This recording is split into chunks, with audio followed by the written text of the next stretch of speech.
trial behavior. 90% of the problems were three different things. Go, stop, come. And once again, these are 4 to 9-year-old FCs that can do just about anything, but they still have some weaknesses. Or they win every weekend, or they come close to, and of course they don't.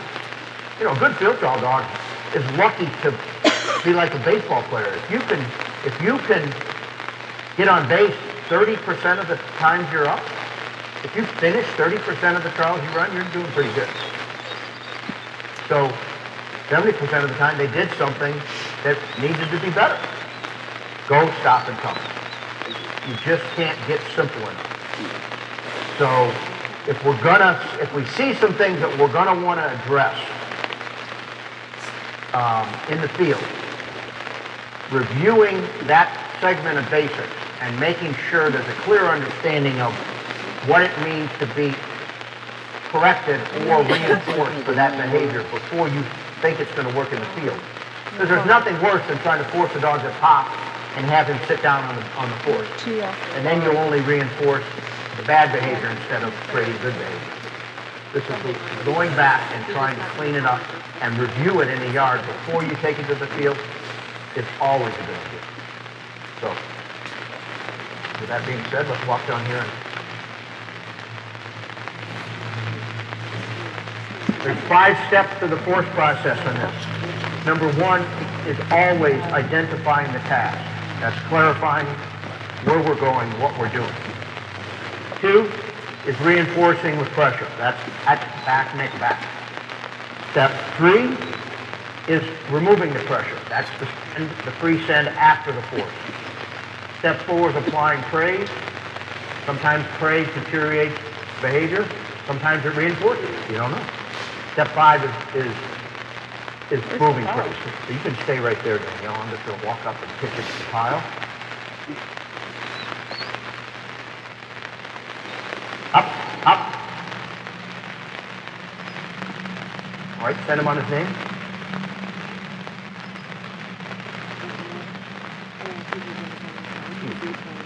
Funny, a lot of times they don't like the pile means like, uh-oh, I know what this is. You see how he picked up the one that was outside the pile? Like, send him on back to the same spot.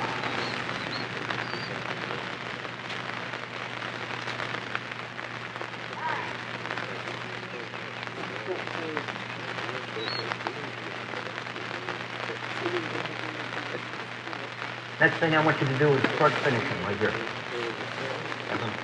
Right there. Right there when he comes through, just tell him sit. Hand me the bumper. You got it? Step back 3 steps. Sit. Step to your right 1 step. Give him a right-handed back. Yep. Okay, so send, he looks solid, okay? Do you mind if I work the transmit? Okay, so what is that? Okay, you're on level 3. What would be a typical correction for him? What level? 3, low, medium, high? So momentary. Is he real sensitive? He's kind of clammy, isn't he? All right, step back. A third of the way there. Okay, so here's what I did. Here's my idea. You're going to send, you're going to give him a right hand and back. A third of the way to the pile. You're going to throw your hand up again, even though he's going away from you. And you're going to say back. I'm going to nick on the CK of back. And you're going to say back after I nick. So you're going to say back 3 different times. Third, and then third of the way, back, nick, back. Okay? You hear that, everybody? Okay. Because I'm going to force on a medium 3 continuous here. Right hand. Let's do right.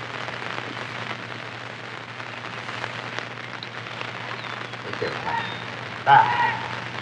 Okay, you saw him jump a little bit, right?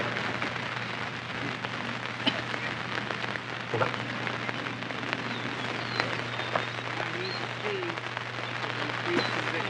Am I still on the speaker? We can't hear you. I know. Okay. Right. This is the no pressure send. Step away from him.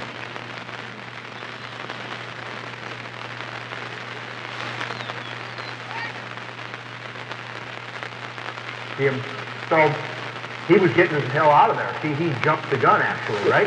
So now, well, this is going to be good because here's what we're going to do. Now we're going to set him down. Now I'm going to force him off of a silent cast. Wait a minute, come back here in a little bit. Let me make it clear what we're going to do. You're going to throw your right arm up silent.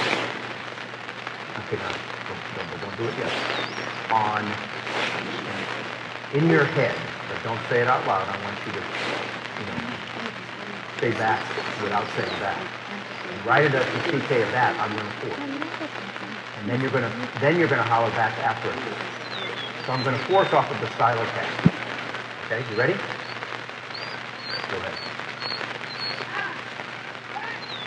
No, remember, you're not going to say back the first time. You're only going to say back. Okay, that's fine. That's right. I can tell. You're fine. It was fine. I just... So, why am I doing this? Because this dog is frozen on silent cast, and I want him to understand that the hand signal is has the same requirement as the word. Silent cast. We're not going to force it.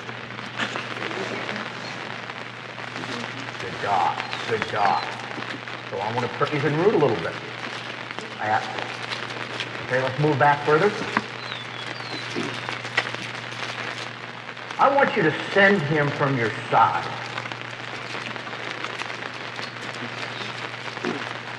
So I'm isolating the routine of having to move on a silent cast, and I'm reinforcing the process of going. Because I think it's... And I want you to come all the way back here. Because now I want to stop him. On the way back? No, we're going to stop him about halfway there. And then when you stop him, you can send him from your side. Front finish receive, and then... So after you stop him, the cast after you stop him will be a silent. Okay? I think so. I mean, it isn't about a right or left. I didn't want him to, like, go stick his head and jump in that pond. Halfway. And then but I'm going to do a light force off it. So, at the CK of the non-verbal back. And then you're going to say it after. Okay? Okay.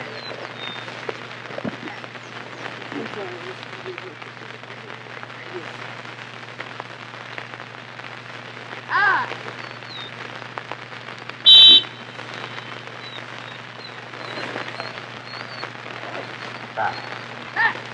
Okay. You see him. I mean, he accelerated, and watch him. He knows I got to get the bumper in my mouth. So now, that's all I'm going to force. I force 3 times total. We're going to send from your side 1 time. Again.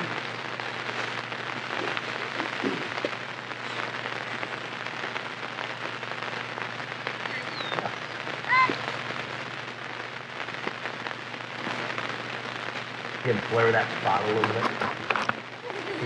It's not enough that I would adjust, but they don't do anything by accident. Right in there, he did 2 steps to the right. This time I want you to stop him about 20 feet out, fairly close. I'm not going to force it, but we're going to stop him a third of the way there. And you're going to give a silent.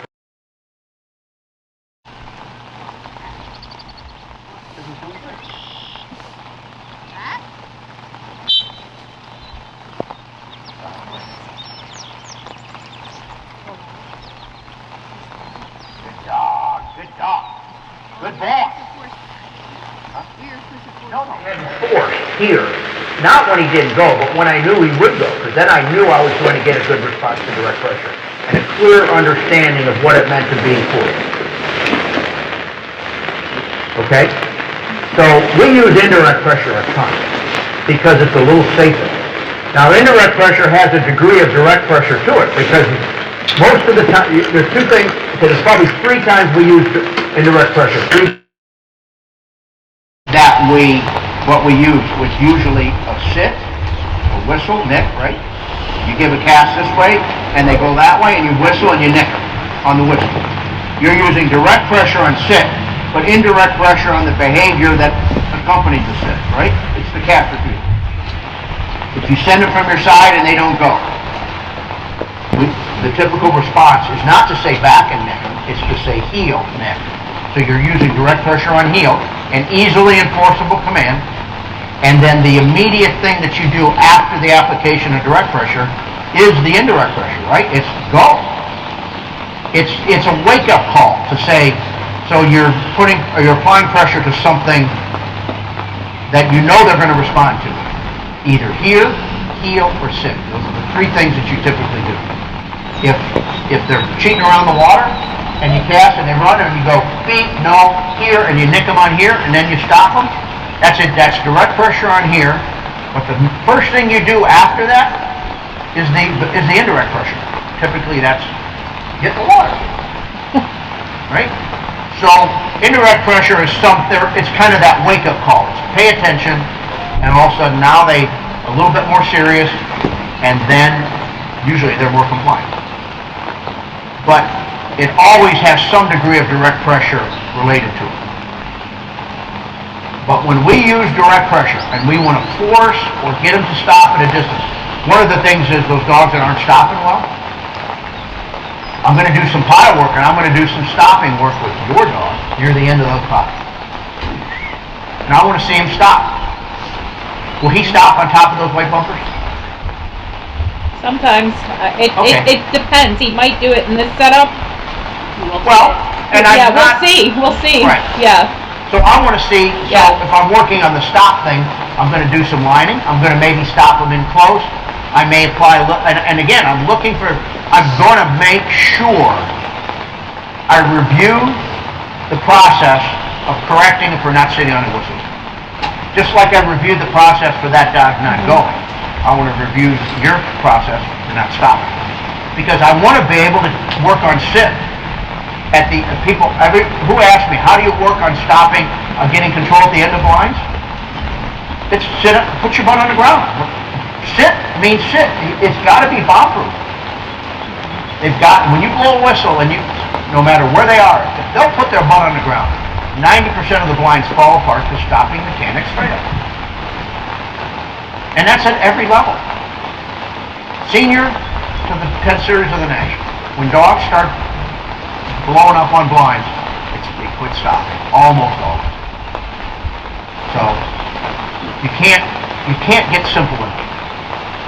You really can't. Somebody said to me, the beginner people want to do intermediate work, the intermediate people want to do advanced work, and the advanced people want to do fundamentals. Everybody wants to play field trial all the time instead of working on the nuts and bolts of the stuff. And me included, I want to do the fun stuff. But if you look at what the really good athletes do, they get the fundamentals down. They do the little things better than anybody else. This is one of the blues. Hi, Joe. Have some heaven. Now, I'm not going to... This is what I would always do in preparation to reforcing into the water. But I'm not going to force into the water on a 40-degree day with 50-degree water. So that's not happening. And I was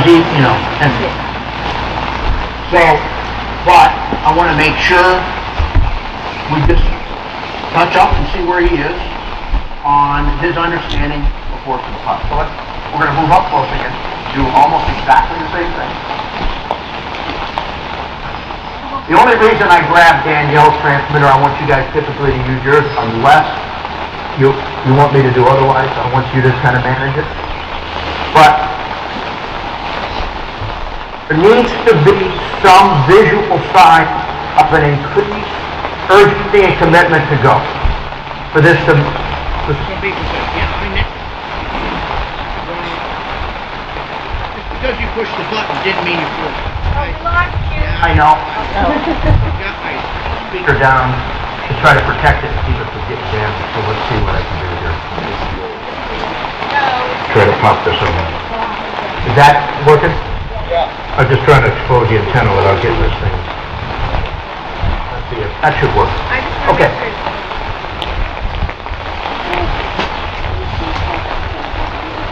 Stay there. Let's just mark the tile. Send it. Can I send him on his name? Send him. Because it's a mark. Now you're just going to line it from the side on DACK.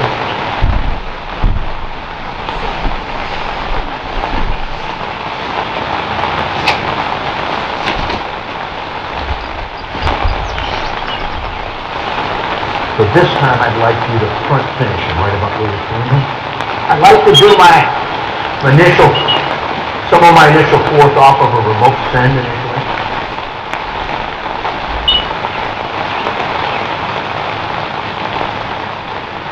This is a good way, because, I'm seeing some things like, he's a little bit sloppy about his delivery process. He comes flying in, he's stopping on the bumper a little bit, he doesn't come right in the wheel. There's a couple things that I kind of make mistakes. Right in the back, no force. Okay, so this time, remote send them just like a third of the way there, you're going to force, okay? When I do reduce power, what did I have, 10 cents maybe? It's going to be typical. I'll probably force 3 times out of 10 cents. And again, that's it. Now it's going to depend upon temperature. If it's real hot, I can't do it, but obviously that's not a problem today.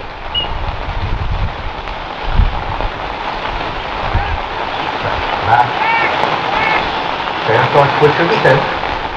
Move back a little further. A lot of these dogs the minute they see that pile, they know, oh, I know what you're doing. It's the pile. Everybody talk to you about Lindsay Lohan, Jerry Lee, great runs of fire. That's the world we started fetch to the pile, like 3 feet in the pile.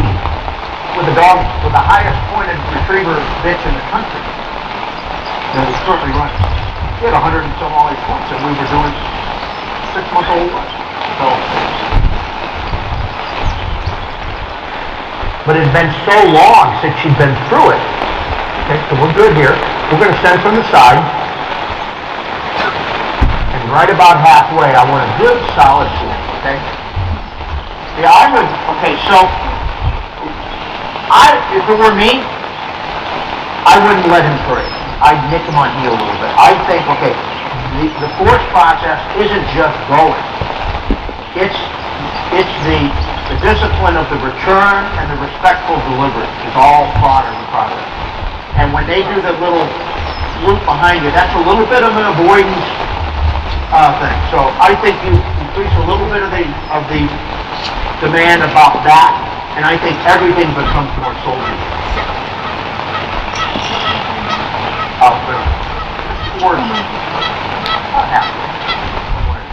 And a nice solid back, whatever you're comfortable with, but make sure, because I'm not going to force much more. So I want it to and what level is that? Here! Medium 3, okay. All right. Now this is don't let them parade. There you go, better. And I will address the shopping there too. Because there's going to be a lot of little things that are going to creep into the process that are going to come up as an avoidance response to. So I think you say, no, here's the rule. You do it the right way. And you're being fair. It's pretty simple.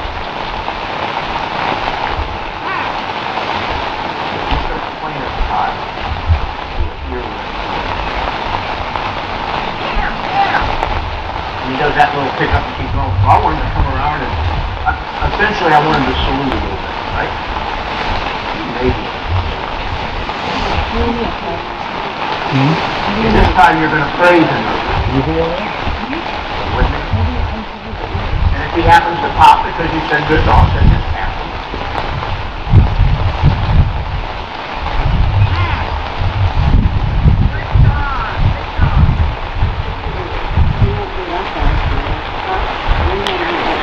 hear burn. Now sometimes that hear burn all of a sudden create a refusal on the next end. So then I move up and I work through that. Because, like I said before,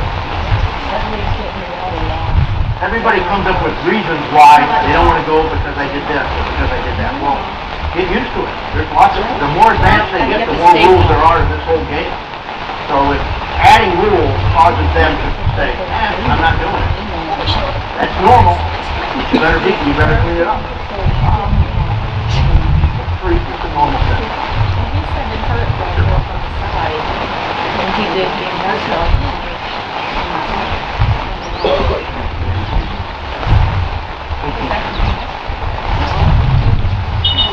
Better pickup there, right? You see how he came in and he made a conscious effort not to shop and not to run past the bus. I mean, all I'm looking for is an opportunity to get the dog to comply and reward his compliance. You're done. Don't you? I mean, unless you look. Now, how does that vary from how you might work? Okay, but the force itself was pretty much similar.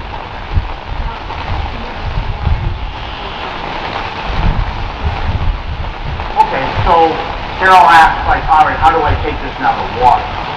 So I'm turning around and looking here. That's probably a bigger thing. But that pond there would work for a fourth pond, because it's, and so the direction, and this was exactly Jerry Lee's. It was long entries into the water. She peaked and it started with her starting to get sloppy and cheat, and then she got in trouble for cheating. So then when she got in trouble for cheating, she started popping, and then she started going. You said back, and she go back. She wouldn't run towards the pond. So it's like what? Not much different than what we're seeing here. So what I would do, and I'm looking around here to see where I could do, if I was going to do a force drill here, but so if the weather was good, I could put a pile of bumpers right over there. It's a little longer than I'd want, because I'd want to get multiple. To do that many sends on that big a swing is probably more than I want, but you could do it in that time. And I'd do it square across, and I'd establish the pile, and I'd like to be able to do it where I could back off this far from the water, but I wouldn't start there. I would start up close, and I'd probably do it one day and do a fourth. I'd come back, and I'd start where I finished the day before, and maybe line, establish it, move back. But probably 3 days, but eventually I'd want to be able to force into a pond with a known destination from 100 yards away. Right. So that would be my next step, okay? Then my last step with Jerry Lee, then we went and we did some very, ridiculously simple line with long entries. And you can either, when I say it's just, I would want it ridiculously simple would be just coming across here going right to that piece of land. But we would have visible bumpers as we back up and it's too wide, and we usually try to do 3. So, and if you don't have a place where you can have a short swim, there was a guy, he was from Pennsylvania, John Cavanaugh. He took a bumper like this, and he tied some fishing line on it, and he put about a little egg sinker, and he wrapped it up like everybody see what like a fishing buoy does when they throw it in the pond and it unravels, and it sits there so you know where, and it marks where you can fish. When you do the same thing, and you put a little small egg sinker, and you can throw it out there 20 feet, and it's not going to drift away. So you can do a long entry with just a 30-yard swim. And you can back up to that deal, and all you have to do is run down, boom, the bumper's right there. And maybe you do 3 of them. You move over, 3 long entries with nothing to the blind other than just get in the water and swim. It's a step, remember, and I say this, and it's so simple, but it's so true. If they'll just get in the water, first step of every water line is a willingness to get in. But just isolate that part. Just make it 40 yards. Have it once. Do it. And then you're going to back up to that berm, and he's going to see that bumper, and he's going to go and crash in. And then, after you put But he's not going to do it just because it's fun. He's going to do it because he's set up the understanding, the long distance sports, he now gets it. And then you gradually work your way back into normal blind.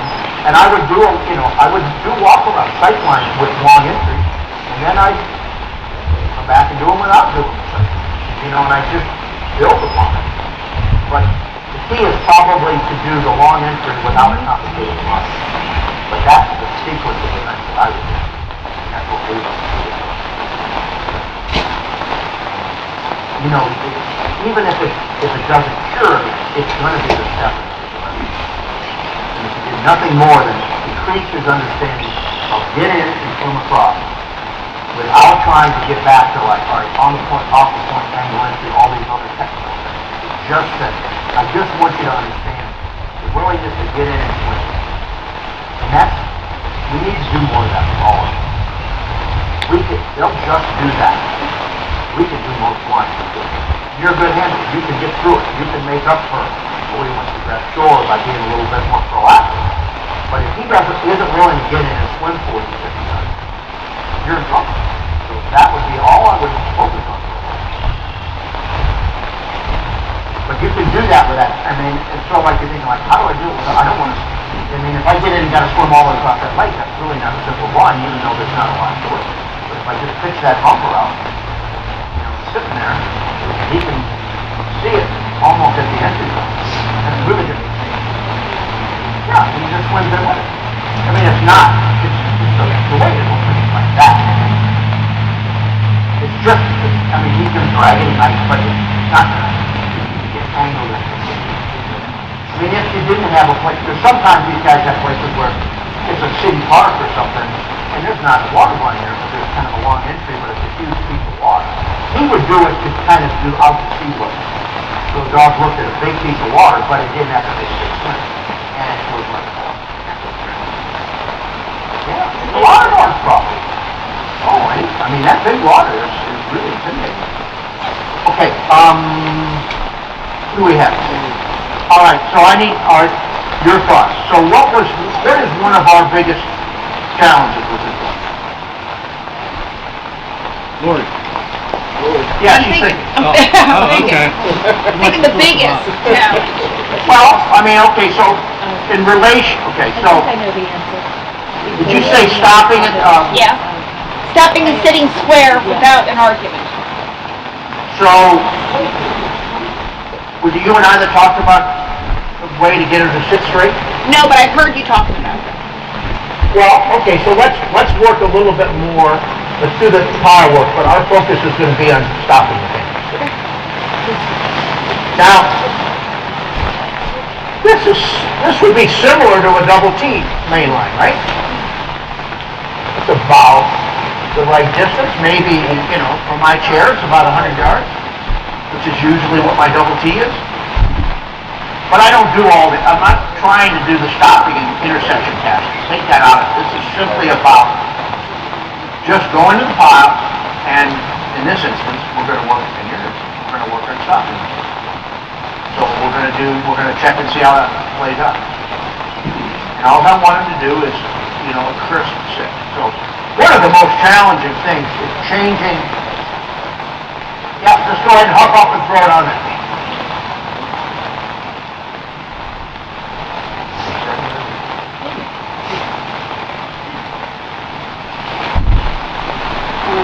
You can come in, Rex. One of the most challenging is curing that loopy sit, that coasting loopy sit that gets you in trouble because you get a tight keyhole and you blow the whistle and now they're outside the keyhole and you can't see it.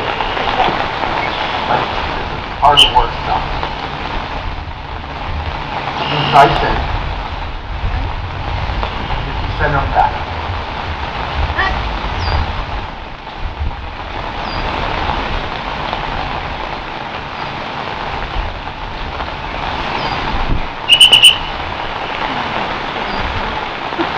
This time, we're going to stop her about halfway to the top.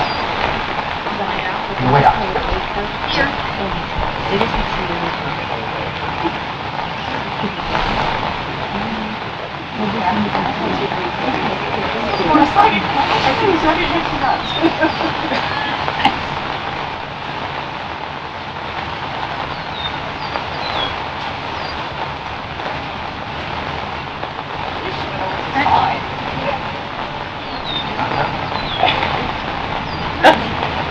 little bit. What do you say? Stinks over there. So this may be a delivery process to work on. All right, stop right there. I want you to think about it. We talked about line up. Right now, I've seen three things that, if it were me, I'd want to clean up. Okay? So what did she do? One, she had to ask her 3 times to heal. She kind of walking around, and then she dropped the bumper. Then she picked the bumper up off the ground. Or she told her, or whatever she did. And then she took the bumper and the dog felt it was okay to stand up and start walking around. Ooh, I mean, that's not good. If that's all the shenanigans that goes on between every retreat, her focus is not on the task, it's on all this garbage. So just take some time to clean it up. And it's, again, it's the little things that kill you. Now, if you're trying to remember that little bird in here, and you're trying to get it, and you're spending all your focus just doing what you just did, just to get the bird and get ready. What happened to the bird? It's going to interfere with the goal. Take care of the little things. The big things will take care of themselves now. So, stop with that blackbird.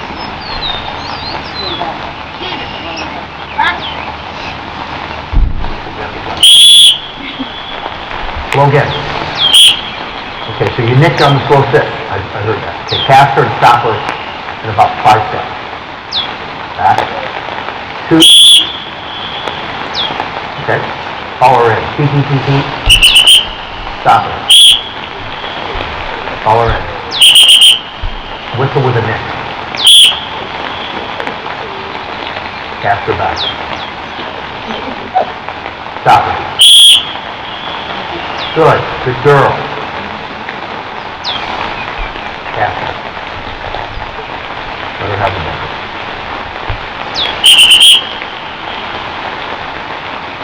So she reminded me of one of the things that some dogs will do. You stop and they won't look at you. Right. So that would be in your notes. I'd say, all right, what are some of my priority things to do?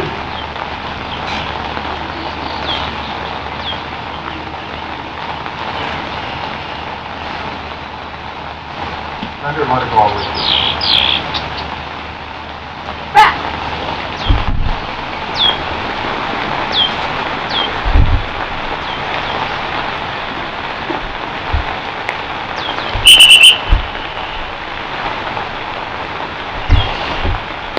If she parades, I want you to heel with her. She comes in fine. That's not good. Sit next. You grab the bumper and just pull it to the center.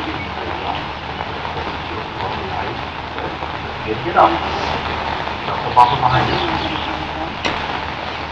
Don't have to play hide and seek. If she reads before, tell her not. Get her to heel bumper. Get her to heel. Okay? And 2/3 of the way there.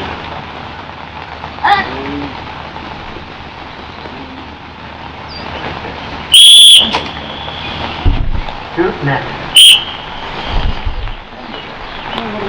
Neck. Cast her and stop her right away. Good. Good, that's better. I want to praise that a little bit. That's a square sit, a little sharper sit. Cast her and let her have the bumper.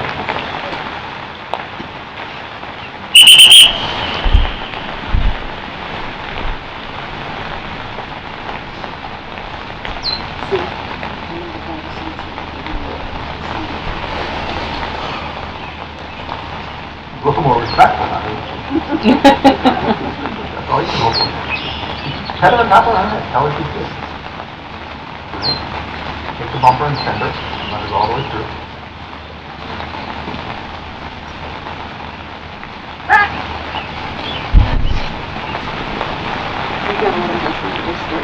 Is he doing every other one as a stop so he doesn't Okay, next time, I want to stop her almost on top of the pile. What was that? I know who you remind me of. She reminds me of Joyce Williams, who owned a dog, two-time national champion named Candlewood Super Champion. Joyce Williams. This is lovely.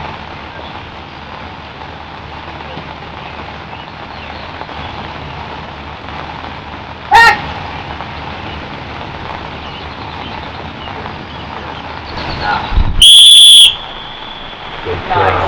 How was That was it? great. Faster motor, have a moment. Good dog, good dog! Look at her, she wanted the shot.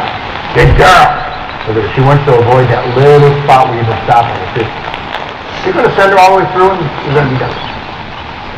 So, okay.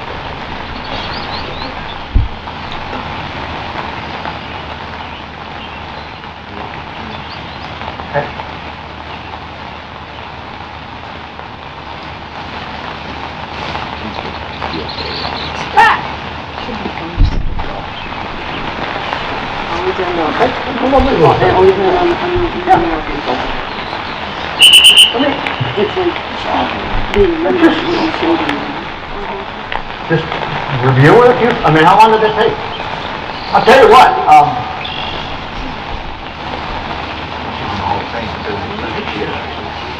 A bitch named Cody, Windy City's Secret Signal. Charlie Hines owner. He also owned a dog named Mickey that won a national award. But Charlie and Cody was one of these passive aggressive, really talented. You know, I don't want to eat my vegetables kind of dog, right? Stick her tongue out, act piggy when she didn't want to do it. She could do it. Charlie would, if you went behind a Walmart somewhere in a field truck, you're going to see Charlie behind the dumpster somewhere in a piece of grass doing this exact same thing with Cody on a Sunday morning before he does the water. If he didn't do some fireworks or something to get her head straight, she was going to give him bits of business.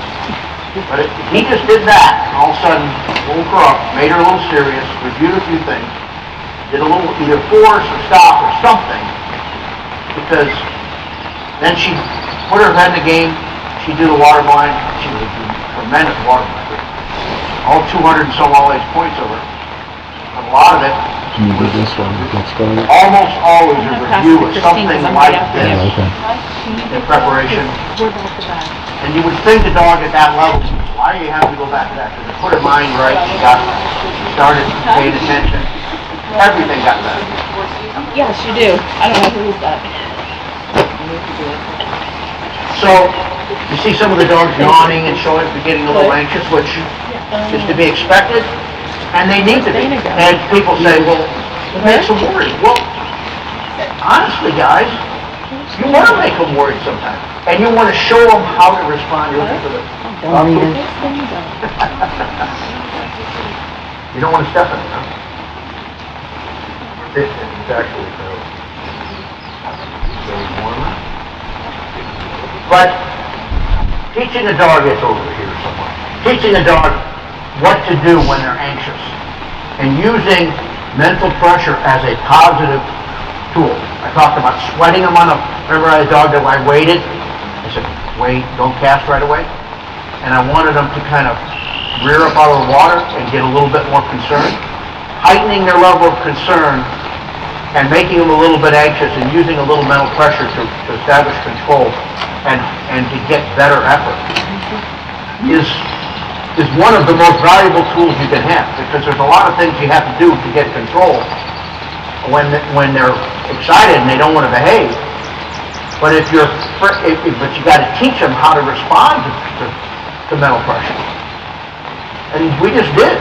Sit sharper, heel better, don't shock, just little things, and then reward them when they do it. And then you're on your way to a good process. You do this in basics, whether you realize it or not. But you need to, and you need to ruffle the feathers at times, and then nurture them through the process.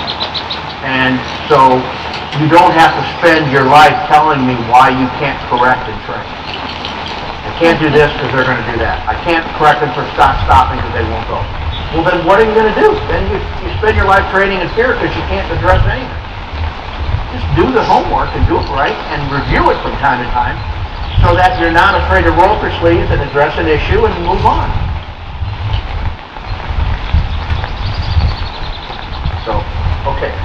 We got somebody out there? So what is our focus? Help me a little bit here. Well, This dog went real fast. she goes pretty fast. She stops at the water quite often. Okay, so we're going to review force on that. Yeah. Yeah. I have not ever forced her in a pile. We do obedience, and she has a scent article pile that we really struggled with, so that has caused You know, me not I have this conversation with Connie Cleveland all the time, and she does. Do you think that when you do a pile of bumpers in the context of a field setting, that there's confusion about, okay, but, so what you're saying is that she thinks she's identifying the scent article when she's actually shopping. I think in the past that may have been true, but I can also see an argument that if you want your dog to be sharp, they need to be sharp on every single thing. I mean, I kind of get that feeling from you. And I'll tell you that it's been my experience that you take them out of the context of an obedience setting and put them in a field setting, they can tell the difference.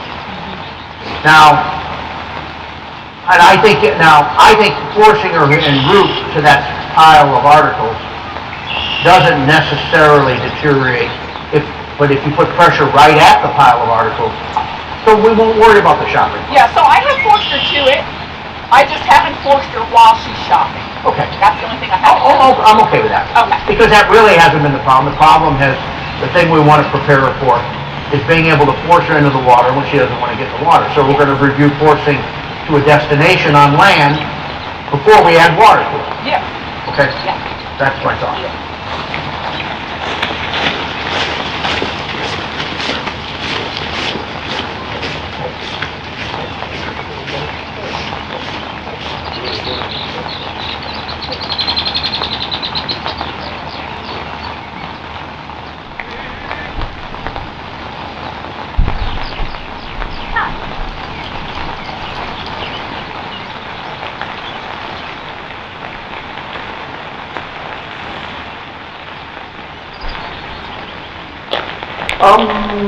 Exercise. We're going to send one time from your side on back to the pile.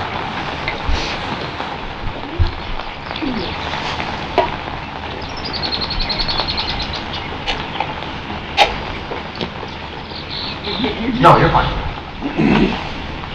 I've been hit before.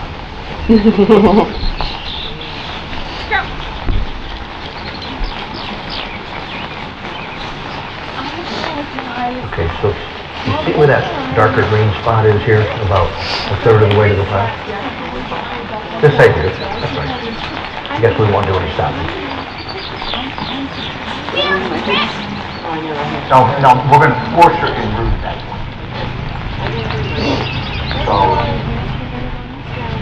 which is about a third of the way there, I'm just giving you that. But you had the spot for it. Right at about that spot on which one she would go. I guess you're going to say, go, Nick, go. Right? Right? Right. Okay.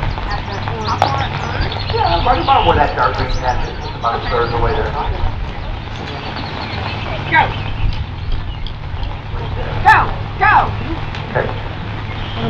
She kicked it in here, didn't she? Yeah.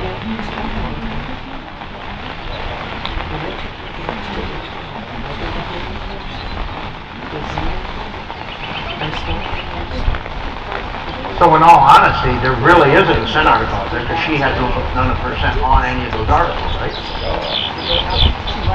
You don't have any of, there's none of your scent on any of those bumpers. So what if she just decides like the rest of it, is anything else? I'm not sure. Yeah. So I'm saying it's not like she's finding the one that you touched. No, and when I first started doing this with her, I actually did scent one because she wouldn't pick up any of them. She has to scent all of them, or they tried all that. Yeah, okay, all right. Let's pre-send here.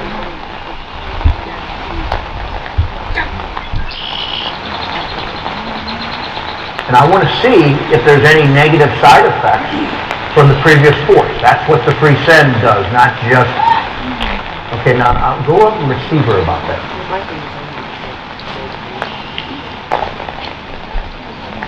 Now I want to front finish is what I want to do. So I wanted to take her up there and have her face her. Because I want to review force en route, and I want to review force off of the seated position. Because this is what's going to happen if the dog pops, right? They're going to be looking at you. And if you're going to want to force them off of a pop, so it's going to be go, Nick, go, right? Okay?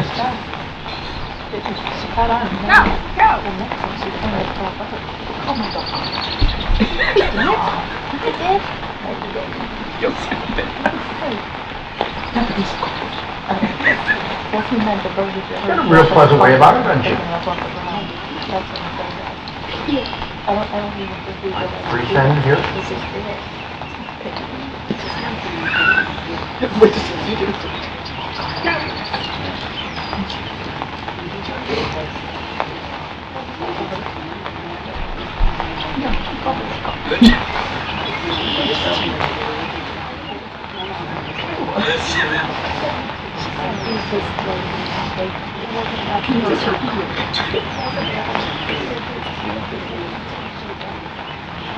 Okay, this time I want to force a little more aggressively.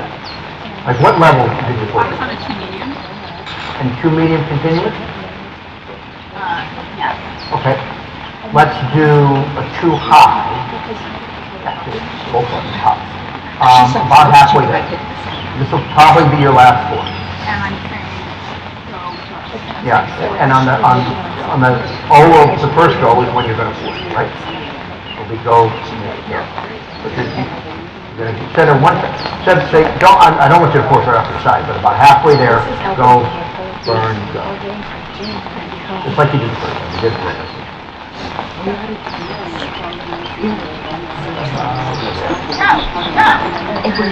Okay. Yep, a little bit. Stop moving. Not chopping anymore. You kind of got that out of the system. All right, now you're going to free sender. We're done forcing the foot. Unless she pops or something crazy. So this is the free send. Now, you can see, she's a little anxious. You can tell in her face. Yes, that's what it's not. Because she kept it and then we picked it up. That's when Well, you got to push the envelope a little bit because you can increase their resiliency, and that's what you want to do. Okay. Good. I want you to good dog her right there at your side. I want you to send her, and you're going to good dog her part way out.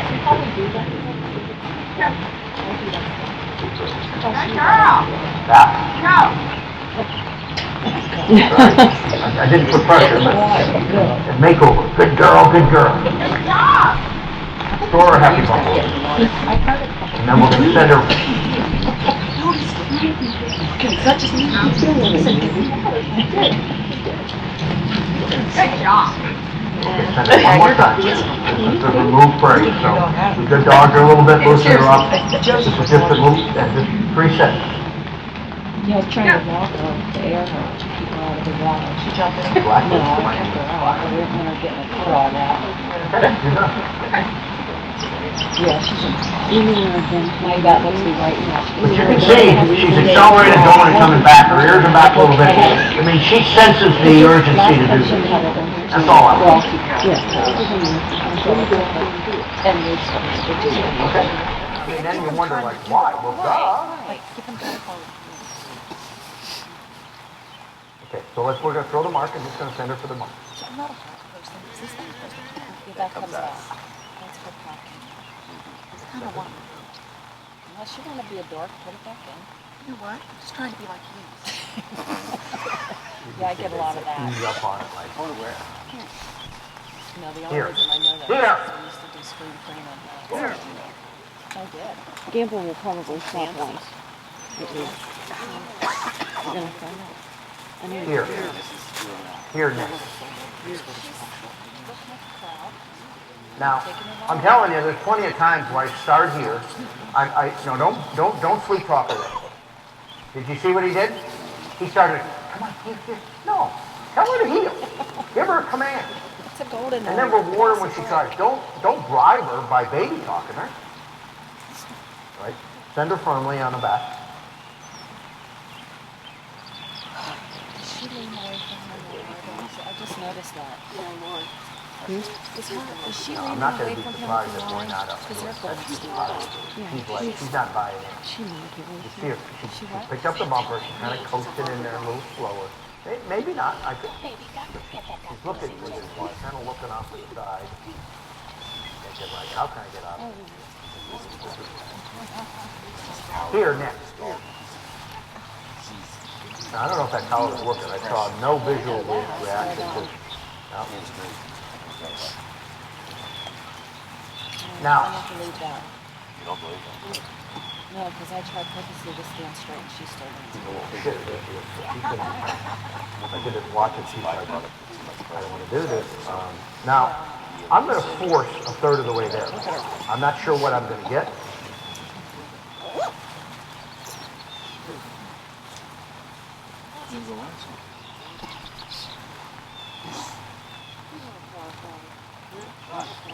Heel neck.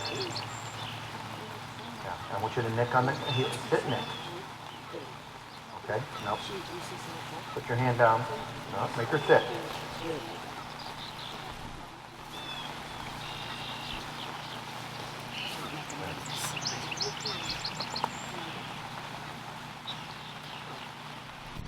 So you sent her on her name. Did you send her on her name because you didn't think she... All right, back. Okay, let's go up to the pile. Because I'm going to move up close. Now I'm going to, hopefully you can hear me talk. So far, so good. But I'm going to do fetch to the pile with her because I'm not happy with... Her response is opposite of what I've seen with the other one. She's holding out. But, so I'm going to move all the way up. Bring that bumper with you. That's good.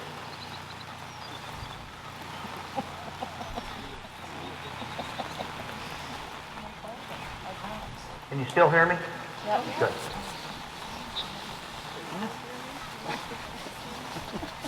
Now, what I would do is take this bumper, tell her to fetch. Here, sit. He's got 76. Stand kind of in front of her. Feeling, Right here. he's all... Yeah, just in front of her. Just grab the bumper. I want you to flip. Saw my dog fat.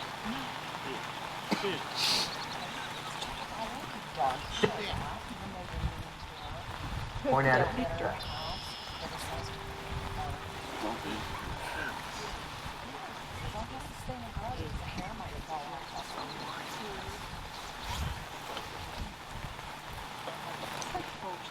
Hold.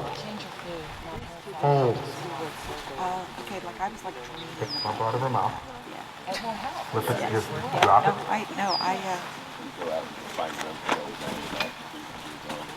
Sit. I'm looking.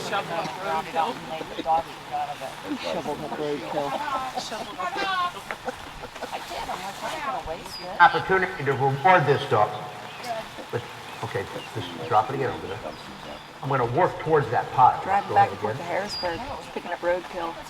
Here, Nick. Sit. So let's start to gradually work. Throw the bumper right over here. Right where I'm pointing. Yeah, you can move back. I just want to get towards the pile. Not too much. But in my defense, it flew out right in front of the rock. Wasn't your fault. Done. Do you want to get that little goose gingerbread? Third of the way to the pile. Ride that up? Third of the way to the pile. Yeah, right where you are, fine. Set. It's not a mark. I don't want it, it's not a game. Set. Do you feed her on diet? Not at this point. Here. So will you Get guys closer take to the these pile. birds afterwards? Are you hearing me over there? We're good so far. Okay. Bring her up here. Put the bumper right there. To the pile of bumpers. Set. I'm always tired. Sit right there. Okay, hold the bumper better that time. Now take the bumper, throw it halfway to the pile. Halfway to the pile. Fetch. Fetch next. Fetch next. Sit right there. Sit. Forward. I do not. Are you still hearing me? Can you see enough of what's going on here? Cast and play fetch. Here. Okay, now discard that. Hand me that bumper. Now we're not going to. Fetch to the pot. Sit! Cast her play fetch. Fetch. Here with a neck. Here with a good bird. Fetch. Fetch. Direct pressure. Fetch. Sit. So what about like wild game?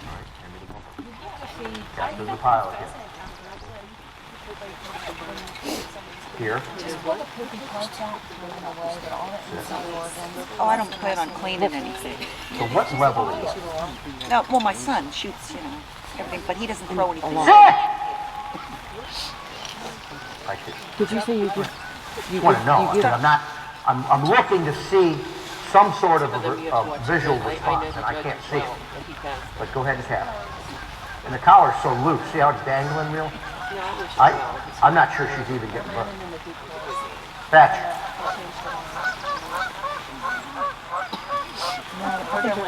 Sit.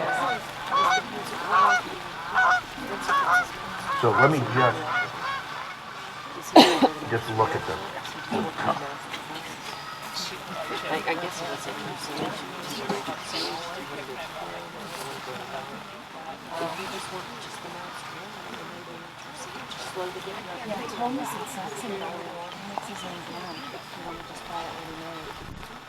Yeah, I'm not touching anything, Jules.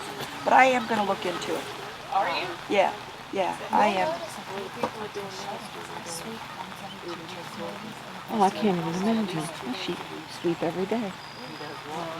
It's like a Casa de dog hair. Casa de dog No, hair. it's going to be. Casa de dog hair.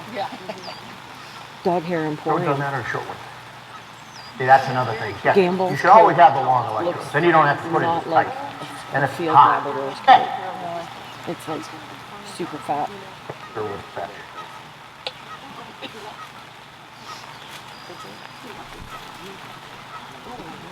That was good.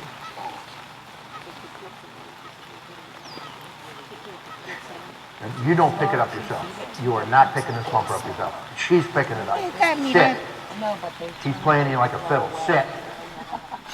I'm all for that. Take the bumper. There you go.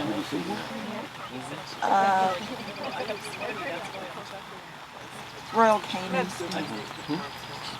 It's my daughter's name. Some response to baby. Royal Canin.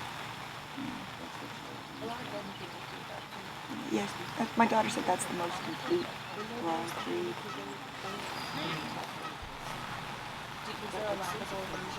There is, and they do testing. They test it every year. Back. And adjust it or fix it. So that was, you did push the button. I'm not going to tell, I'm not, what I'm seeing is, so are you on a level 1 or something? Do you think that, I talked about this in the beginning. In my opinion, it's not a level that's changing behavior. I'm not seeing anything that is increasing. So I think I don't really think you're forcing it. Now go to a 2. Vegetables. Now, I'm gonna, hey. Can you do that with the raw?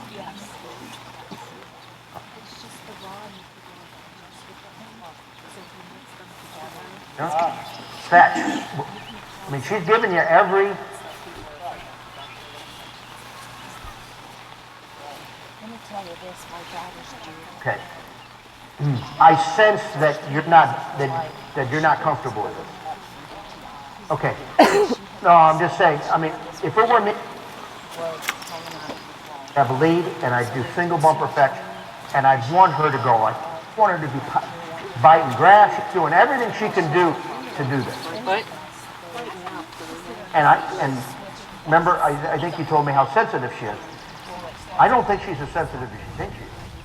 I think she may, but I don't. I think until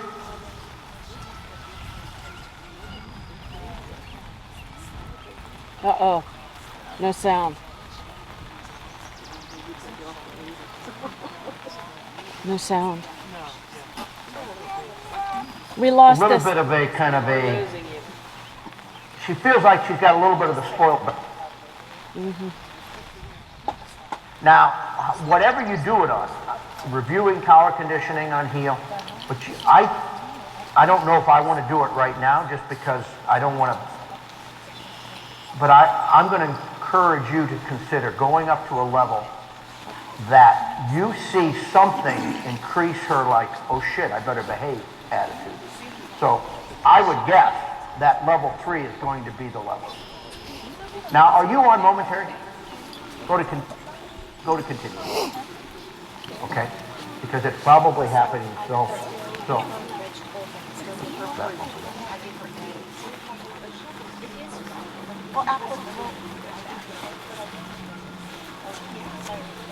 Where's your lead?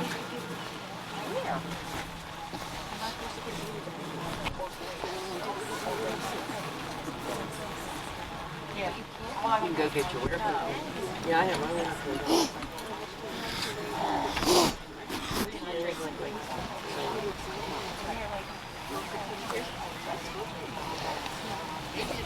Know what it is we're doing. It's my sense we go back up, leave her here. Let's go get a lead on her and let's do some old-fashioned initial collar conditioning. I need to get this dog to respond. Do you have a lead handy? With an increased conviction to behave, and she's not doing it.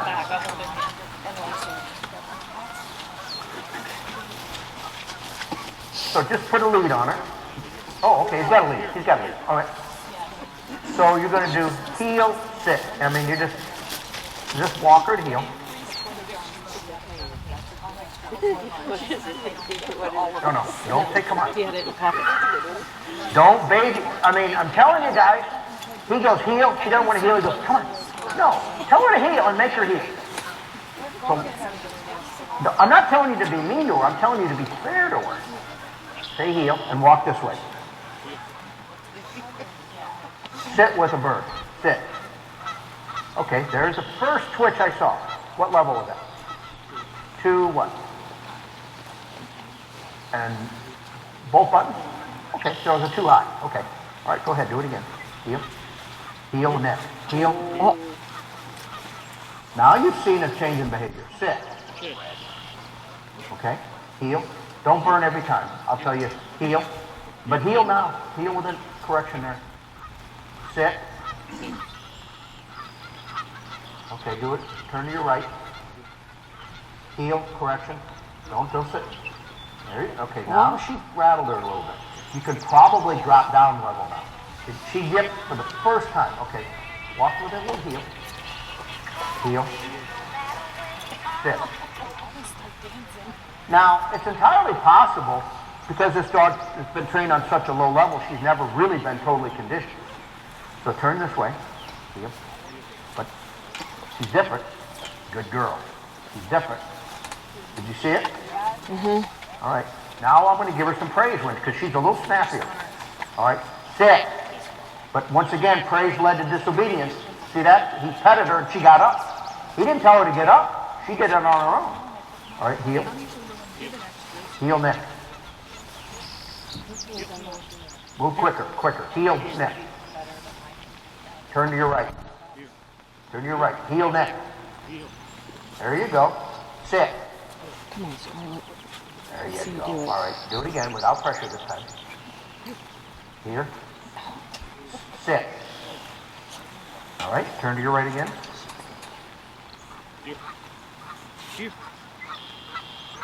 So sometimes you got to manufacture it. You got to jerk her because she balls up and she's on that. And I don't think that's a willfulness here. I think that's. And okay, keep, do a little bit more beating. Sit. Sit. Good dog. I want to try a little bit of fetch. We're going to be about done here with her. You hear that?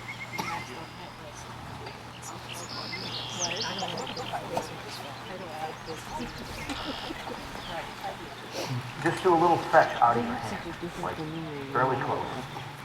Just curious to see. And tell her to fetch, but don't ask her to fetch. Fetch next. Fetch. Fetch. Closer to her mouth. Fetch. Fetch. All right, good. Do it. See, it's very interesting though. She did not, I'm using direct pressure to fetch and she just sat there. So, now, we've got to rattle her cage a little bit, but this is, all right, sit. Do fetch again, real close to her mouth. Good, repeat. You don't have to use pressure on it. Say fetch. So, is she truly force fetched? I mean, it'll be in, but she didn't, why won't she fetch her? Okay, so, bomb proof. There you go, good dog. But she needs to be rattled a little bit, and then she needs to be able to respond well, because for her to be respectful and understand the rules, and then still behave and still want to retreat. But this is going to be a journey you go through. So do it again, without pressure. Real close to her mouth. Good girl, good girl. Sit. All right, do it again. Set. All right, take it. All right, put it in front of her mouth. Sit. I don't like that guy. Good job. First time she kind of like didn't look away or fuck. Sit. Do it again. Sit. Fetch. I don't care if she doesn't look at it. She knows where it is. Say fetch. Fetch. Now, I'm starting to think where I would go with this, but throw a couple marks. I don't really want to. I'm going to just give you my opinion, and you do what you want with it. But I think you need to go back, and I think it's more a response to pressure than it is anything else specifically. Probably doesn't matter what you do, but she's got a little bit of a pattern of she's disobedient, and so you end up going to coaxing commands instead of real commands, and she's probably not been trained at a level that makes her serious enough to really change her behavior. And she's so if it were me, go ahead, I'd go back through some basic collar conditioning, and I would rattle her a little bit, and then I'd teach her how to behave, and I'd try to nurture her through it, and then I'd review some force fetch.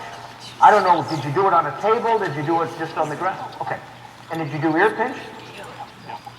And then did you do collar fetch? But I mean, fetch with a collar, but you see, so, and you said she's a little rattled. Well, rattled is just another distraction, just like flyers, just like an audience, just like, so if the fetch doesn't happen, you need to push through this before I think everything's going to get cleaned up, because a lot of the other behavior is directly related to her response to this, in my opinion. So, I'm not saying you have to do everything from soup to nuts. I think if you go back and you clean some of this up and you find that sweet spot, that level that is high enough that it immediately changes behavior, but not so high that it absolutely, that she can't think. Because I would rather make a couple good corrections that she says, I don't like it, tell me what you want me to do, than a bunch of nicks that she learned to just kind of ignore. And I think she's been taught to ignore stuff, in my opinion, just when I see that. So, I can tell, you're a little bit uncomfortable with that, but I think you need to think about it, because I think that's going to keep you from getting her to the level she can get to when you start to get to more challenging stuff. And if you don't, I think she's only going to do the things she wants to do and not the things you want her to do. Would be my, all right. But we're not going to change that today. Most of what you do in these workshops, you just diagnose things, and hopefully I give you an idea of a plan of action. Now again, you don't have to do it. I'm just telling you, but you paid me to come here to give you an opinion. I need to give it to you. And that's my opinion. Yes. Yep.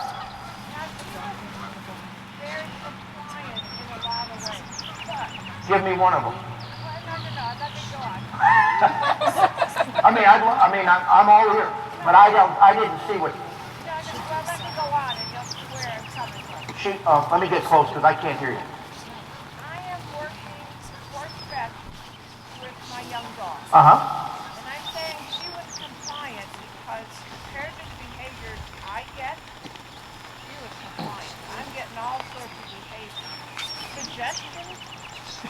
Are we talking about your dog or this dog? When I'm comparing to this dog, mine will spin, mine will arc really bad.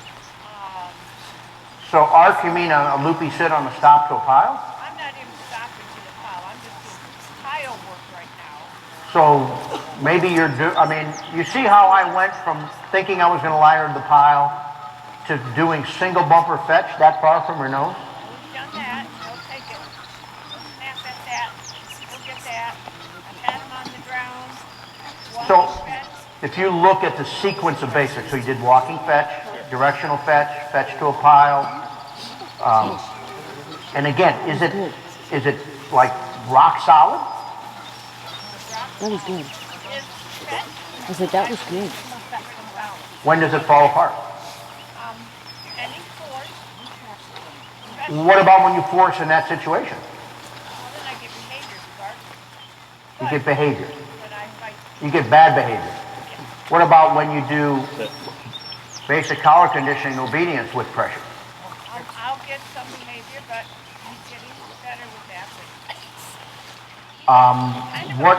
Loopy guy, and I'm trying to figure out. Okay, what about choke chain, pinch collar, pressure? In there. Okay, but how did you respond to it? Fights it, but he complies with it. And now I'm doing like walking, basic collar conditioning. I can go back and do it. And he likes to walk here. So no, here. There, there. You have the angle over there. Get better, like,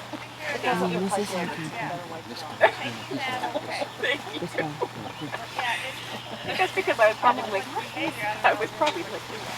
Well, I think just like what I think Kevin should do, I think you got to get back to very, very simple commands because it isn't the behavior that's the problem; it's the response to the pressure that's the problem. It's the response, yes. And if you're going to use, any degree of pressure, and it's unrealistic to think you're not going to have to use that at some point in their career. Well, I already felt like he's been college. The youngest, I used to collar, but Well, using the collar and being collar conditioned may not be the same thing because I don't think that dog's really collar conditioned. Because let me put it this way, they have to be conditioned to the level of pressure that you're going to use in their most excited or belligerent state to change their behavior. And if they're not conditioned to that level, they're not conditioned. Because if it turns into, oh my God, I'm afraid of the stick, I'm afraid of the bird, I'm afraid of the grass, then you haven't done the preparation that's going to allow you to advance them. So rather than doing something more complex, that's what I wanted to try to demonstrate there. I want to do something simpler with a better response. And then when I see a change in behavior, I want to reward it. I wanted to say, good dog. There were a few instances there where she said, yes, sir. And I don't know how old she is. How old is she? 3. She's probably had a long history of trying to modify his behavior. Okay, let me give you an example. This is always a funny. So there was a workshop very much like this. And I'm watching Lardy do it. And he gets this guy to come out with this 4-year-old Chesapeake Bay Retriever, who's a big, burly dog. And it was just picture exactly what we just did. So He said, yeah, he's force fetched, and he'd say fetch, but we got to the point where he wouldn't fetch. So he grabbed his ear to pinch it. The dog grabbed the guy's arm and growled at him. The guy picked up the bumper and handed it to him. In about 4 or 5 minutes, that dog had that owner force fetched beautifully. We laugh, right? But I'm telling you, we do it all the time. When their negative behavior causes us to change our behavior to comply, they're changing the pattern. They've learned that if they do something that you don't like, you're going to change what you don't like, and you're going to change the standard. I think with that particular dog, when she didn't heal, he'd start baby talking her. He'd bribe her with an ice cream cone to take out the trash instead of saying, take out the trash, because that's your job. And then when you do your job, I'm going to reward you with something. But I'm not going to beg you to do it and bribe you to do it because you won't do it because you're told. Because all that does is create a pattern of behavior. If I show you I don't like it, and I act sulky, and I go chew on grass, and I do this, you're just going to say, please, that's okay, and throw a happy bumper to get him to comply, and all of a sudden now you're rewarding the behavior that you dislike. The Chesapeake's going to force fetch the handler.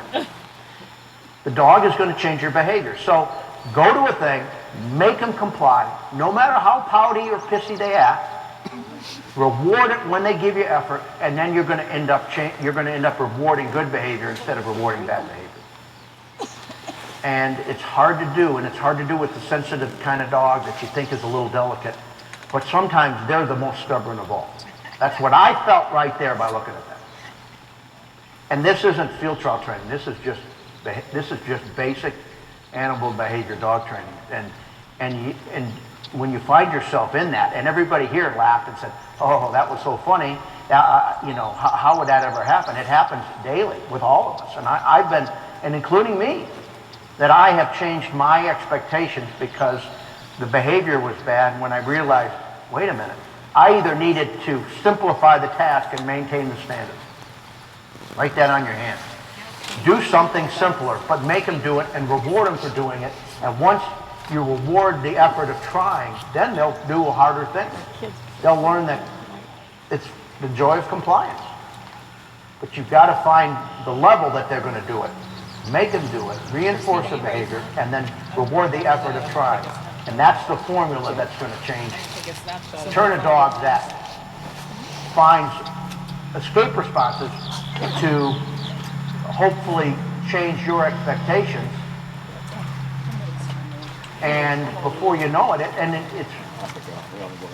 it sounds simple. It's hard to do in the real world. I get it, but it's just you got to look yourself in the mirror and say, all right. And I'm not taught high standards does not have to mean high pressure. I'm not. But you just have to find the level that is going to change so they have developing a positive response to the correction sequence that you're going to end up using throughout their life is the absolute nuts and bolts of getting this to work. And again, high standards does not have to be high pressure. Battery. And What? a good basics trainer teaches a tough dog to be more compliant, a soft dog to be more resilient. You need to find that middle ground where they're a little hardier, they're a little bit more, and you're fair. You're that coach that, I'm no nonsense, I'm your buddy, but I'm the leader here.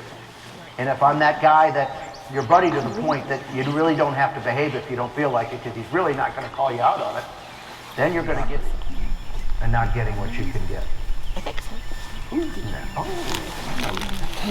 Way more important is you're developing a relationship of mutual respect and fairness and compliance, rewarding effort. You're building in the formula that's going to enable you to address problems that are going to find their way into your world somewhere down the road, because they always do. And, when you see a dog that's well prepared, you watch, and they're resilient. They're not bomb proofs. I said, if you've ever looked at that evaluation sheet that I put together, I talk about what's their pressure response, and I'll ask somebody, what's his pressure response? Oh, he's good, he can take all kinds of pressure. That's not a good pressure response. I don't want him to take it, I want him to respond to it. I want to modify behavior, I want him to but I don't want it to crush their world. Joker says, I want one of that. All right, let's go off and let's do this. I could lecture on this all day.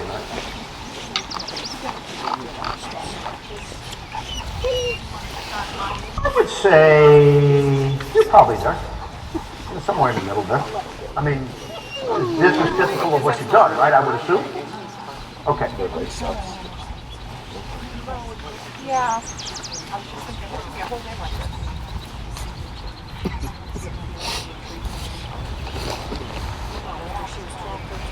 But if you don't like what's going on near the retrieval section, get right up on the pile, do single bumper section, work into the pile, and get that snappy, crisp response.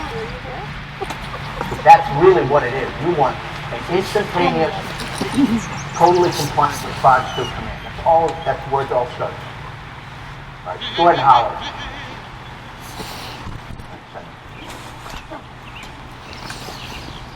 Step over here. Step over here. Look from right in here. You're kind of dead center of the mode strip. Here. Here? Here.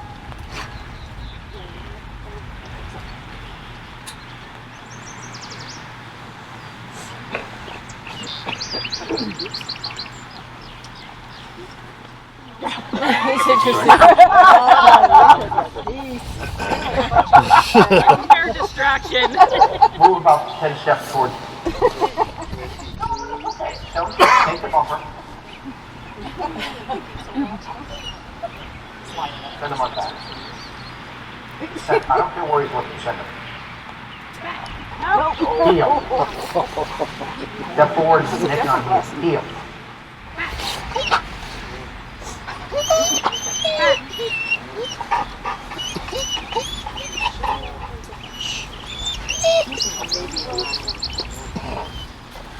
You're right. I mean, I didn't.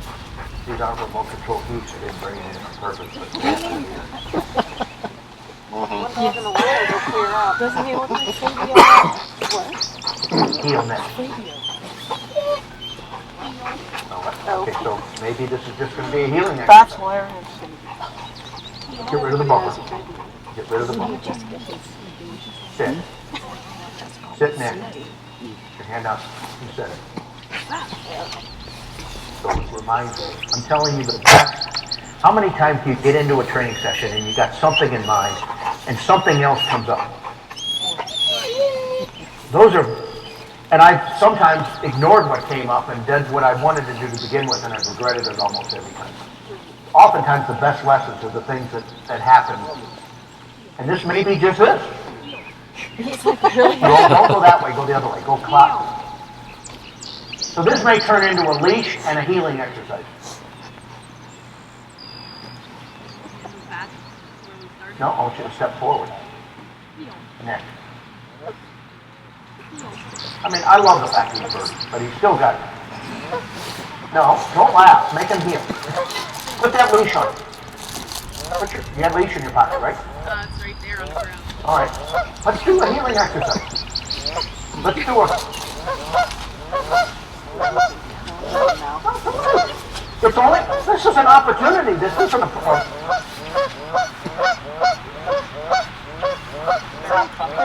I want you to do a clockwise healing drill. Like we got it. 360. Sit. Again. They mess up on it. They mess us up all the time. Okay, point right at the heel. Okay, turn and point at the bumper. Heel next. Alright, let them drag the lead. Put your hand down. Let them drag the lead. Okay, quiet. Okay, another opportunity to lead. I mean, I drag a check cord 60% of the way through double T. Send it. I mean, I'm not. Heel next.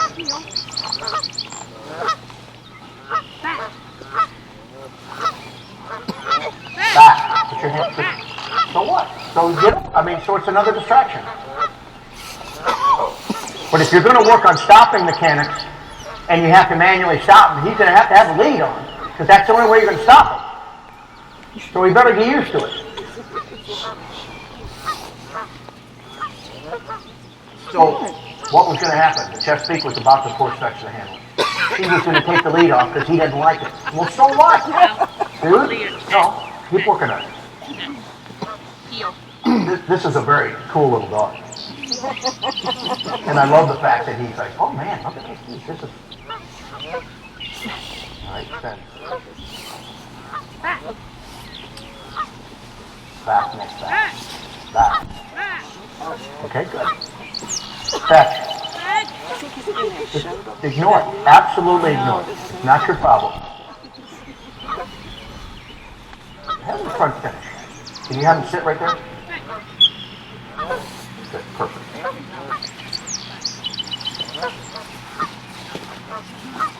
Thought we were going to do all stopping. And we may, but we may not.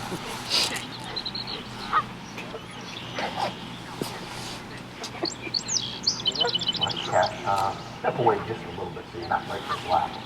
Give him a left-handed verbal back. With your back.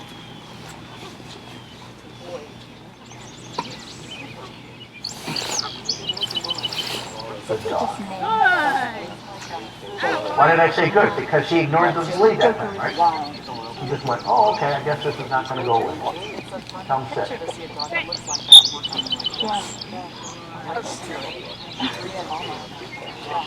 You can't ruin this guy's day from what I told him. Give him a right-handed back.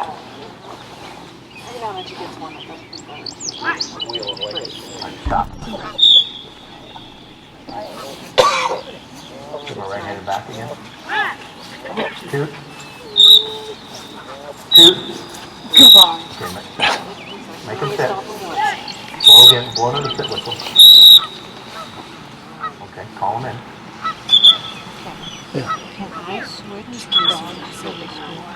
No, they are seriously, they're having a ball. Now, you're not going to stop with the lead distance, but I would get up close to the pot, have a 15-foot checkboard on Switch one of your dogs. and do some stopping right near the pot. I guess it's up to Pat. Okay, so If he's okay you with said good. I don't know He if he jumped up wants to off stay the with the sit. He same snatched the bumper out of your hand.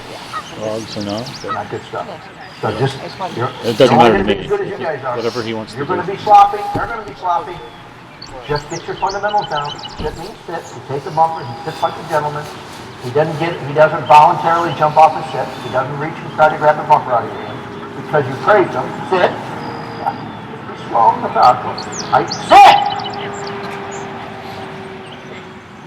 The command sit the statute of limitations on that sit is a long time. He's got to respond to it until you release him. Right? And so go stop it. Sit. Put him back up there and make him sit. Sit. He's not going to resent this. Right, there you go. All right. Cast him and let him go all the way through. Back. Not that worried that he's spinning the wrong way.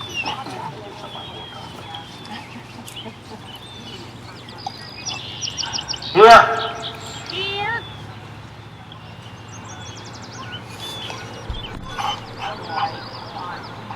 Okay, so let's stop right there. Go ahead and take the ball. No, you can smile. I mean, he's a cool dog. Okay, here's what I want to do. Leave him right there. I want you to follow me.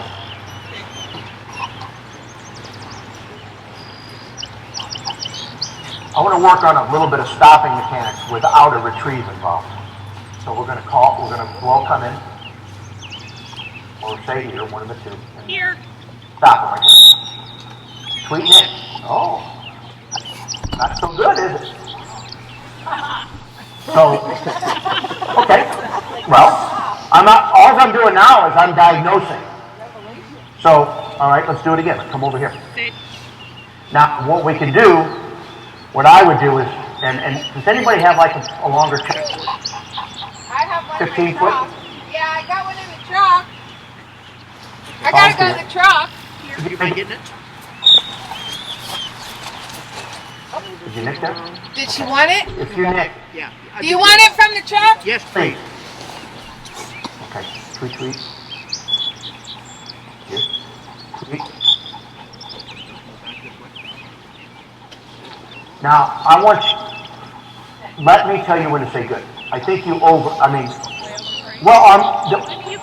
yes, you're overpraising, and I'm going to tell you why. Not because I don't want it to lose its benefit. And I want the praise to be for some extraordinary use of effort, not what he should do all the time. Because what do you say when he does that incredible thing? You say, good, good, good, dog? I mean, it doesn't mean anything anymore. It's like a kiss on the cheek. I mean, it's like, yeah, whatever. I want him to, like, be, so let's save it for profound circumstances. All right? Toot, toot. Here. Toot. Toot. Okay. We're going to stop until we get to court. I've seen enough. Because his response to direct pressure on stopping is compassion. So we'll double lead him. And all I'm going to do is tag along behind him, and I'm going to manufacture the sit. So we get a response to direct pressure for sitting. Because he's not stopping at the end of blinds when he sees the blind pole. And if you blow a whistle and you burn him and he still doesn't stop, all you're doing is reinforcing that stopping, just like we did there. So what do we have to do? We have to make him stop.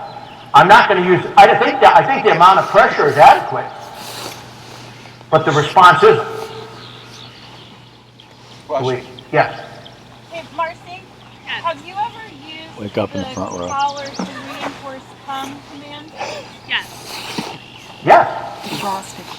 Okay. And I want to, okay, that's a great that's a great segue into my comments. Yeah, when you enforce go, stop erodes. When you enforce stop, go erodes. They have to work in sync with each other. And if you haven't done your job till you can force on come and force on sit in the same session and get a good response to both, a generalized response to pressure. And so you're right.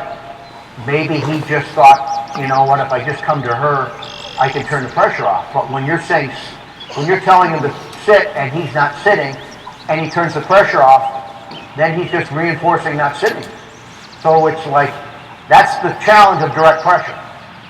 If you use direct pressure and they don't respond, you reinforce not responding. So I'm not going to do it until I've got a check court. Now, what do we have? Okay, yeah. Like this? Yeah, I do. I figured. How long the court? It's probably not 50, That's good. but Perfect. it's a long lead. Thank you. It's the only one I got, so That's what- make your best use of it. Make it work. Now, Anything for you, Marcy. so what I would have, what I'd always have, like a horse lunge line is an ideal thing, because they're like a 3/8 inch soft cotton. You can step on them a lot of times and stop a dog.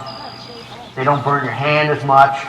Go back to Planet Fitness. But you just have it around. It should be in your bag. No, just let them, you keep that.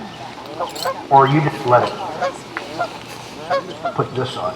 And I'm not going to do anything other than just, when you say stop, I'm just going to stop. So back up that way a little bit. Well, you're right. So I only got so much cord, so you have to time it. Right? And I'm not going to do, we're going to do it in fairly close.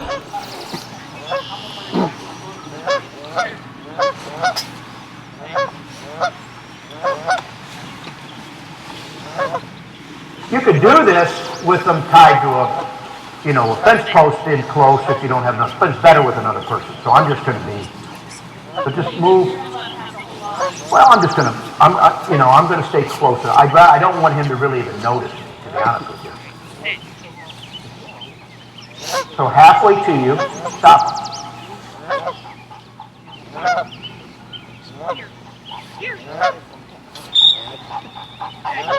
So this is why I want 2 leads. Put that lead on her. We'll do it. Now, ideally, she would have one about the same length. Pat, you want another long line? Let's see if this works. I'm mostly going to demonstrate this. But, see, this is where I think we should go We should take the retrieve out of it, just the response. Okay. Hug them to you and say here. Sit. All right. So I just see what I did. Okay, do it again.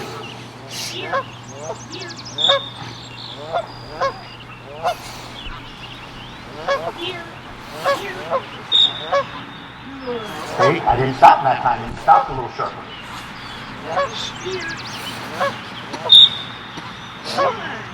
Okay, this time, when you blow the sit whistle, I want you to neck. Doesn't have to be high. I just want to get a good response to it. Okay. Yep.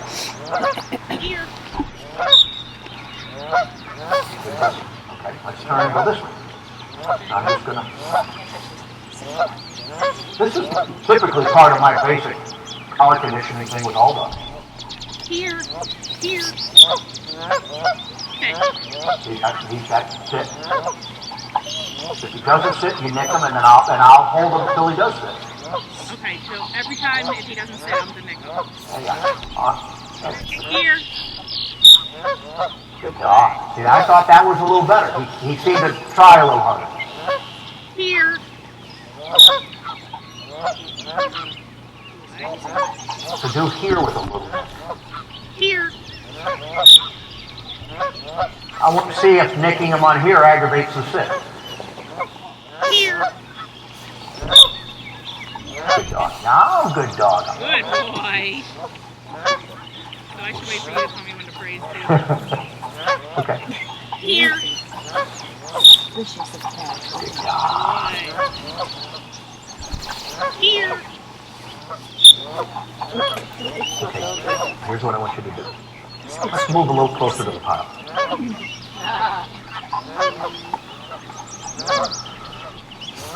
Now, this, huh?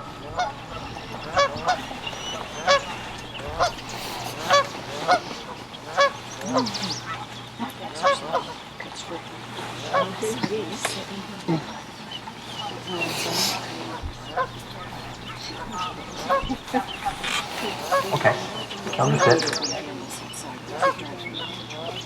All right, should have send him.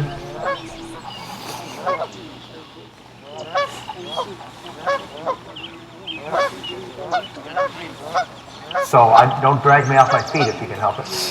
I don't want to stop it.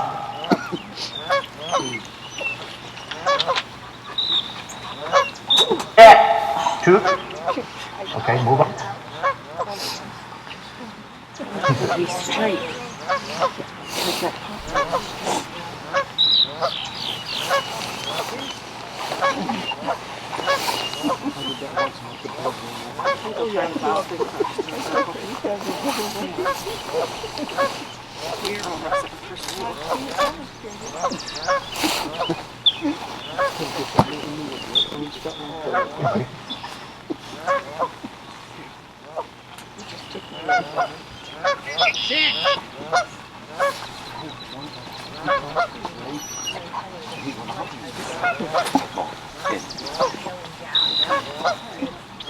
Sit. Oh, I agree.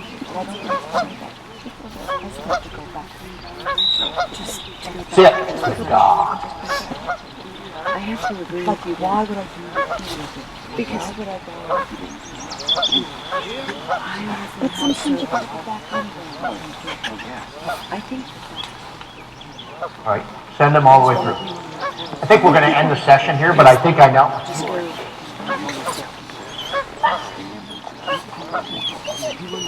The attitude about him, doesn't it? Well, as soon as you see. Now, I think you got some things you know, I mean, there's a handful of things I'd clean up. I'd go up there and I'd get a more respectful response to the pile. Sit! And don't let them chase those bumpers out of your hand.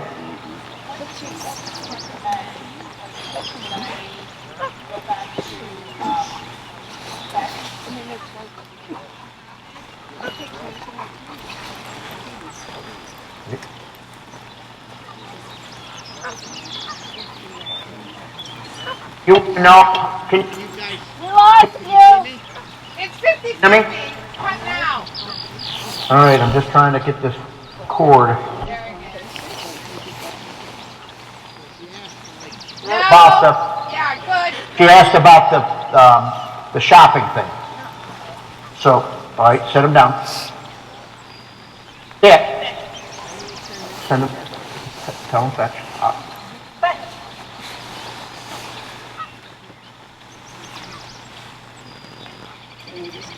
What's he doing? I'm confused there. We can't hear you. He's not talking. Sit. Don't make him I'm finish. confused as to why she said Go on. fetch and then he corrected. I think he's trying to get him to be like more. Grab one and Get go. that before he stops. Yeah, Good dog. The dog's picking it up and dropping it. I understand. Sit. Now, and do it next to you.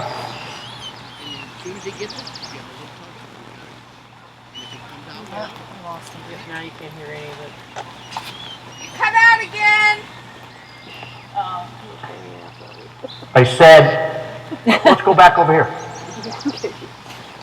So go ahead, ask your question while we're walking.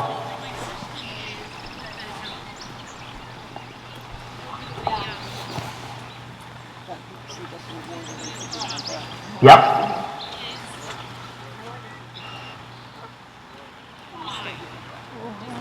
Why do we worry about it? Because we need to add rules to the process of retrieving. Because it's the same thing that when you decide you're not going to let him cheat around the water, and he decides he doesn't want to go because he can't cheat. Now, first of all, it also adds, it solidifies the whole process of force. Force, I mean, the word back means everything from the time they go to the time they deliver. So it adds rules and responsibility. So we're walking up to a pile of bunkers here. So, now I'm going to show you what I want you to do, because now I can do it closer. When I do fetch to the pile, so you're going to go up. You can take the orange lead off. And I'm going to be, once again, I'm going to just be the backup man. Get rid of that, just dump the orange lead. I know, I got lots going on here. I'm trying to, I think I can stick this in my pocket now. Okay, come over here. Sit. Tell him sit. Make him sit. Okay, hold on a minute. I'm not going there yet. We're going right there. Sit! He doesn't get to grab. This isn't a happy bumper. That's a break. Point at it, sit back. Sit. Sit. Okay. Do it again. Sit. Fetch. Sit. Okay, halfway to the pile. Sit. Sit. Sit. Sit. Go ahead. Fetch. Sit. Boy. Halfway to the pile. Sit. Sit! Okay, do it again.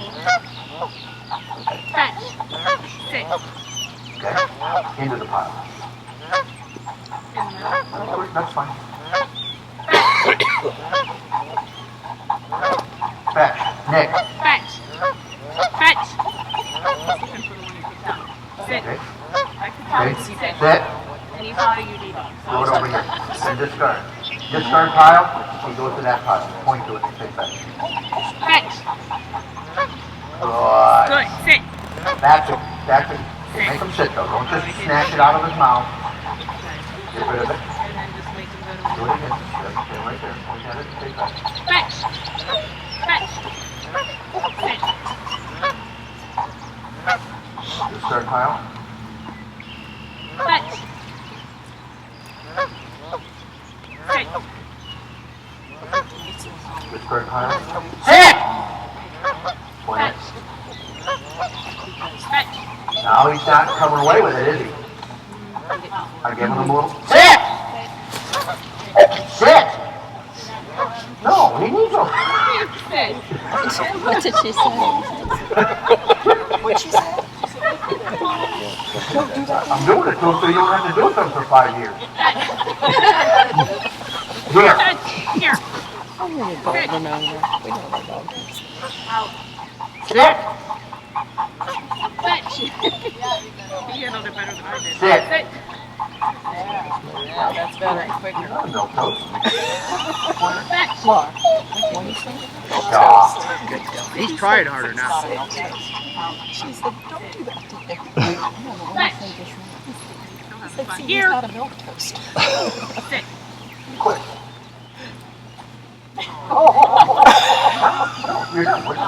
Throw him a happy bumper now. Ready, unbuckle. He's got a lovely attitude.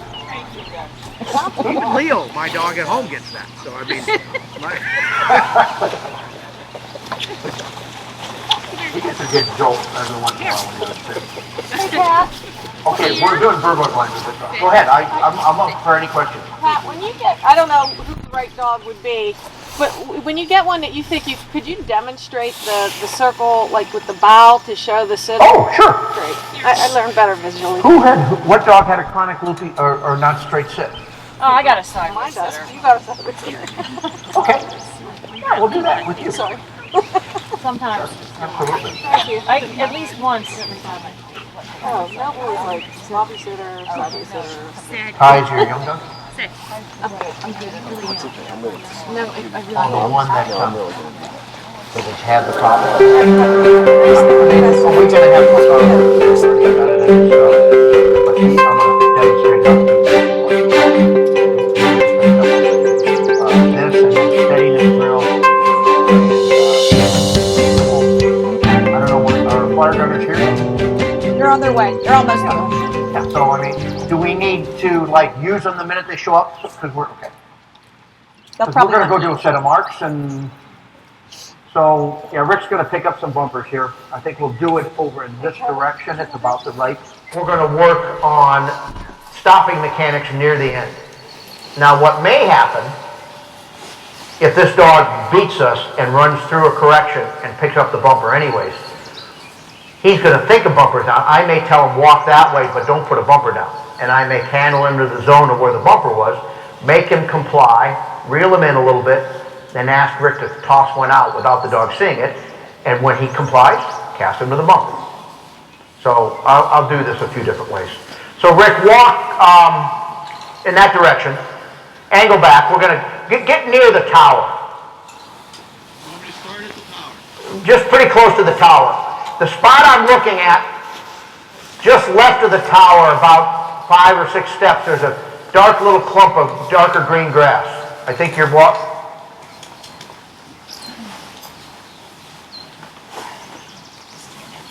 Well, this decoy isn't.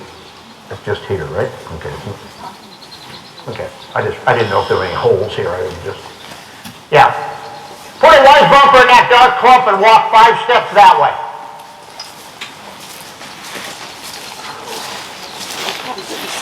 Yep. 1, 2, 3, 4, 5. Stop. On that line.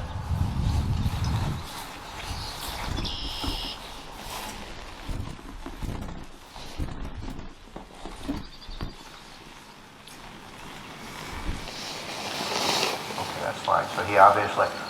Okay, red bumper that way. Drop a red bumper down. 5 steps that way. Okay, so you're dead at the pole, okay? Now he's probably going to start going, but I want you to look for opportunities to stop him. So, if he's going to probably go back to where the first one was, so just stop and cast him.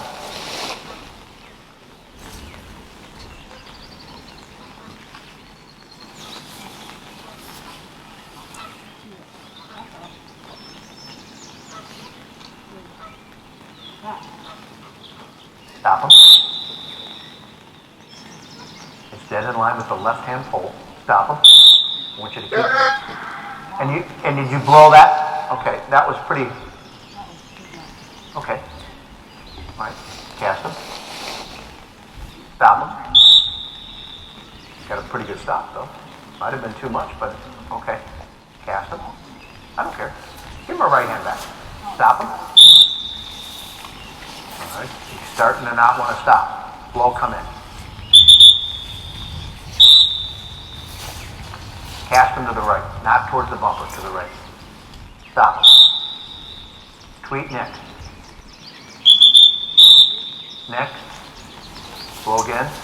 If you nick on a stop deal, I want you to blow a whistle after you nick as well. 2, nick, blow a sit whistle, that's fine. Cast them and stop them right away. Good dog. That was better. All right, cast them to the bumper.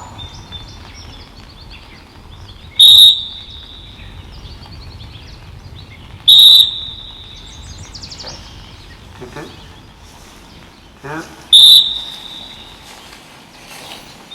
2. No. No, don't worry about, I'm not worried about caster. Don't get too much wrapped up in caster fuses. It's about sit.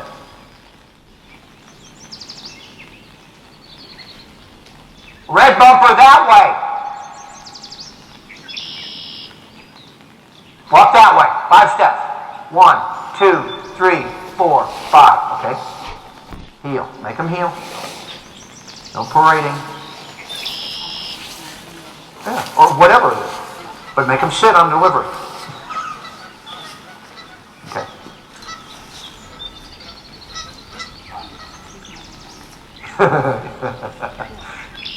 I'm glad you're enjoying it. So am I. Here.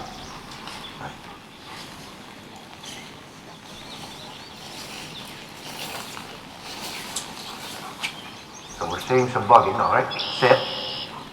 And I want you to just stop them. Okay, cast. Stop them. Break verbal, probably, but you're okay. No, it's good. Stop them. 2, 2. Wait, don't be in a hurry to cast. 2, 2. It's a little bit closer to the gun. 2. Good dog. Good dog. Good dog. Red that way. Red that way.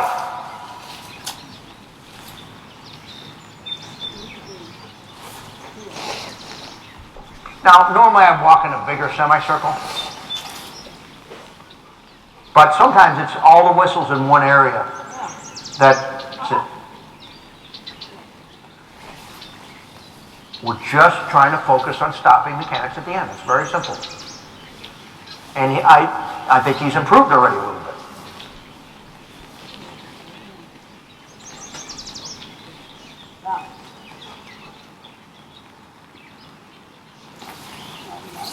Stop him there. Okay, good. Very nice. 2. Okay. Let's go red that way. Right off that clump. You know, you learn to gauge, but it really, if you don't know quite where it is, it really doesn't matter. It's not about having a great blind. It's just about working on the mechanics.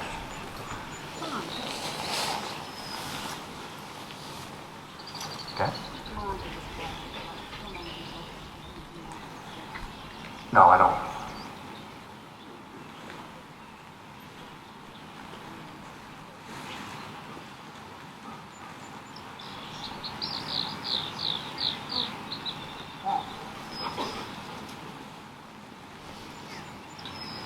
Stop him. Not because he's offline, because I wanted to get his work on a stop. Right? Cast. I mean, the way he's looking at you just shows me that he's being real attentive. One more that way. Red, that way. 1, 2, 3, 4, 5.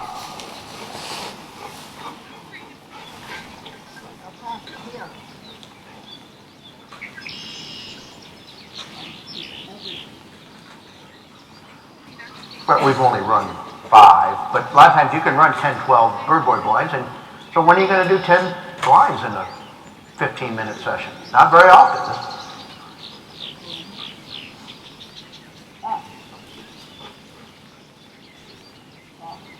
Yeah. He's definitely trying.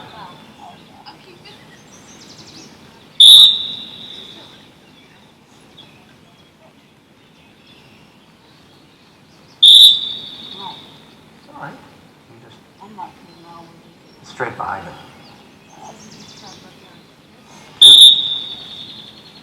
Two. Just wait.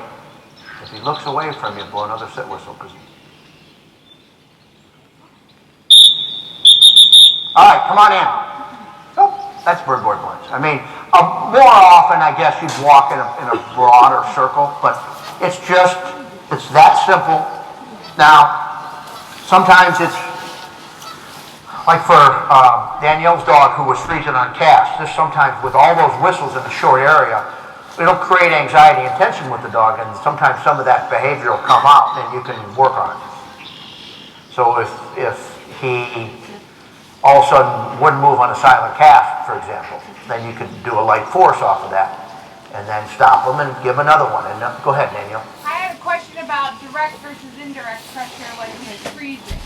Freezing on a cast, right. You know, how some of my reflection was when we use the pressure, the down, the slow, the low two and back up is more direct pressure, and your nick on the heel. Well, no, it isn't direct. It's direct. It really isn't direct pressure. No.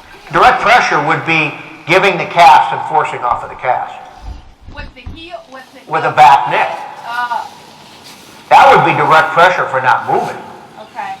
Indirect pressure is doing something indirect, now, what you described isn't really either. It's kind of a cold burn is what it is. You're not really even giving a command associated with the pressure.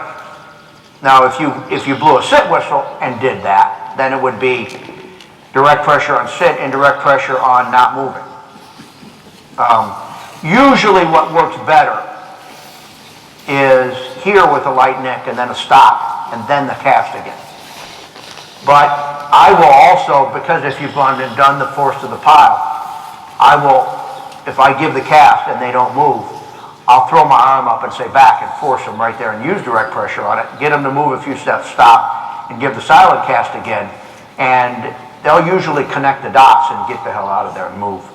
And then, you handle them a few times and good dog them, and they start to say, oh, okay, I guess what you described is like I think it's kind of a duct tape approach. Let's just try to fix it in the field and see if we just can't. And it's not really fair to call it duct tape. It may be just, we should do the same thing with this dog here. But if you're going to really get him to understand that, I think this is a more long-lasting approach. If the other one he kind of gets it, it's a little bit of a shooting in the dark, hoping he understands what it is the pressure is about. But if it happens to work, great. Well, I haven't seen it as a pattern to really do. No, and to be honest with you, I'm not sure I would dwell too much on it if it's not a pattern. But if it is, it's okay.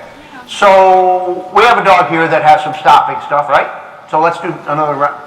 You mind doing that again? Can I get one of my guys? Oh, sure, absolutely. Oh, you bet. Yeah. What do you guys want to do? Cliff? Jake?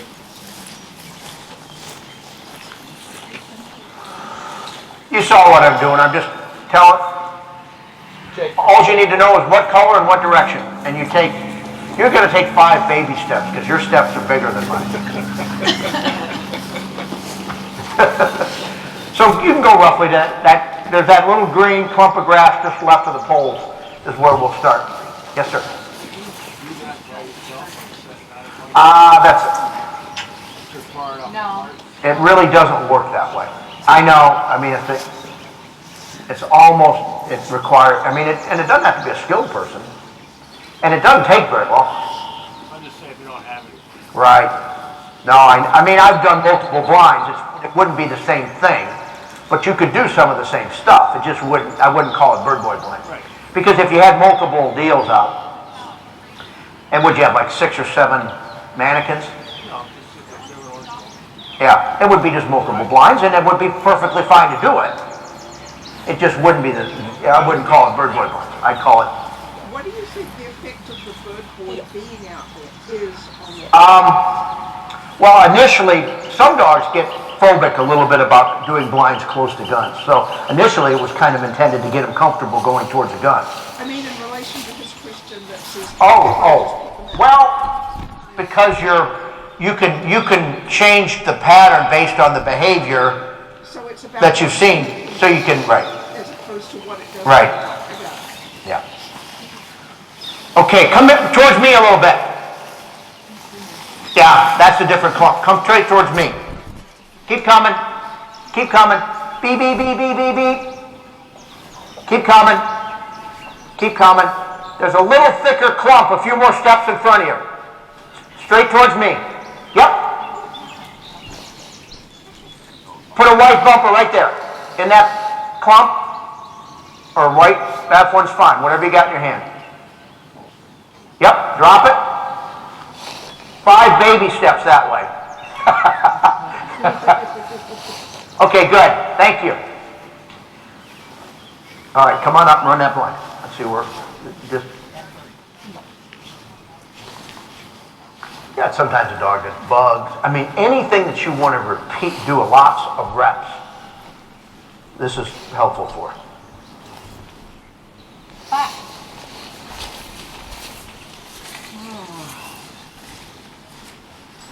Stop them.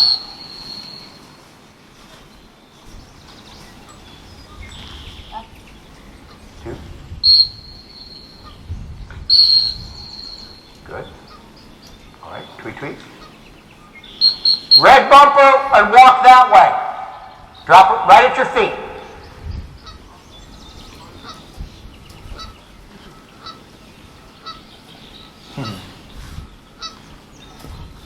Prefer him not to see it, but that's okay. Yeah, I don't know if he really acknowledges it. Good. All right, run.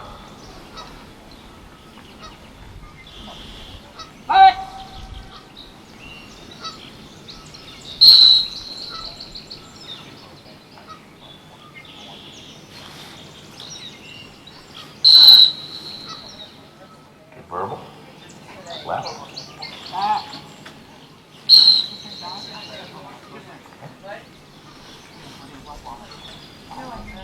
Yeah.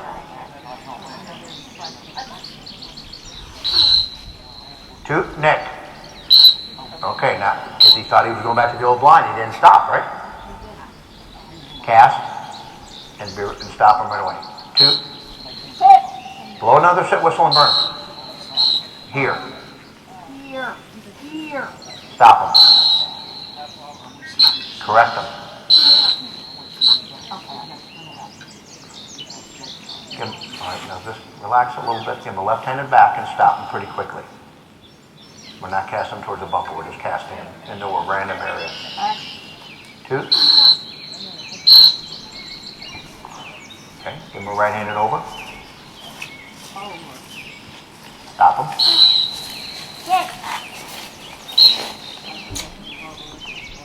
Okay. Cast him. Stop him. Okay, good. We're all coming. Okay, good. Red bumper that way. Drop it right at your feet.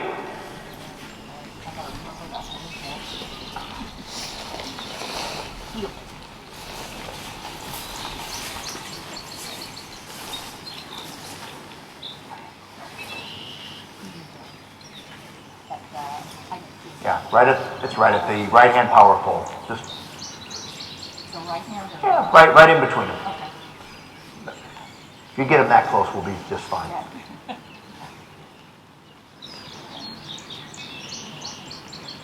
Don't worry too much about initial line. Just put your hand down and send them.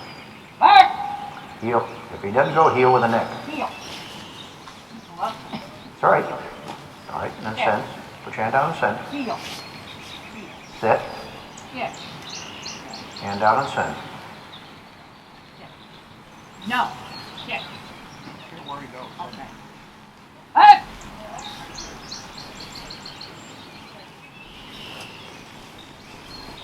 Stop him. Okay. Right angle back. Stop him. Okay, he didn't want to stop, but he stopped, didn't he? He kind of like almost didn't stop. Okay, good. Red bumper that way. about to shift up on him. Good. So you see it's just...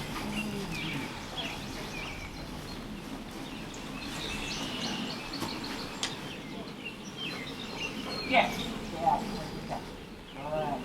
What?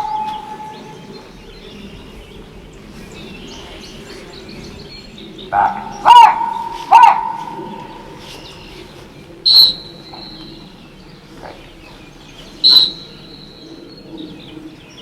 Okay. Go ahead, cast.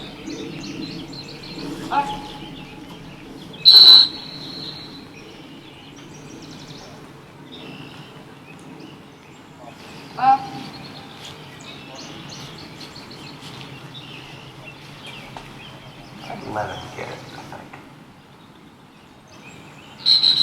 Red bumper that way! Ah, that's okay. It's all right. After you do it, you know. Right, Like, yeah. I know what I did. Yeah, this is just about like, all right, so you see the evolution of this a little bit. Now he's showing a little anxiety, so a couple of the... So okay, the only thing I'm going to say, if he pops, don't just holler back and step. If he turns this way and pops, you're going to throw that left arm up and unwind him and back with a nick. Okay. So you're not just going to holler back. You're going to throw your arm up and you're going to unwind him. In other words, if he turns this way, I don't want to complete the spin, is what I'm saying. Does that make sense to everybody? So I want to uncork him. All right.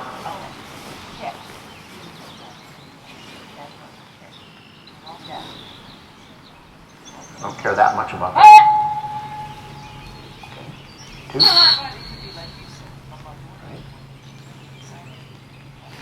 What? He says, I've had enough of this crap. That's okay. Just get, right over. I could care less. Over. He's going to throw a loop. All right, verbal left back. What?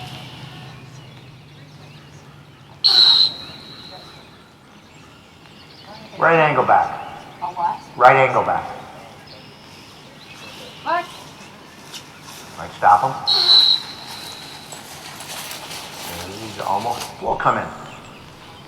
I don't want to get him to the 2. All right. If he doesn't stop, I want you to blow another whistle in the neck. Right angle back. I'm going to cast him away from the bumper. I'm going to get a couple stops on him. Because I sense it's deteriorating. And so I don't want him to beat us. Stop him. 2. See, it's starting to erode, isn't it? All right. Give him a right angle back. What? Stop him. Left over. Over. No. 2. Blow a sit up. Don't say no. Blow another sit whistle. Reinforce the command he disobeyed, which was not sitting. Left angle back. What? 2. 2. Left 2. He's coming in. And if you have to force him, back, Nick, back. Left. Back. What? Back. What? Okay, stop him. All right. Right over. Stop him. Stop him. Nick. Stop him. Blow again, another sit. Right over. Be a little, I wouldn't go with a lot of pressure around the gun. 2. Right verbal back.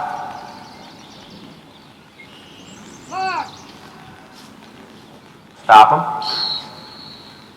Good dog. Left angle back. Stop him. That's better. Right verbal back. If he gets it, great. 2. All right. 2. Make him sit. Blow another sit whistle. Blow another sit whistle. Cast him back. Well, he may not handle with a bumper in his mouth, but I'd make him. Huh? Okay, then make him do it.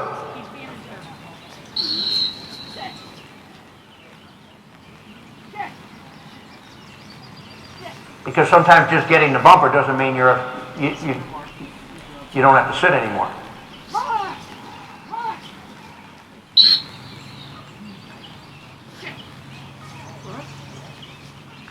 He looks almost as big as her, doesn't he?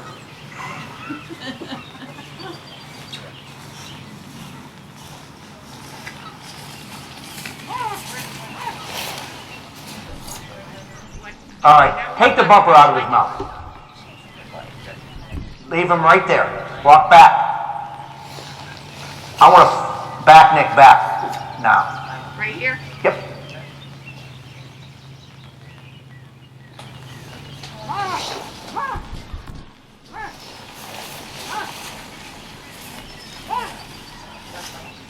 All right, stop him. Flip a bumper out, Jake. Just flip a white bumper out, that way. Yep. All right, handle him. All right, let him get it, if he saw it. Okay. Yeah, have him stop. Okay, there we go. Cast him over to it. I don't care about the casting, I just want stops.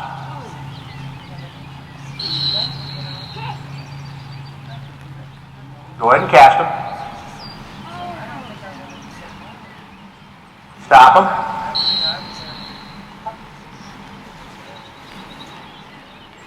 Right back. If he gets it, let him get it.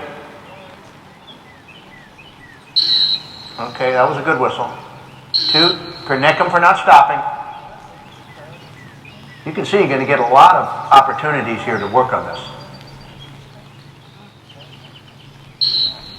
It's funny, you get these dogs, and then they, okay, that was a good response. Left verbal back.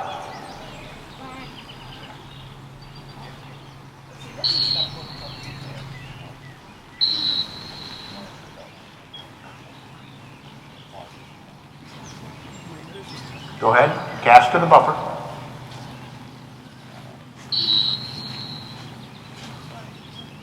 A little bit better.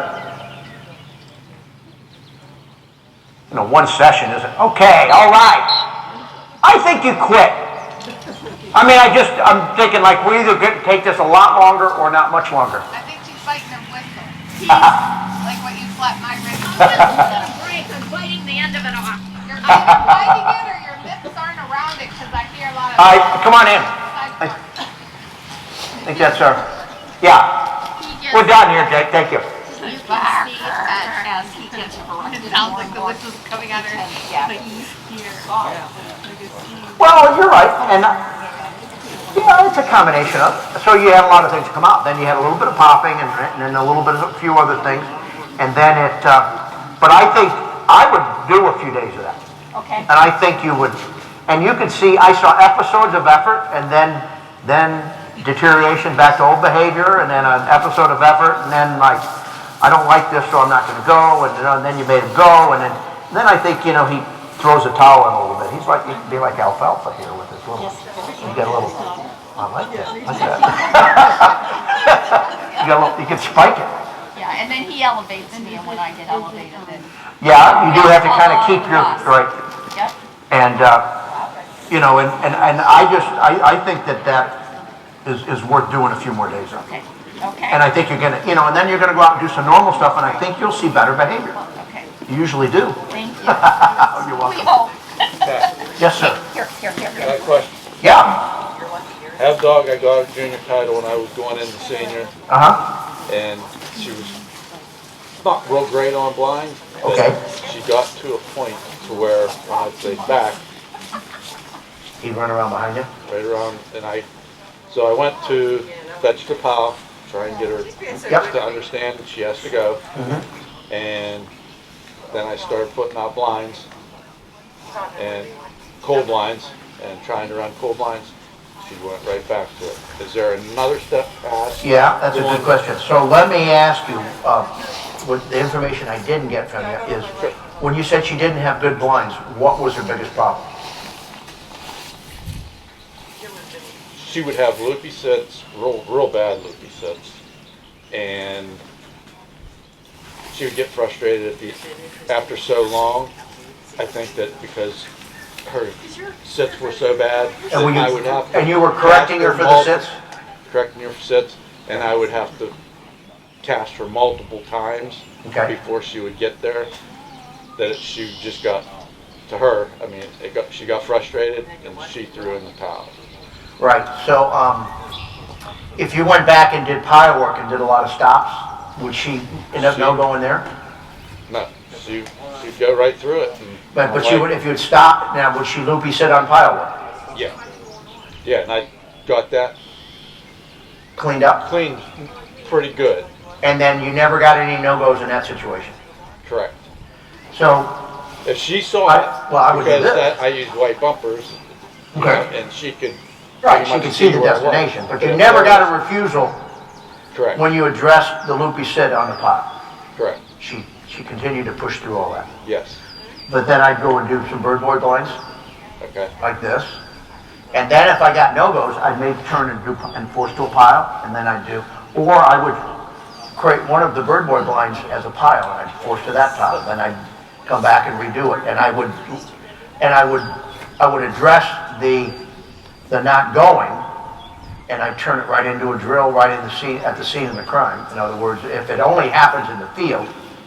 Now this bird boy blinds is kind of like, you notice like we went from short cover to the rough here a little bit, but it's still a drill. Right. It's just a drill that feels a little bit more like field. And if it comes up here, then I would either turn and put a pile and review force to the pile and then turn and do more bird boy blinds. And if it still came up, I'd move up close and I may create one of those bumpers with a pile of bumpers and force right to that spot and then come back and put a person back out and run it. And then, but I would break it down. Okay. I would have broken it down, and I would try to generate that same behavior more in the yard through addressing. But it sounded like you did do that, and it didn't come up in the yard. It only came up with unknown destinations. Yes. Yes. And so when the dog did that, what was your next move when you said back and it came around behind you? I would Heel with a neck nick. heel. And then what happened then? Same thing. And then if you set the dog, now my next move would be to set the dog in front of me and step away and force off of a remote spot. And then maybe I would run my blinds remotely for a few times and then come back to my side. But I try some different things. But a lot of times if you put them right there and you say back, they'll go.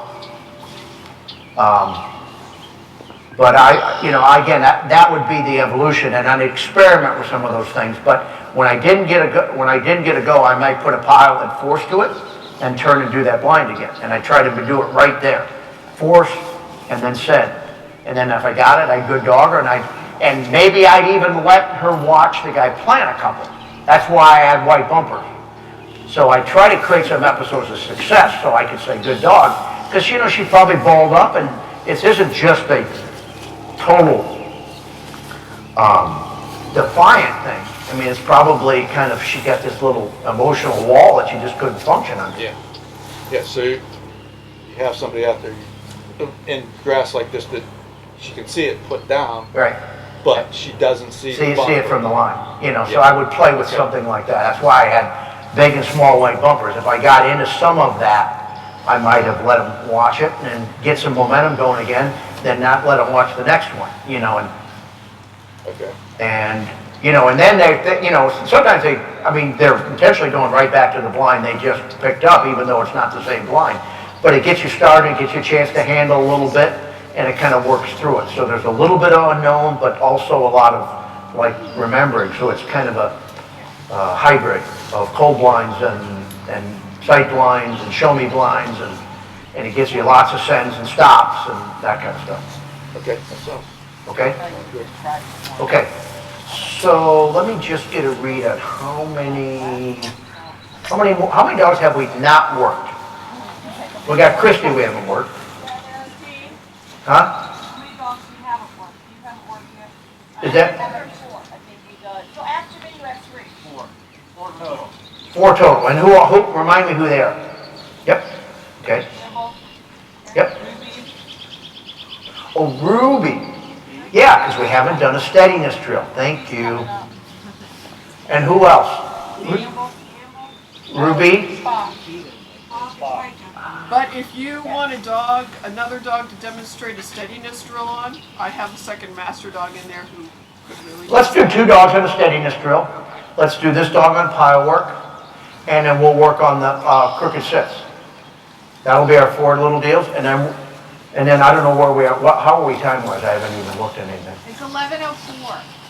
So we do these, and do you want to then, this will take us to 11:30ish. Do you want to then do your lunch break and then do marks?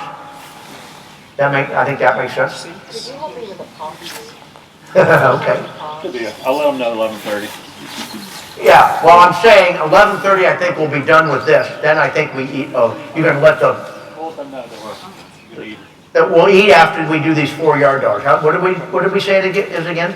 11 o'clock then, 11:04. We're probably 30 minutes, 35 minutes for, 4 dogs. Are we taking about 10 minutes a dog? Or more? It depends how much I talk, right? Let's say 40 minutes. I'll try to because we're kind of redoing a lot of the things. But the other dog is the one that's, Well, if we've been doing in the water, I'd have 15 decoys out there. But I wouldn't just add the distraction, I'd add the conviction to go and then add the distraction. well, you No. had Okay, all right. You want the pile in the same place or closer? How close will we see this? coal, you could put it out maybe 20 yards. 20 yards. Just like, just right here. Let's put the pile of bumpers. I mean, they always do. So, I'm already bothered by the fact that he doesn't have a long one. You've got this. Where is it? Danielle, you got, we talked about it. All right, who's the, okay, you actually have it. I'm telling you, Judy and those guys, Danny, they were religious. You drug a lead 60% of the way through double T. Not like, oh, today I don't feel like it. No, you always did. You never put yourself in a position to not have control. So I'm thinking right now this dog's got some, what are we going to do if we want to get up and work up close? We're going to be have this delay. We're going to be calling Cabela's to have a lead shipped in because we didn't decide to bring one. No, I've got one in the car. Oh, okay. So you're going to put your choice. Okay. I almost brought it down. 6. Bring that back. We'll mark it up from here. Thank you, Phil.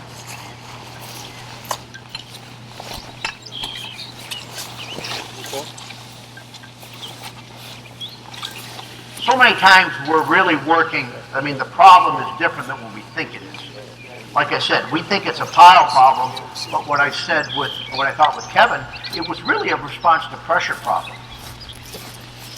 More than it just came out in that situation.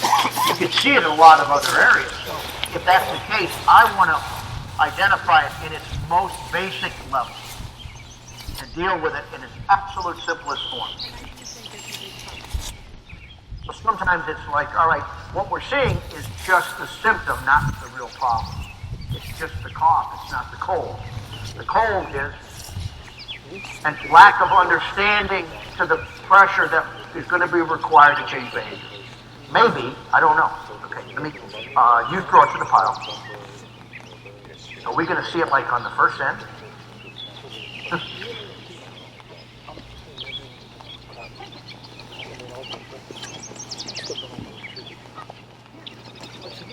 Just work them like you would normally work them, and let me just watch.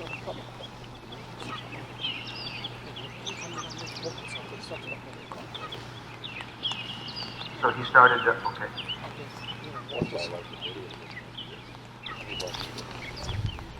That's fine, I was just watching what you're doing.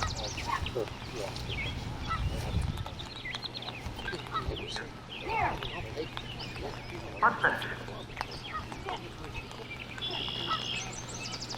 Get that lead chasing them. Scared. He'll get it. Right in him now. Almost the audio is get the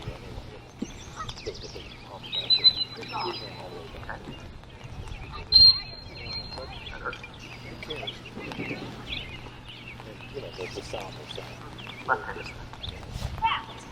Back. Okay, here you go. So use it. Starts not working. Tell him sit. Neck. Fetch with a bird. Fetch. Okay. All right. That worked. All right. Okay. Flip it right to the same spot. Take it without a bird. Without pressure. Just tell him to fetch. Tell him to pick it up without pressure. Okay. So you got a bark. Now, is that just a whoop, or is there any aggressiveness involved with that? Okay. Flip it right there. Cast him, tell take it. Okay. So let's do some obedience with him. Grab the lead. Sit. Yeah.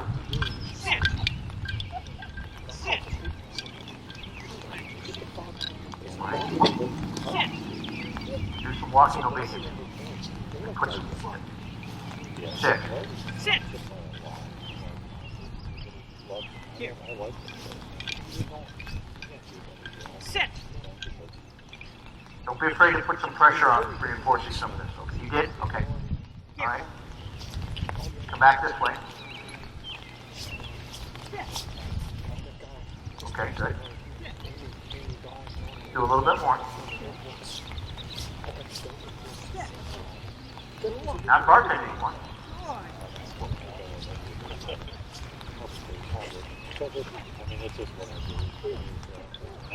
Okay. Put that in front of his face and just tell him to take it. Sit!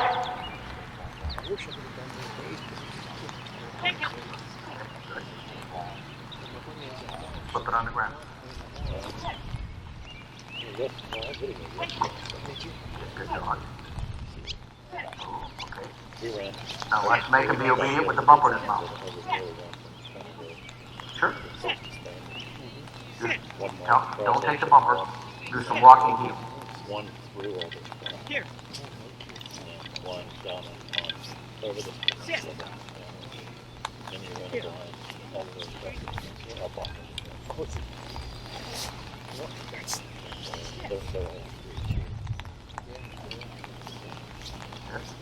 My dog did it. So it's okay. So he doesn't want to heel next to you, does he? Because it was from right down the shoulder. But I got it.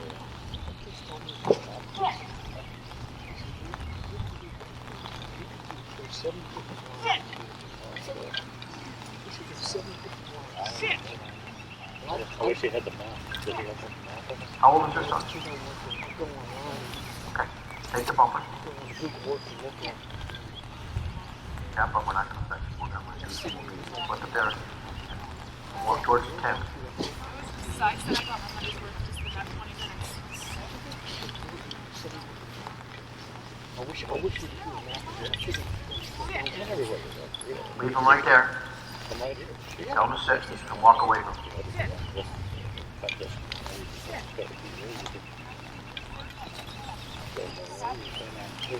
Come on, there's 10 rounds. Here. Here.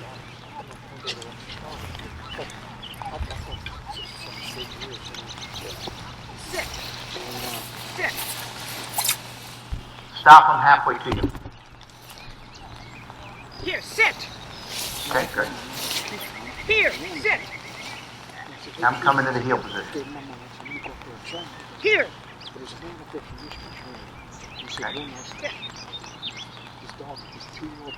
Okay, walk over here. He smooths out when you take the bumper away. Did this start to come up when it was forced to the pile? Okay. He says, the dog, he kept saying, the dog, go through the pond, because I'll be here, but when I lost the dog will end. Good dog. Never Good. listen up to the straight through the right Something I got real values on. Pet him a little bit. The dogs are awesome. Yeah, My dog is yeah. sitting right on the edge of Tighter the the lead.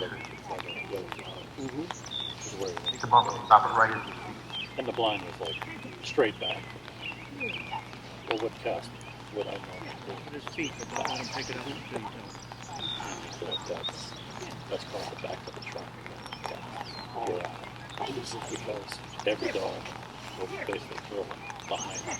Oh. Set him. Tell me he's good. He's trying a little harder. Even though it's back. Not barking. It's like give it at least an angle over.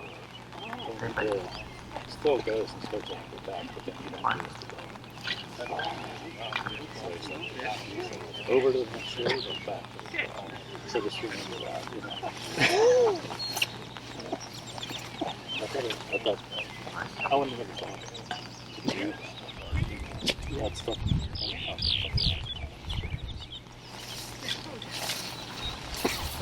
Set him.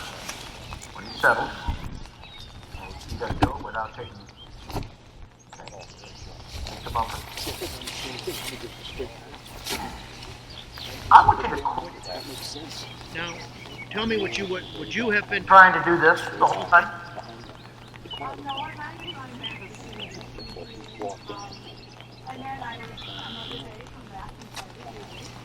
The one walk is up on the corner.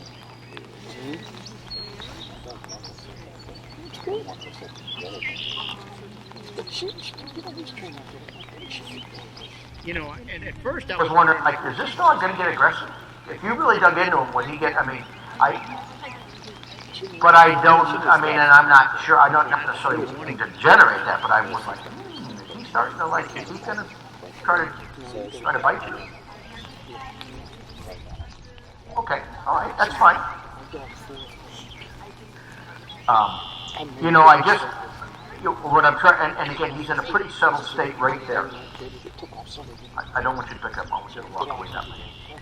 Let's talk about it some more. But I think, and you know what, you've got a lot of experience with obedience training and things like that, so your instincts were similar to mine, and maybe that was more demonstration for everybody else, but I wanted to de-escalate the challenge and then try to work just on him settling and not trying to jump up on you, and some of it was, it's certainly anxiety driven,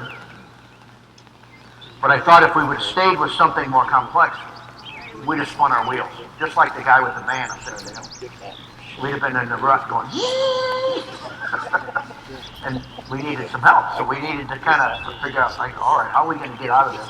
And then the key is like finding an excuse. We got to get them to do something of compliant state so we can reward the effort of trying and show them that, hey, it may just be a baby step. And so the one thing you said you said, I come back and I try to do that. I wouldn't come back and try to do that. I'd come back and read you this. If I just came back tomorrow and said, let's go back to the pile, I think you're just going to, it's like the mule, but backing up and ramming his head against the wall, hoping the door's going to open. You're doing the same behavior, the same thing, hoping for a different result. I think you got to come at it from a different direction. So I would come back and try to get some positive things going before I went to that, instead of going for that. We went to that, and we had to back up, find some positive things to quit upon. But I would start with the easy things and gradually work up, and then quit, and then go back to what I did the day before and gradually work up and work my way into that. Probably slower than you are. Okay.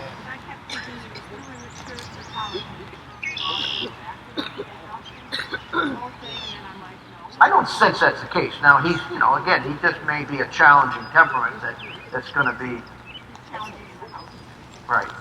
So you're just going to have to, and some of those things you have to find creative ways outside the box to get through it. But the formula of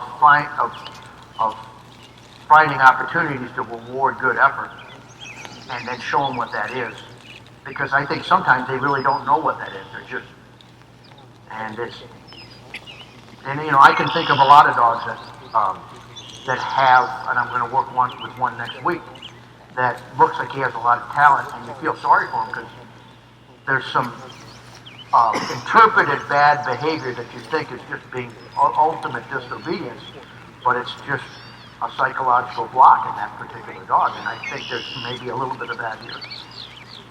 Okay. All right. Okay. What do we? Oh, we got one of our steadiness dogs. Okay. So what we need here, Rick or somebody, we need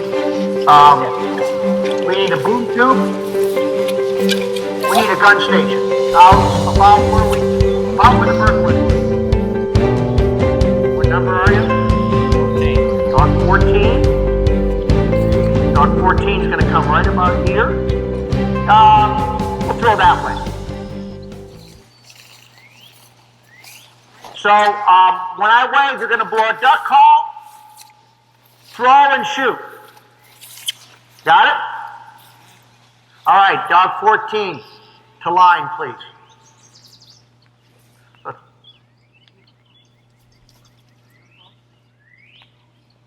Okay, back up a quarter step. Okay, start to come to line slowly.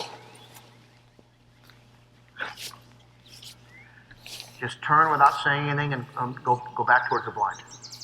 And stop. Sit with a neck. Sit. Rotate counterclockwise. In other words, yep, exactly. Okay, very good. And stop. Sit with a neck. 3 steps forward. Okay, good dog. Say heel. She's being respectful there. Okay, come on up right here. Okay, so the way this is going to work, perfect. I'm looking down at her front feet. Her feet are even with the tips of your toes. She's pretty good spot. Any movement, you're going to correct on the word SIT, and we're not going to send her. We're going to deny the retreat. So if you tell her to mark, tell her to mark. Guns ready? Sit. No. Okay. Sit with a neck. Back up 1 quarter step and neck on heel. All right. Silent throw. Duck slide.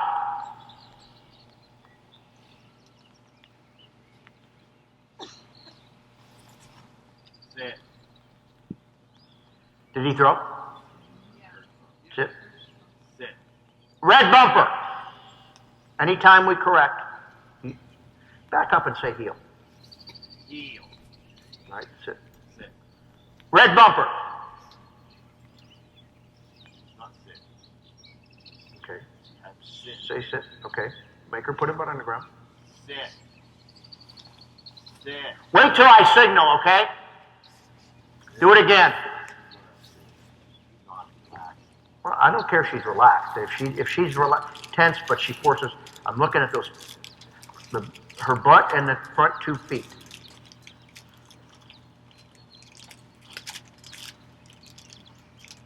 Wait. She's settled right there. Put your hand down over her head. Hold it there for 2 seconds. Send. Rip. But for the hand to mean anything, she's got to be able to see it. Okay? I don't care what she picks up. So we're going to do red bumper again. So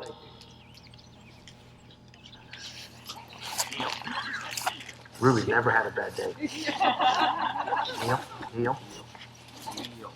Sit. Grab the tip of the string of the bumper. Drop. Okay, drop it on the ground. Don't look away when you do it, because that's when she's going to jump ahead on you. Have her back up a little bit. Heel. Sit. Okay, perfect. Red bumper, no shot. Sit.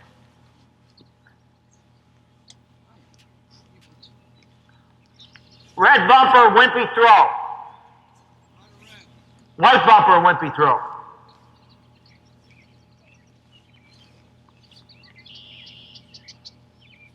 Okay, good, good.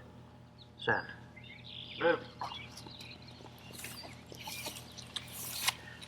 Where'd she's bringing, oh, she brought in the bumper. Okay. Pick up some of the bumpers and birds. So I'm going to increase and decrease the excitement level based on the correction.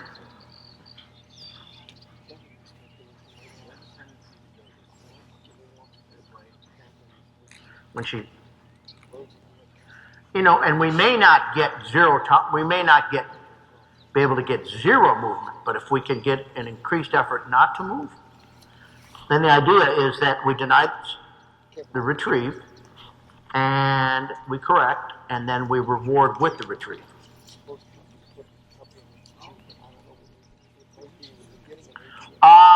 Shot, red bumper. No duck call, just a shot.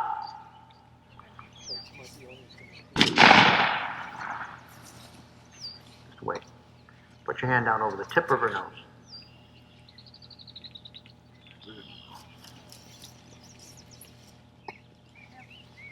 Do we have our other steadiness dog here? We're going to put 2 dogs on the mat out here at once. Come on up. So I'm going to have you guys honor, and depending on who's good, I'm going to send that dog.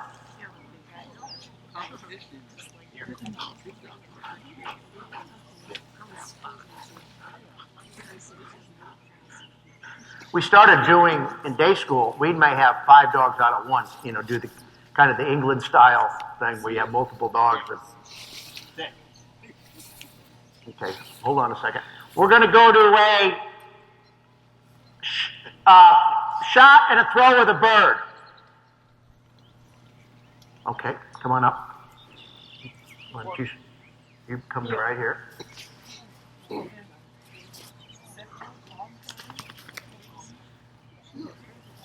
haven't seen a really heavy-coated curly one in a while. Right there. Okay, help me out here. Let's flip your name tag over so I can make sure I remember your name, okay?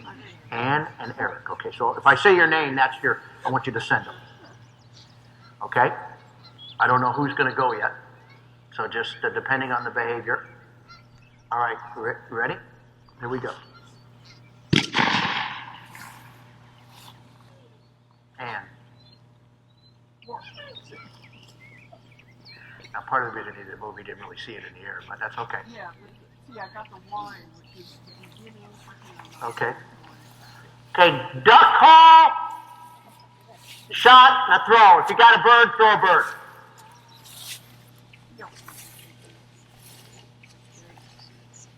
So both you guys, if you cue, then cue.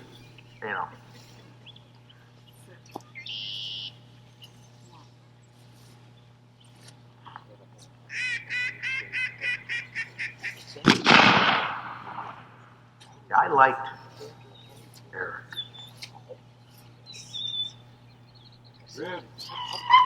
The reason I gave Ruth the send, she started to patter, but she caught herself. It's like she tried not, once they start to kind of start to move and restrain themselves, I think you're in the right direction.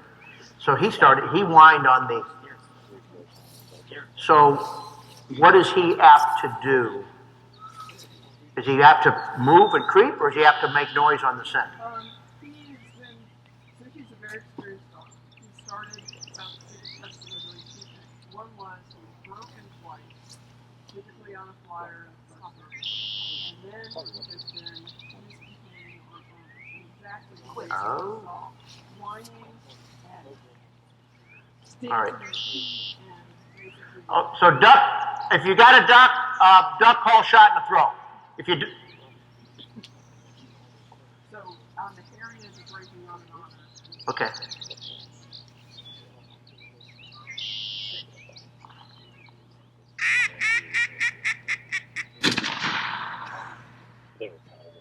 And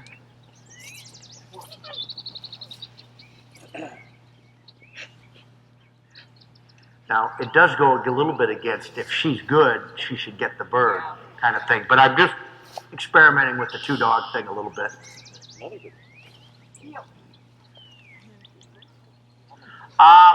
White bumper, no shot. I'm trying to send RUBY, but we'll see. Okay?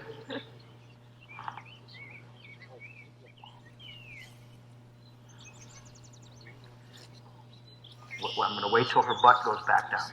Put your hand down over her head and hold it there for 2 seconds. And send her. First of all, that's the cadence I like to see every time. Hand comes down, on your marks, get set, you say her name. She runs out from underneath the stationary hand. I think if you change that a little bit as well. Yes.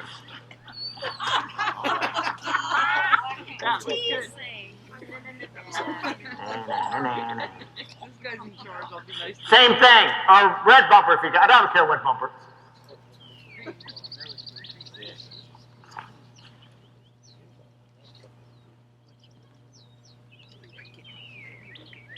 And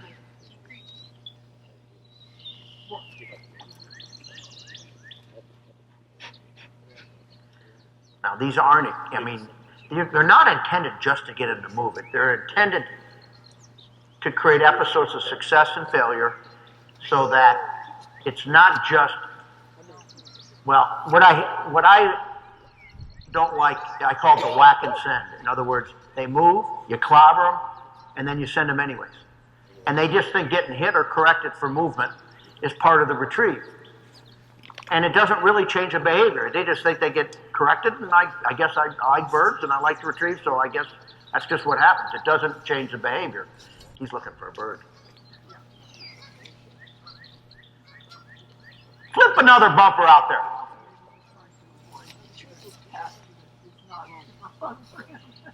He says, yeah, whatever. Okay, do you have a white one? Go ahead. All right. Fetch!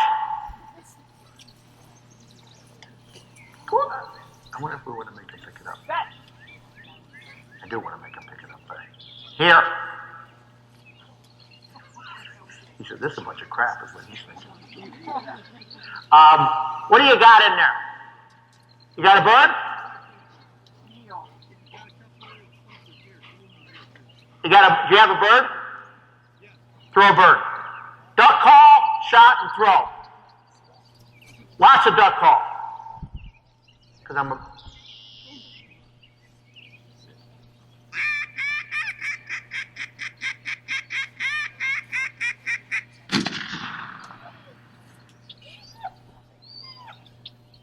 Eric.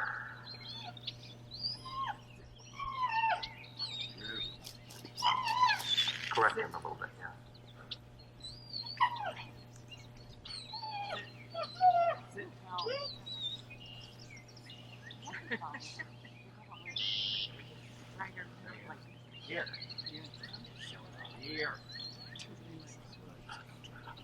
Okay, get a bumper ready. Got something in your hand? I'm going to send Ruby, and then I'm going to signal when she's partway there, and then you're going to throw it. Did you hear that? You're going to send her on her name right now, without a throw, right now. Ruby.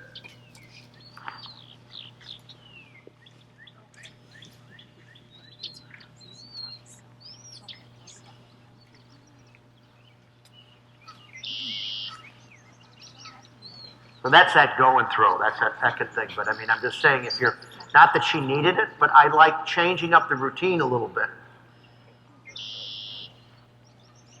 We're going to try to send Ann here. You got one more bird? Shot and throw with a bird. Because I think we're going to quit here. If,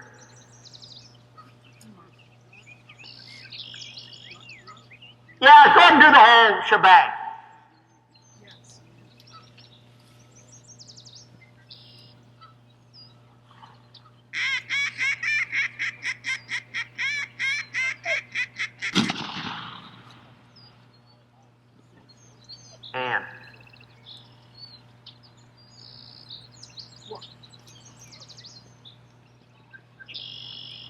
She moved more there that time. SIT. If you got a bumper, throw it silent. Go ahead and get one.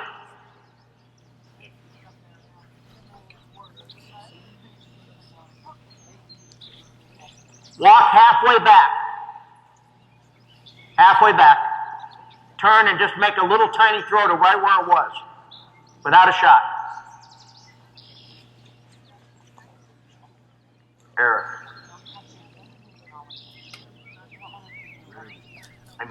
Not that I really needed it, but that's what I'll go to with some dogs. I'll go and like, that'll be the throw. It'll be just drop it. And good dog, and then send. All right, come on in.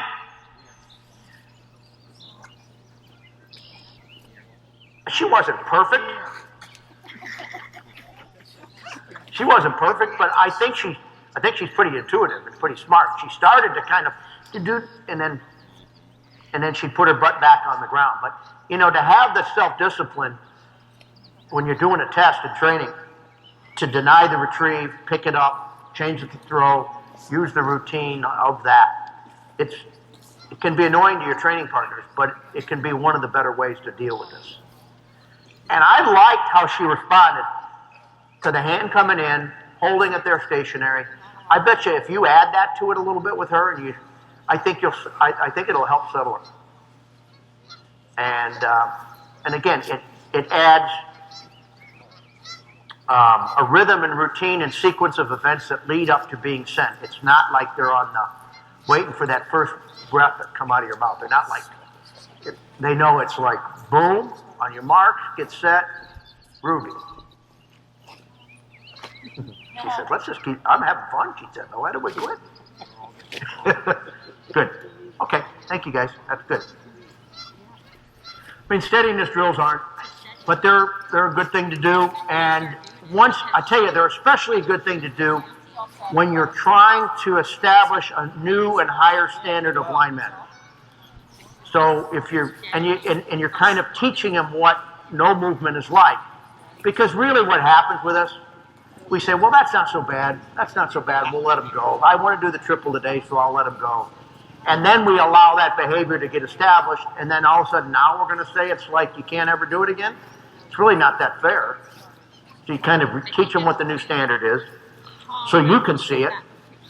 And you may see like, all right, I think that's, it may not be perfect, but it's an increased effort to not move, so I want to reward that.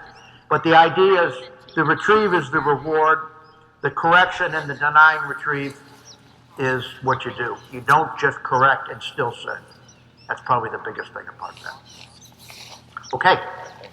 Sit. And then you wanted to work on the pop. Yeah, I just wanted to have you help me with that a little bit. Okay. Well, so maybe we do, okay, do we still have, where's all our, don't take all our bumpers away yet. We're going to put a little bit of a pile out again. Take the line down. Yeah, we can. We're going to, I don't know if you need to take it down because we're going to end up probably moving it right over here. All right, well, whatever.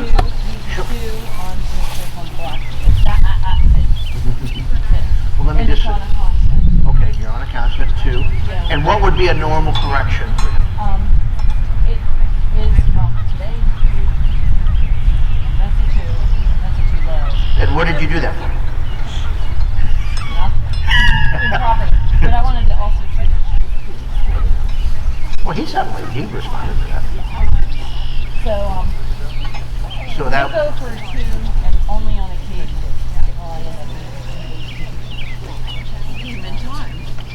And if you did a 3, I mean, that response was adequate for me, but if you did a 3, what would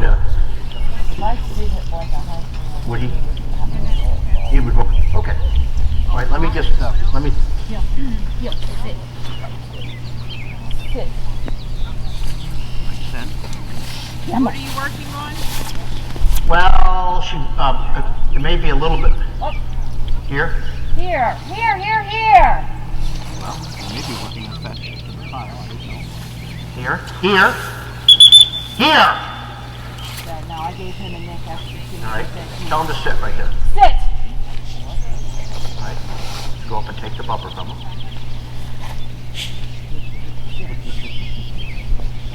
Drop. Just step right over here. Give him a left hand verbal. But we're not going to pull. Left hand verbal. Don't sit. So he goes Sit. Back.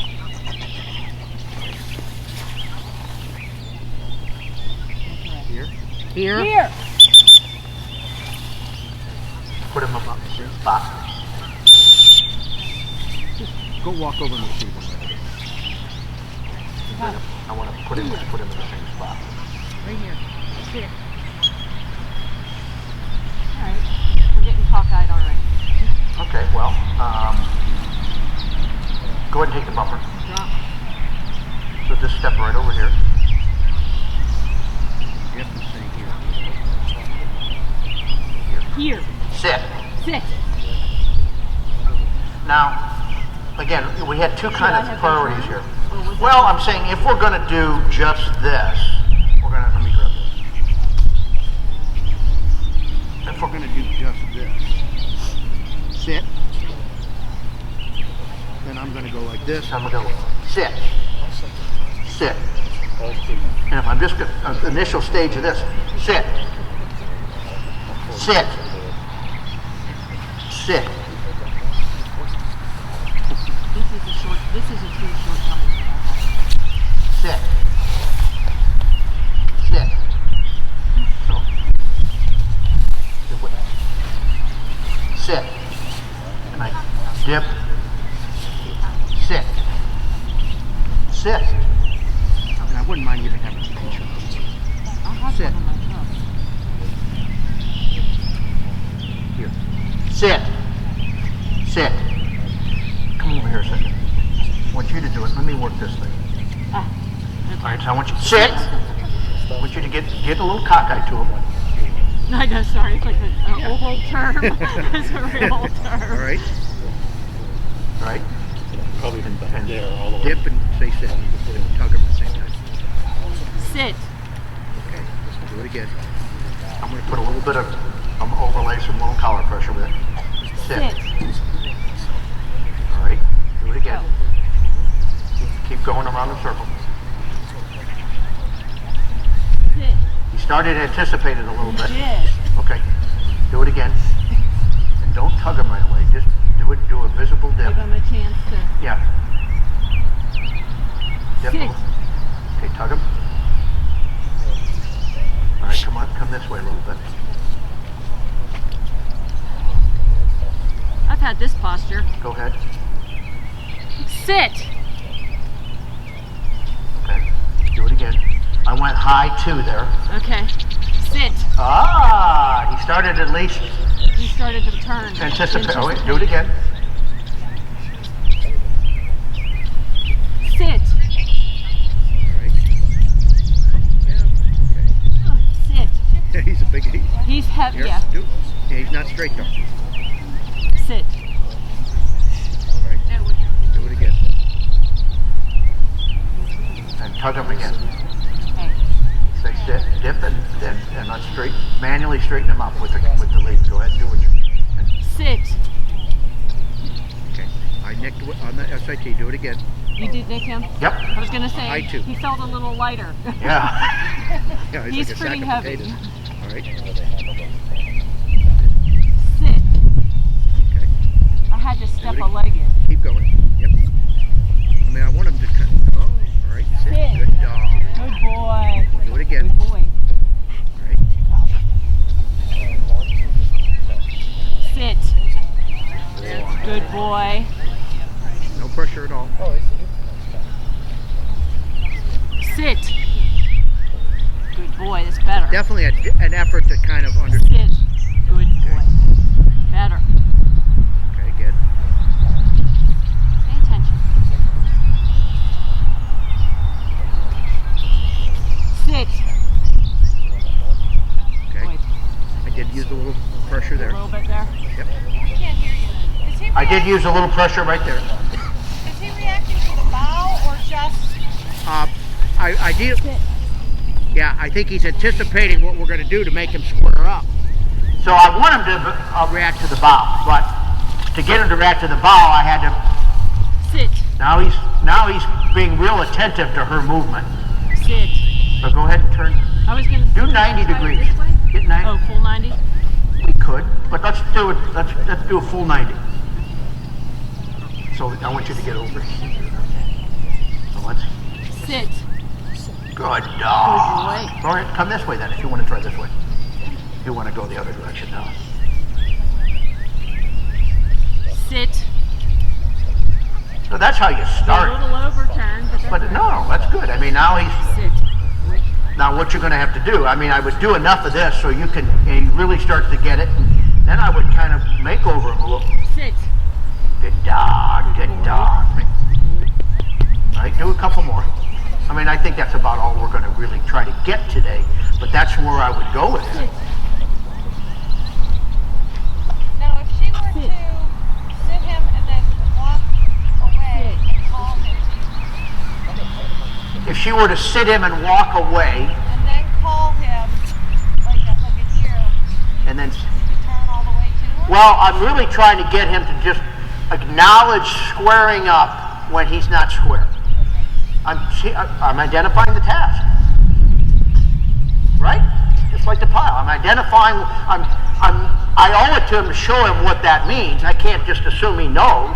So we tugged him a little bit, and I tugged him and added a little bit of collar pressure, and then once he did it, I rewarded it, and we've done it a few times without pressure. And yeah, that's the idea, to show him if you're cockeyed to me and I dip and I say sit, you should turn and square up to me. So now then I'm going to do some stops en route to a pile. Not today, but that's what would.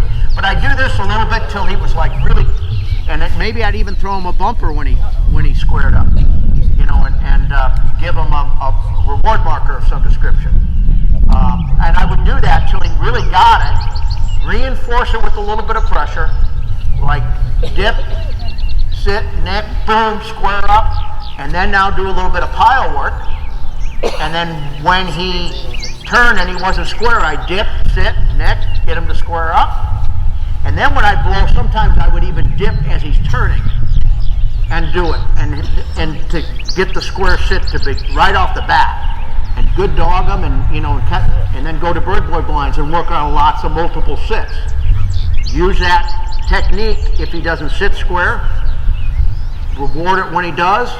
And see if I couldn't turn and get that better sit all the time. What I really don't like, and it happened a couple times on this water blind yesterday, you were right at the key point of having to cast off the point. And now we decided, oh, that sit isn't perfect. That's not the time to work on it. I mean, do bird boy blinds, do it somewhere, but you're going to interrupt the flow of what's going on sometimes if you get too anal about it. Now, I will say at the end of the day, I have not found dogs that didn't sit perfectly square to necessarily cast for it. It may not be something that should wake you up at 2 in the morning worrying about it. But if it's really chronic, laying down, some of these, and I mean, some dogs will literally sit way from you. He's been.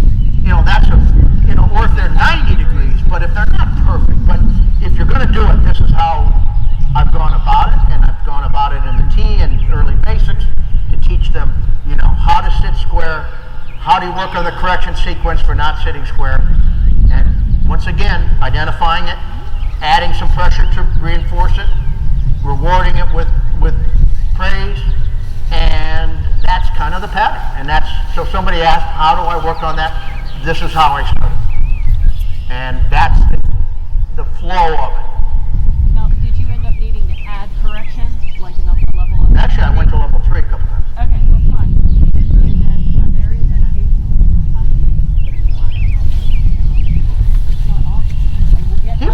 He actually started, like at first he was just like, you know, internalizing it.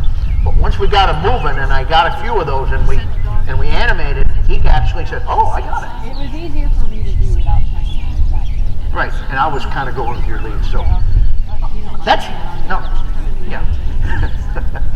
Yeah, we can work with that later. All right, I think we're done here. Is there any questions based on what we did? I know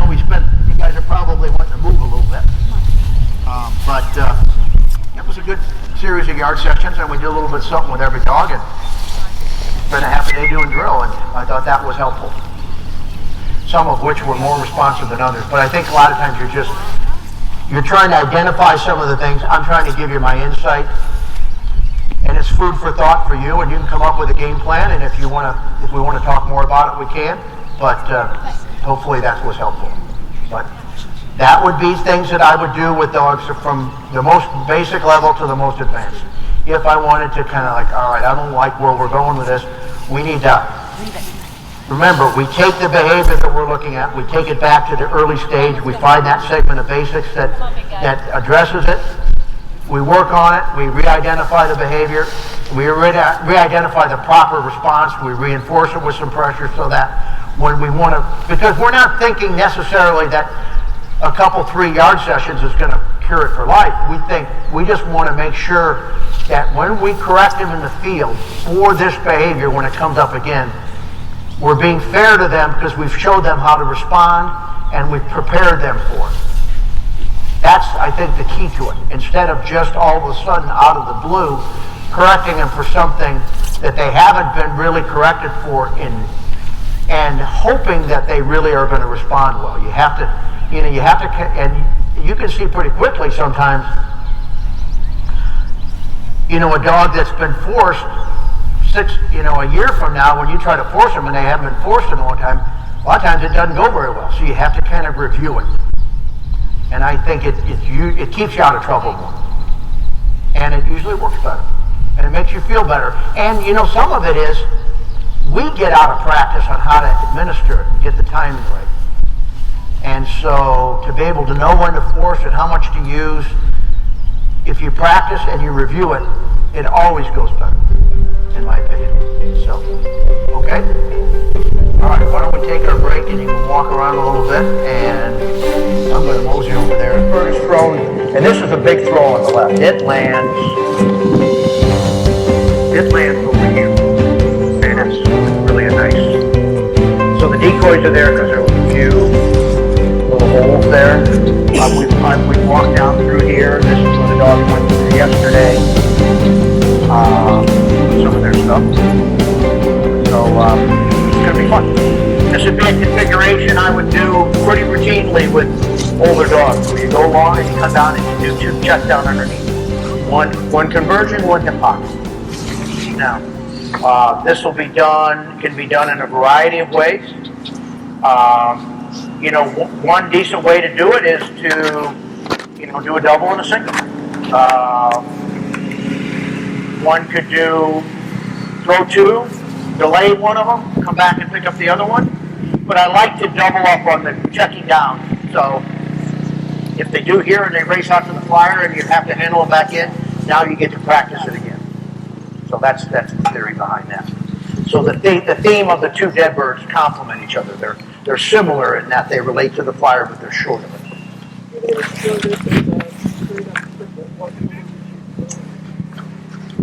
Either left, right, center, or right, left, center. Now you could always do an out of order flyer, which would change, which is a good concept too. But if I'm going to double up on the theme of checking down underneath after you've gone long, I've got it. The only way to do that is to go long first. Yeah, exactly. So.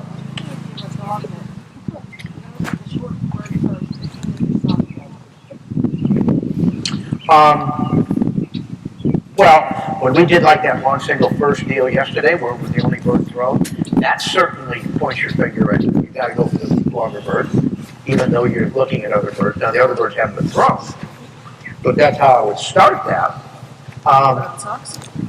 Depending on the age of the dog, but you got to be careful putting pressure on the dog checking down short, because now once you get them good at going long, then you got to box in the back seat of my truck, left past the left driver door, by focusing too much and then on the truck there's a Yeti box right on the floor. Okay. On the left side of the Yeti box, they're all underneath the tray. There's 6 radios sitting in there. Okay. I can go grab them. Would be my instinct. Carol, can you go to the left a little bit? Okay, so it's going to go Cliffy 1, Jake 2, and Flyer 3, but this is going to be a dead bird. So just launch it and shoot twice at it in the air, and that'll be that's how we're going to do it. I do have an orange paddle I can help. This is dangerous. I'm gonna wait and see. I don't know. I know. Find a way to get out of the way.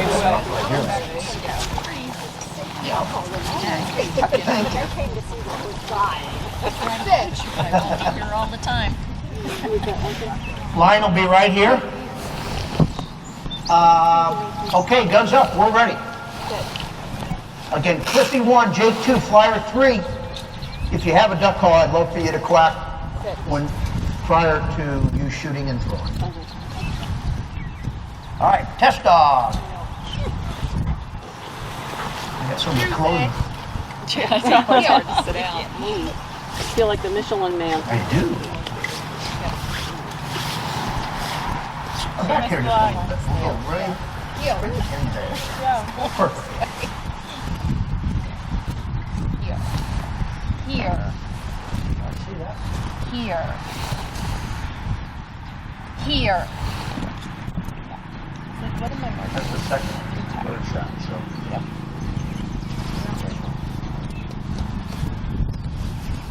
Sit.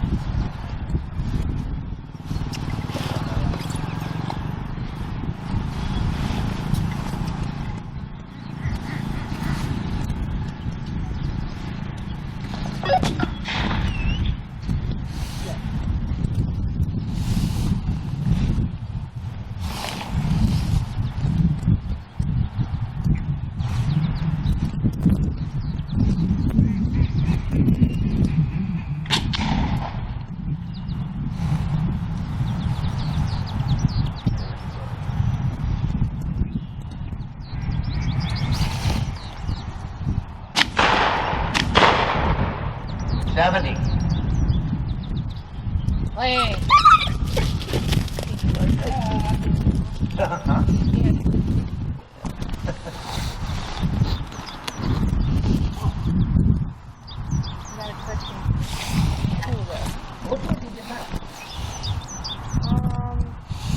I don't know if it matters, but what do you think you'd get? I think this is the next shortest if I'm doing secondary selection. This is next. Well, what do you think it makes? What's or is there one? I mean, I think this one away from the flyer fall. okay. Because then he knows he's already. Okay. I don't know. I'm not sure. Or send him here because he's already been to the flyer fall. Yeah, we'll sit it. I think he just got here. Here. He's walking there. It's not really sucking mine.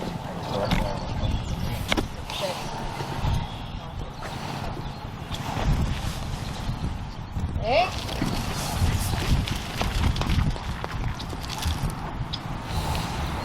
Oh. Yeah. So why did you put a hand out? Because I forgot to use key limit, and now look what right back in happened. the fire. Yeah. Time was done. Two. Pick him up. No! Here! Here! And I burned him on that.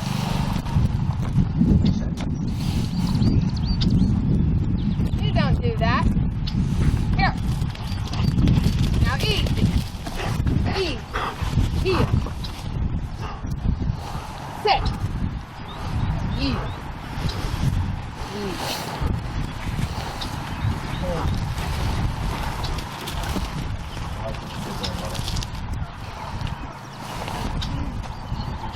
That's challenging. You know he's going to win. He just glanced and went in the holding button right there. Come on back. He didn't check down. Yeah, he didn't. And I didn't send him loud. Whoop. Oh, crap, he said. Whoa, sit with him. Whoa, come in.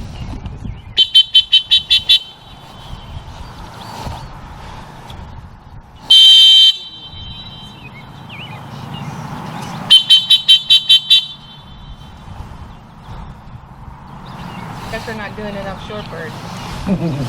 Well, it's... They really be good conditions for that distance. Yeah, well, he does, yeah. He's heel. Here! Everything to him is easy. Here. Here. Sit. Sit.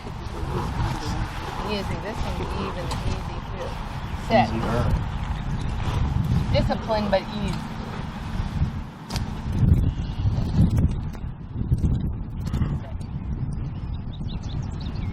Okay.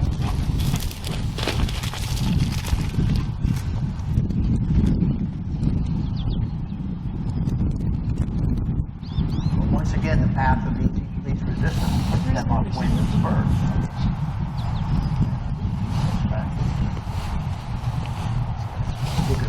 I wasn't watching. I knew it came left, but I wasn't really watching. So that was kind of on me, where my line. He went on the line I sent him, but it was a little too tight. Okay.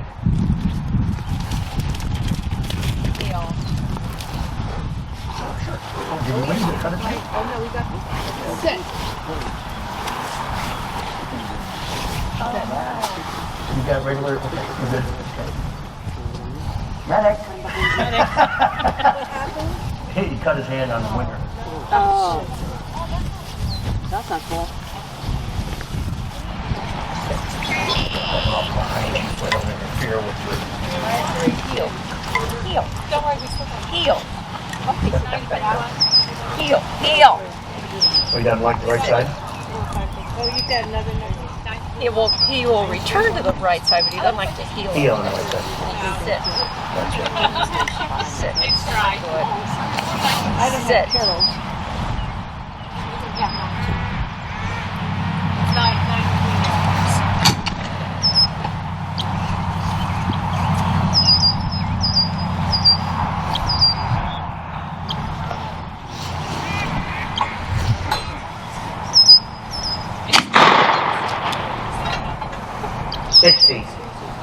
Summit. That flyer. He gets the short of the hill cord. I think the flyer would not be dead. Bingo. Very pretty. It's like, oh.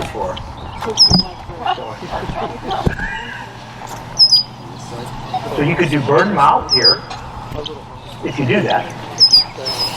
I've not done that with him. Cliffy will be next.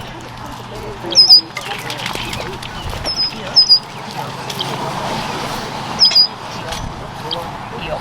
Heel. Sit. There. You take it back for a minute.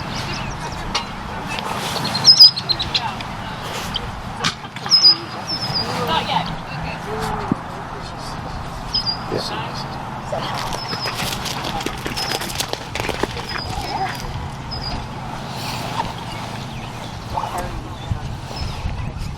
Tell you what, that bird's a long way away from the gun station. That's not an easy mark.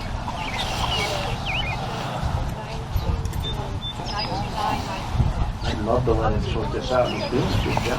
Just keep hanging back. He's gonna get it right there. Good job. Good dog. Come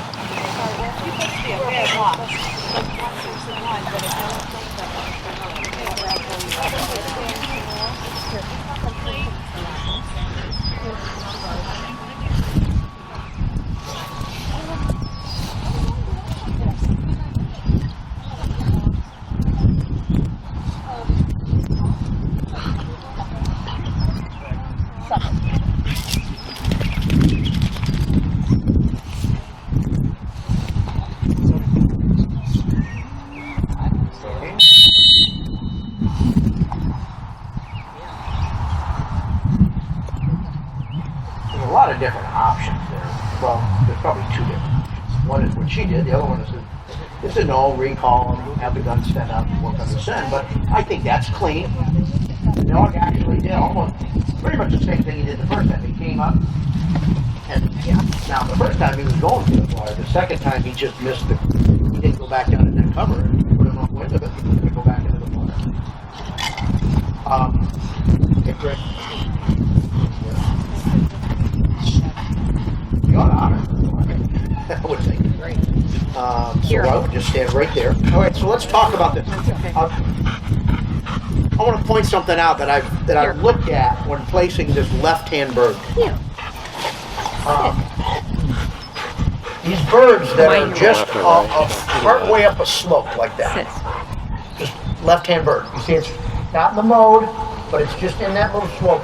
The dog's tendency almost always is to climb to the top of the hill. You throw those birds on those side slopes, the dogs are just, you see how they want to run right to the crowd. Why is that? You think it's a I think it's, yeah, and I just think I don't know why it is, but they do it consistently. So when you can find those birds, and so that, I mean, what I loved about what he did is he went up to the top of the hill, said, well, this is an end, said, I've been over there already, and he checked back. So teaching him dog to do what he did is really the key to that. Now, it's perfect when they go in and just stop it, but I'm not training for that. I'm training for figuring it out. I want to put them in situations where they got to use their noggin and make good decisions. And that's going to be one of those probably. You know, Link didn't. He went on the same line, drove up to the top of the hill, and then just peeled it and went, going to go back to the water. He was that. Now, this was a single. That was a memory bird, mind you. And even the second time, he went under the arc. That's a bird you encourage him to go at the bird, but it's hard to point, because that bird is so disassociated from, now if I run off the left, I'd step back and just kind of talk him in there, but still, my rule of thumb would be to re-identify where that bird came from. There is a holding blind. The information is between the gun and the bird. So if I got it, and then I identified where the bird came from, and then influence over to the bird, put him in the frame of mind to check down with an easy or a no-hand send would be the way I would normally do it. My identifying the gun might be just a glance over there to say, because I think they'll key off of that cluster of trees. Actually, there's an old winger right there, an artificial. So, I mean, if they'll start to use some of those artificial things to kind of help them triangulate where the bird is, they'll get better at doing these tests. Now, I'm not going to point him there, but I may just reference it and talk him in there, and they can use that as a depth perception guide. It may help you.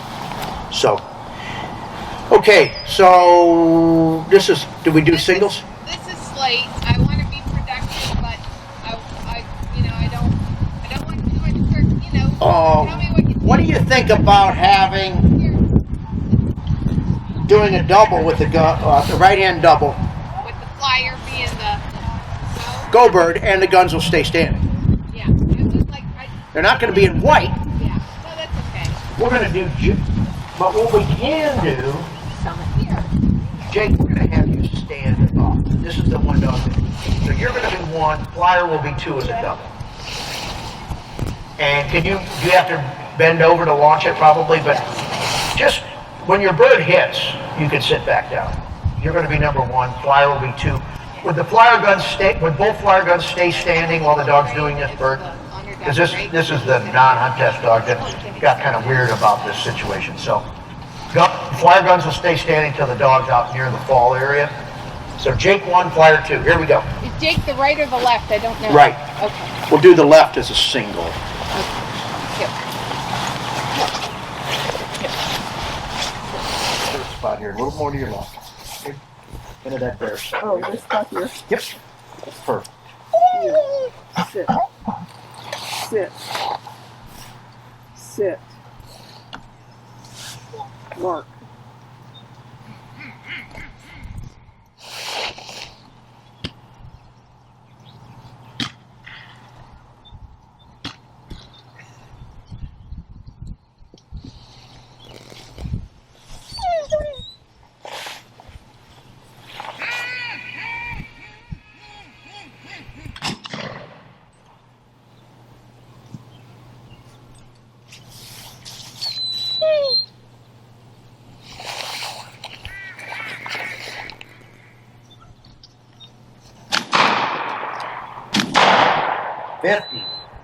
Spot. Huh? Not talking to myself. Okay. You did your job. Saw all the birds.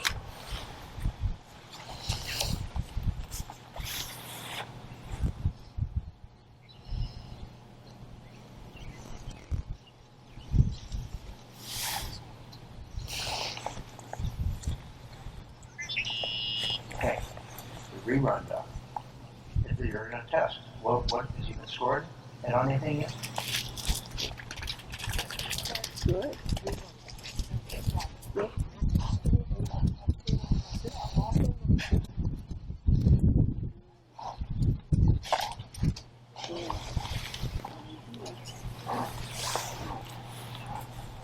Stop.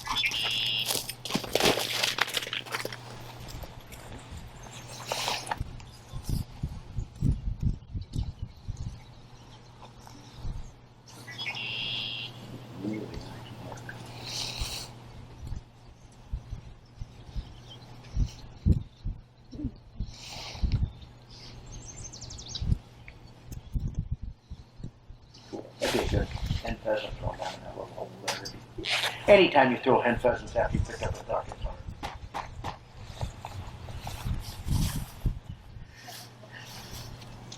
2 down, 1 to go.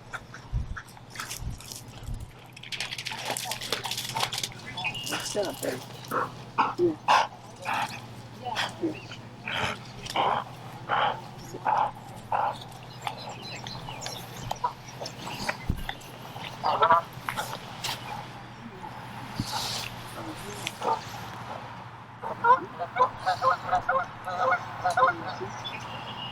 Can you get the flyer station guys to sit down for me? Okay.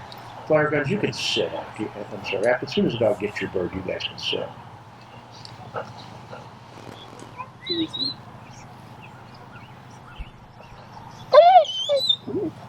Sit. Easy. Spot.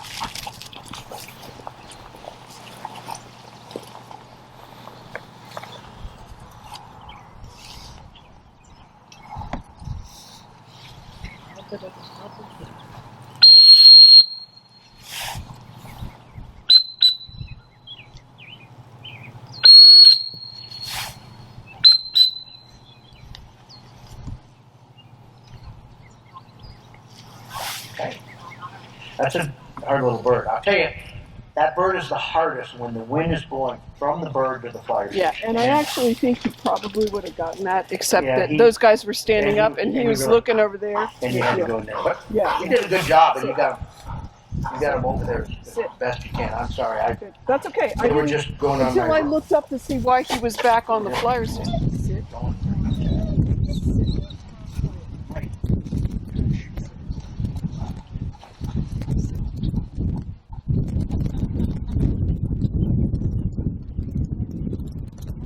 Is that bird hooking to the right?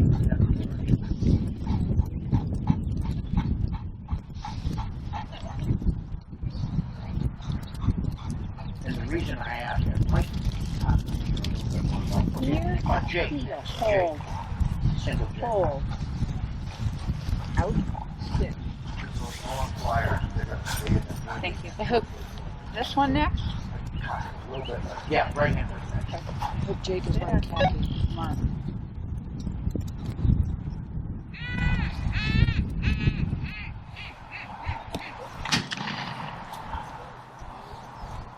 $19. Charge.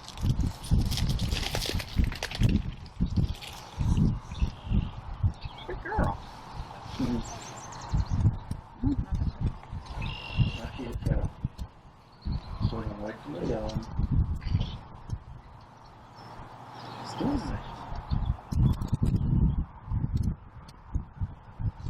Good.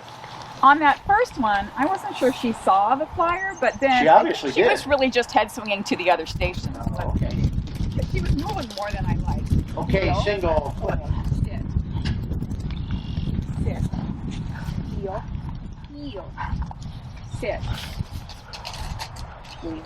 Mark.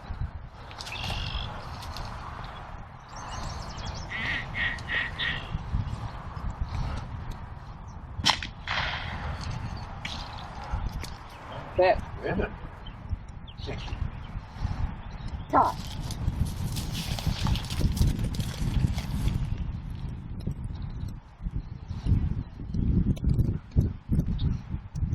Atta girl! Good. Nice.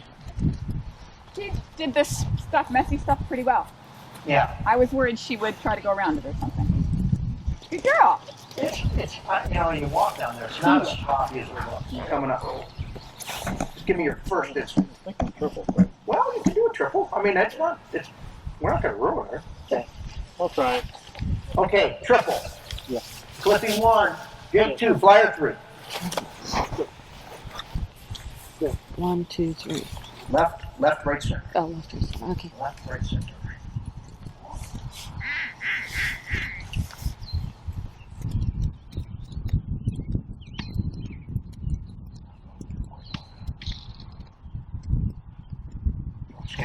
Yeah, I know it is.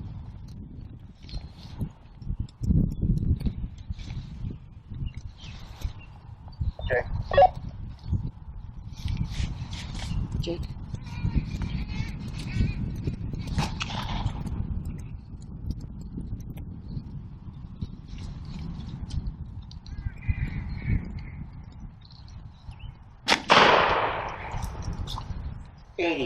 Oh.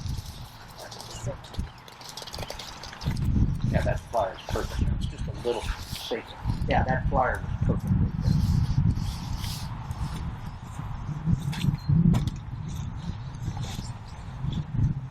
Be accused if you want to honor more. I'll wait for one more. Okay. How about you?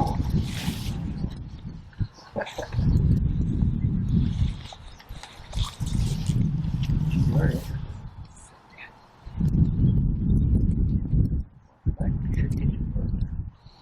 Teardrop. It's a great spot.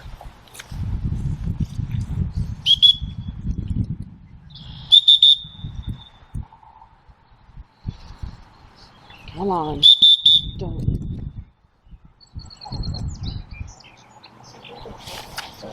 Here. So what would you do if that dog came by and picked up both birds and came back? I've seen him do that in a trial, and Well, they completed the retrieve. Yeah. Yeah. Now you got to bring them both in. Here. My younger Can't start dog might try that. Here. How many tennis balls can you hold in your mouth? Right. I make a pile of such. bumpers, and I'm trying to teach him back to the pile. And he brings like 4 back instead of.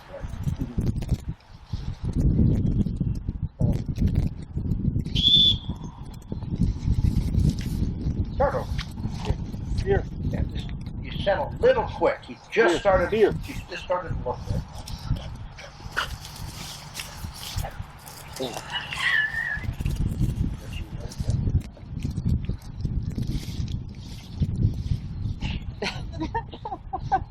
I think it was most of this little bit of rough turn. She's got an idea of which. She's still a little bit off limit. Mm-hmm. The hill's calling on it.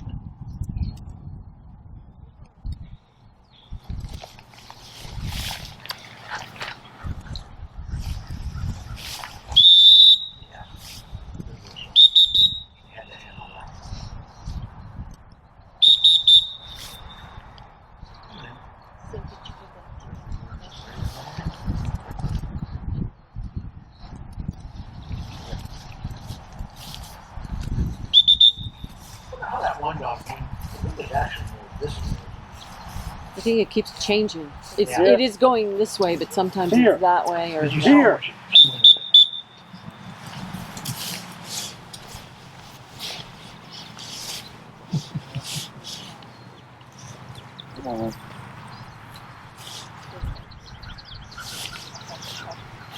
Here. Hold. Hold. Here. Here. Hold. Hold. Here. Start.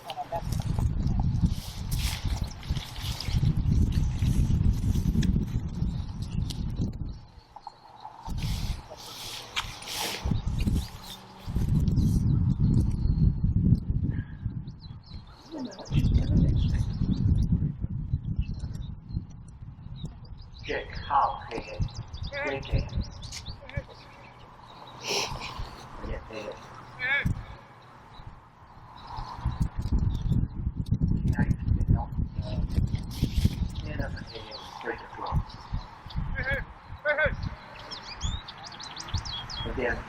right here. Here, coming your way.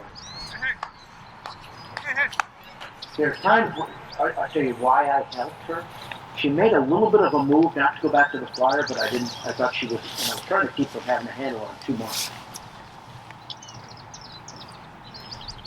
And when I said, she got up here and then she went to the right a little bit, but not enough to end up getting the burn. I thought, well, this is the time where I might have to gun help, just because she... Here. Here. Here. Oh. So what are we going to do here with our next dog? Oh. We're going to do it. That a girl. Can you do a double? You can do a double. Let's do the right hand double. Okay. And then the left hand signal.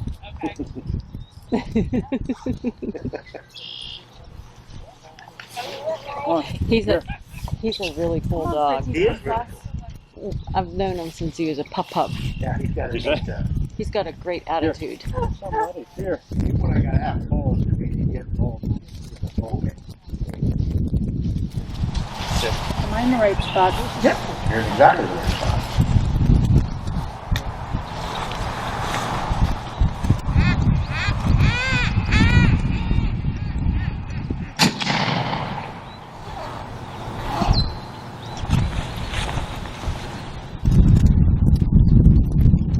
Step up a little bit. Step forward. Step forward.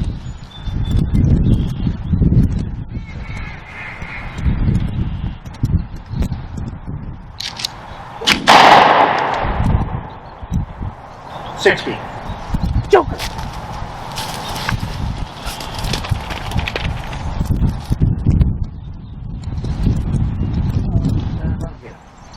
What did he look at there? You know what? He turned his head right before. Like it was simultaneous. 60. Turned his head as I picked up.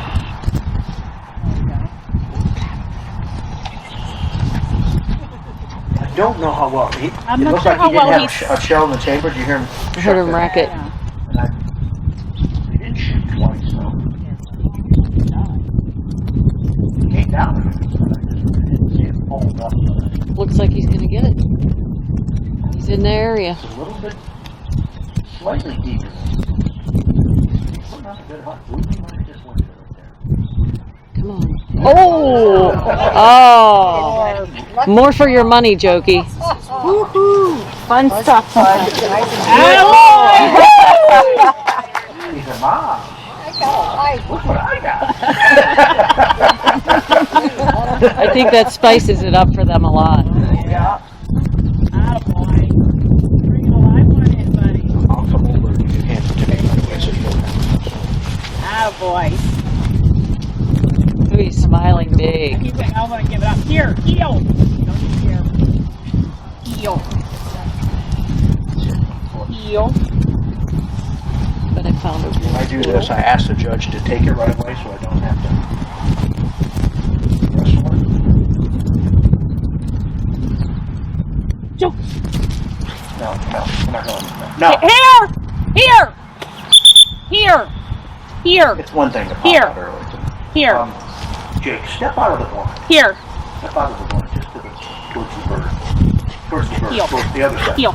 Other side.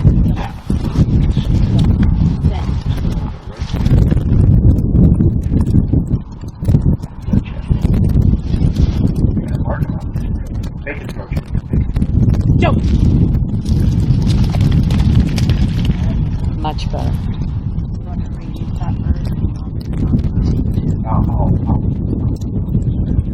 Well, let him hunt it now. He can hunt it now, Jake. I just wanted to get him on.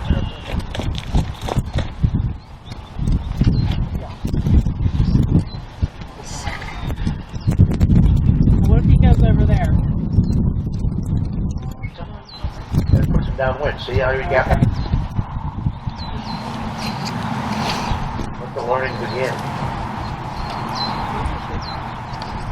He'll make that same pass just for the deep side of the ditch, right? Right there, you got a little sun information.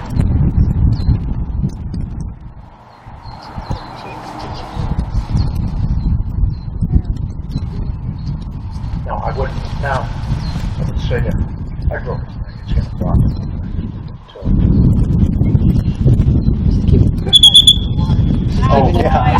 Yeah, I think it's just falling downhill. Okay, Cliffy. Attaboy, buddy. That bird's still kicking. Good boy, Jokey. I broke his neck. Did you? I mean, it's... Thank you. You're just trying to I keep hate it. for him to suffer. No, I'm like... Attaboy, there. Heel. That's what you're having for dinner. Chicken. God, oh, you got blood all over you. Yeah. Nice. Nice. Out.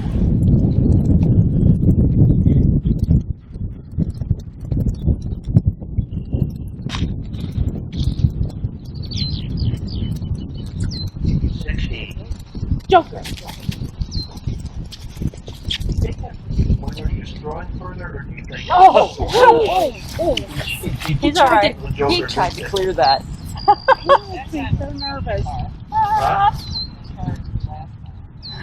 I want to angle it a little left. Tell me you got that. He's like, this isn't as much fun as the last one I picked up. Hey, Cliffy, Attaboy. that's when you're throwing. It's like it's jumped a little bit. dirty Shoot a little bit to the He right. was smart on the way Shoot it a back. little bit more left. You were smart on the way back, buddy. The leg is spreading. Come on. Huh? He's Hurry not up. familiar with it if the legs are Would you spread. maybe kind of just tweak it? I don't want it quite that long, and I really don't want to try to leak that in. Right at the far right edge of the ditch is where it's like it's. Where do you want it to land? Well, or can you shorten the throw up from the same angle? A little bit? Here. Or does it only go to one? No. Yeah, I just fold the legs in a little bit more. It'll shoot higher, but not as far. And maybe slightly left. Okay. Slightly. Further away, you mean? A little bit more at the flyer gunner. Work hard for that. Okay. That's what he really He's like, wanted. I wanted that real one. He's staring at the geese all day. He's like, yeah, he was looking at the geese this His morning. bloody head. He's like, I finally That's got like the her. signature of a good day. Yeah. Or went to the area of the Old Fall, sorry. That's a difference. Yeah. So if he went to the area of the Old Fall, is telling him no enough if he gets himself back out of there? Yeah, or again, or you stop them and handle them back into the other area. Okay. Now the beauty of that is there's not a bird there, so it's not like he's going to find something. But you're right. You want to get in. Now, is Danielle here? See, Danielle is of that. Oh my God, this is like the 11th commandment. It's like thou shalt not kill. I mean, you know what?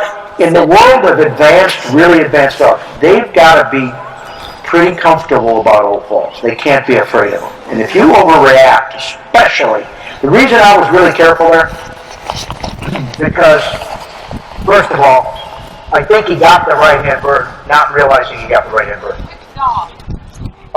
Slate. Yeah. He got the right-hand bird.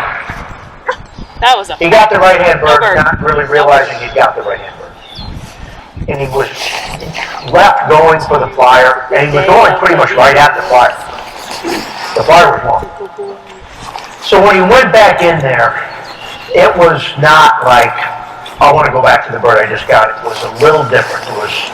And the other thing is, a dog going back into a short retired gun with a flyer out is a very unlikely scenario, and is probably not done with any criminal intent.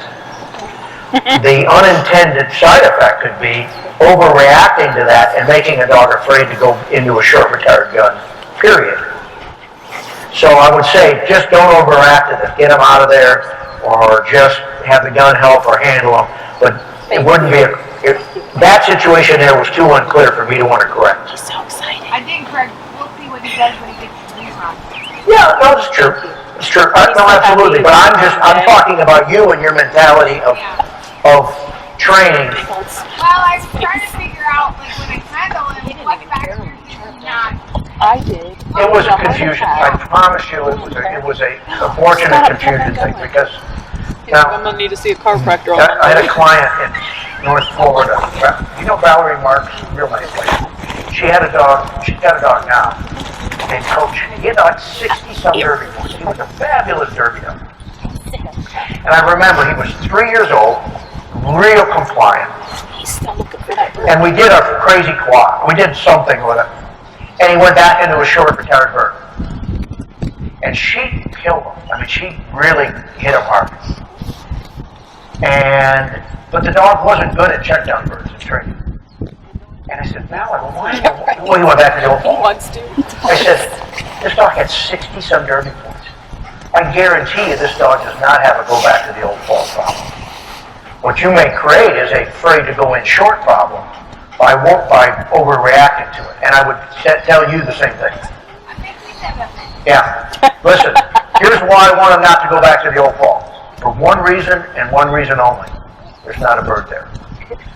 More dogs fail tests by being fearful of old balls and being too worried about that than chronically returning to them. I'm talking about more older dogs. Most of them, big, tight tests, dogs will overrun short birds because they're afraid to look for them. Way more than they do go back. So, and in national championships, Marty made the comment, and I think this is true, 80% of the dogs fail national tests by overrunning birds, not by returning to short birds. 80% will overrun balls in nationals, more so than not get to them. So the whole long retired gun thing that you see sometimes in weekends doesn't play out as much. And most of those dogs at that level are so highly trained that they are they're going back into a short retired gun. You almost couldn't drag them in there.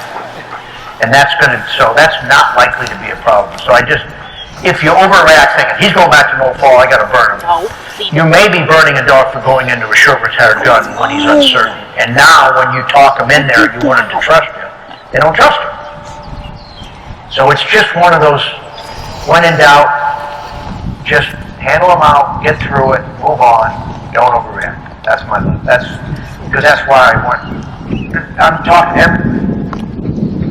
So, but when everybody first started, they got that young dog and said, of course you gotta burn him there. Well, I tell you what, you start, again, what you're saying may not be what they're comprehending. You might be thinking there's a lot of unintended negative side effects if you're not careful.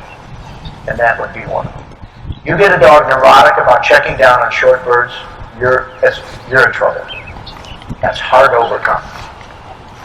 Okay. We're gonna do triple?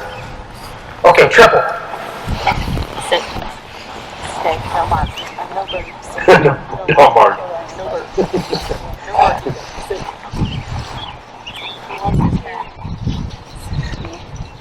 So, place in Jacksonville, Joe Waddle, his ponds would dry up sometimes, and they were almost better when they were dry like this than they were like this, because there's so many factors and features and terrain changes.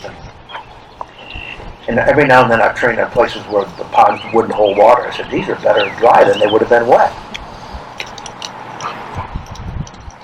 And this is kind of a fun fact, but I'm sure this was intended to be. It wasn't fun.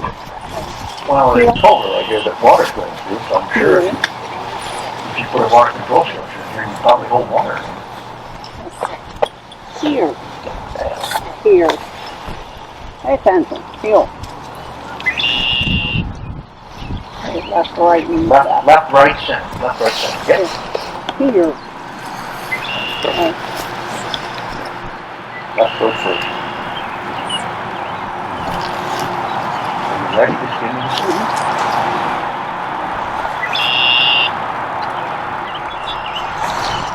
First bat. Oh, it's Cliffy 1, Jake 2, Flyer 3, triple. I'm sorry. I thought I said that, but I must not have. Cliff 1, Jake 2, Flyer 3. Signal again when you're ready.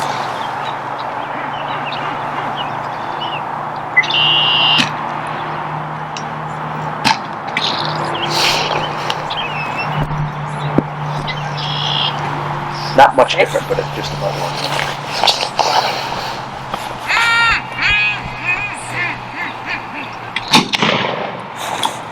No.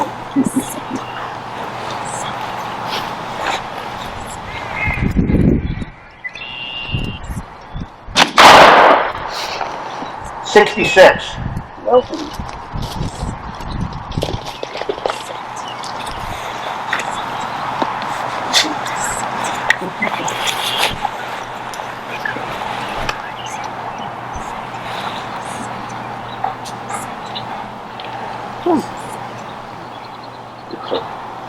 closer together than some of the other ones. Probably a little harder in the back. That'll get the bird right. Maybe.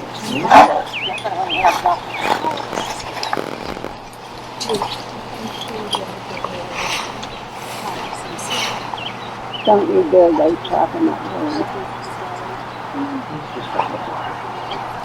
It's hard about wires.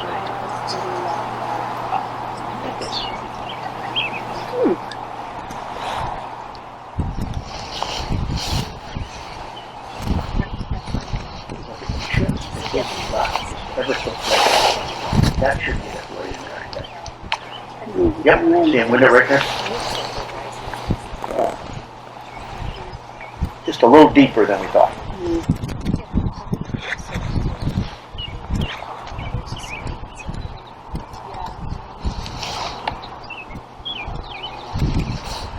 I don't know how well he saw this one. Find out.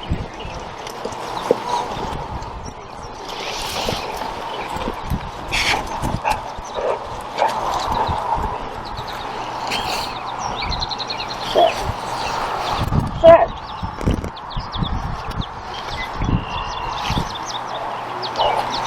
Like that. Well.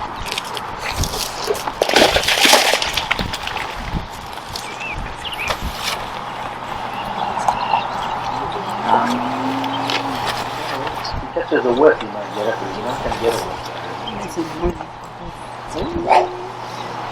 Put in your jacket.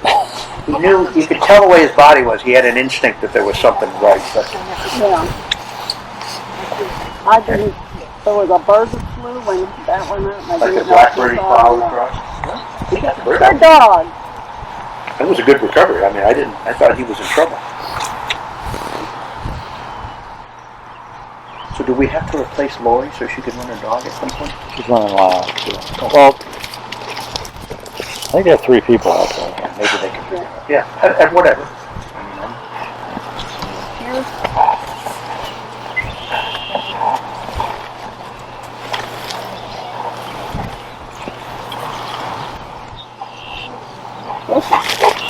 Oh no!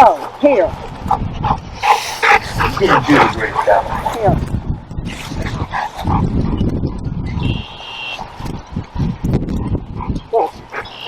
Oh no, here it is.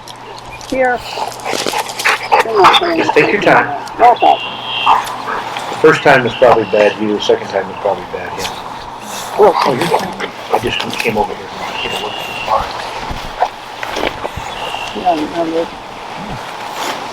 I think we're back to I can't count to 3. When you see him kind of acknowledge the sensation, you see him rise over his shoulder. Oh, see if he is. Figure it out.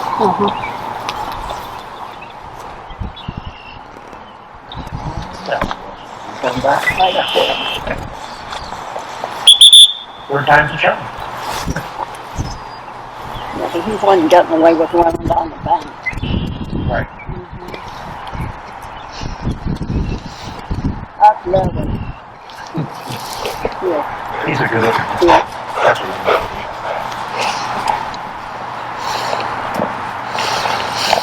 Yeah.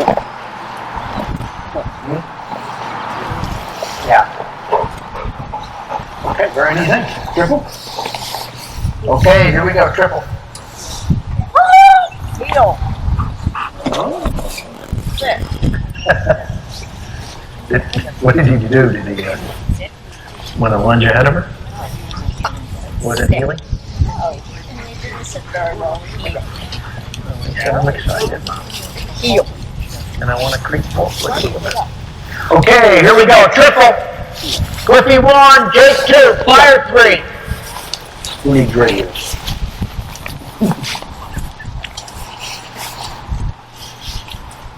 Sit. Are the dog ready? Sit. What's that? Sit.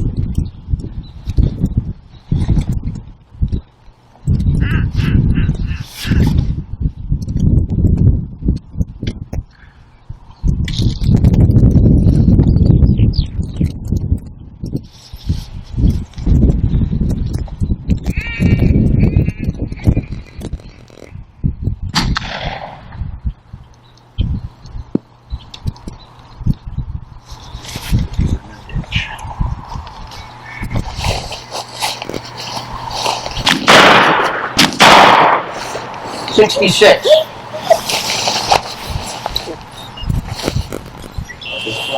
Taco!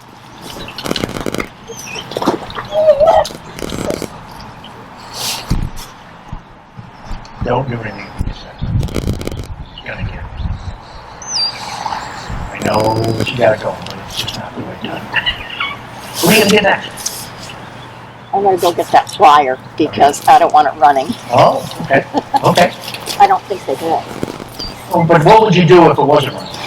I would do that one. Do that one. Okay. I'll get you to do that one. Do what you think. Don't worry about it. So, Okay, get the bird you think would be most beneficial to do the test. Michael!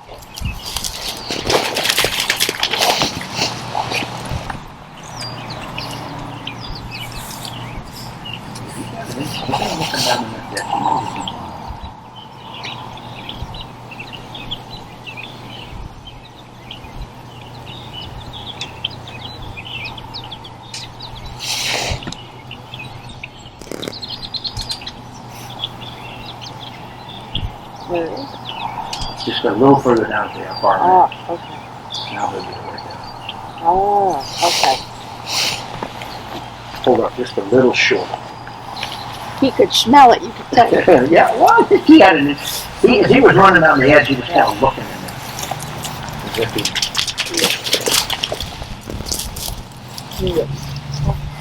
Heel.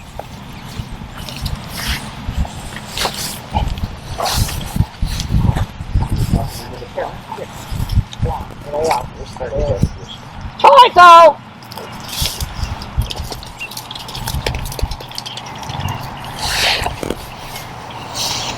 Okay.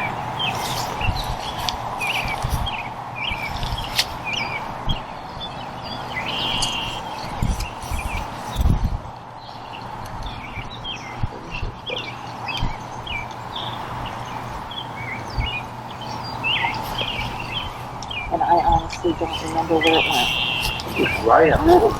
Just okay. We can't let him in there. Slow. Oh, correct. Left angle back, verbal. Look! He knew the bird. Not enough angle. Let him go. I just wasn't handling the bird. I was handling him trying to get his butt out of there. Right. He's near there. It's a little.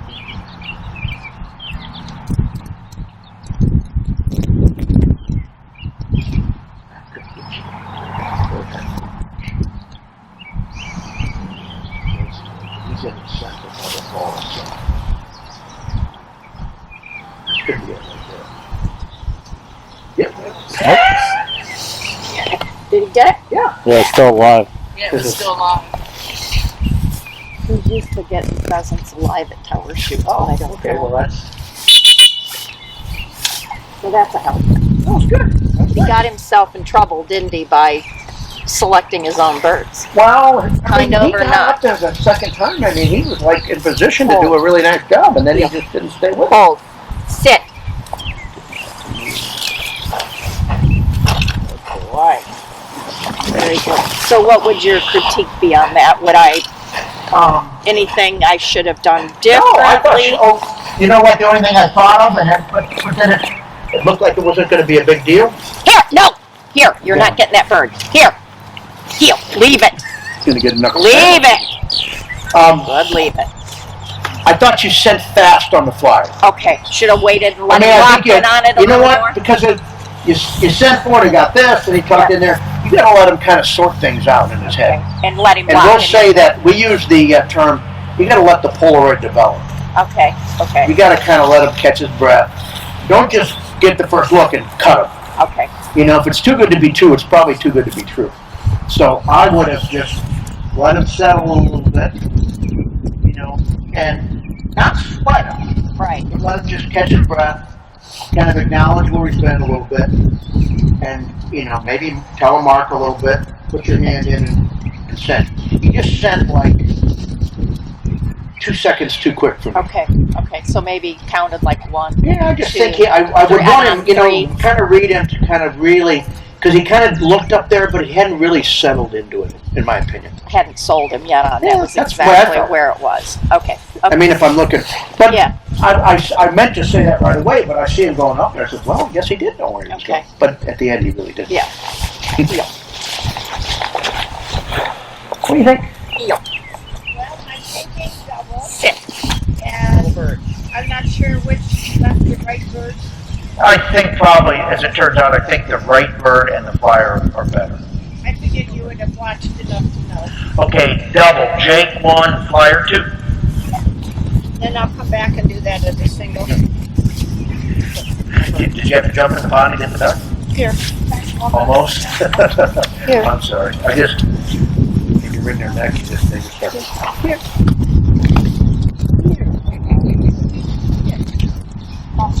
Above and beyond the Call of Duty. Yeah.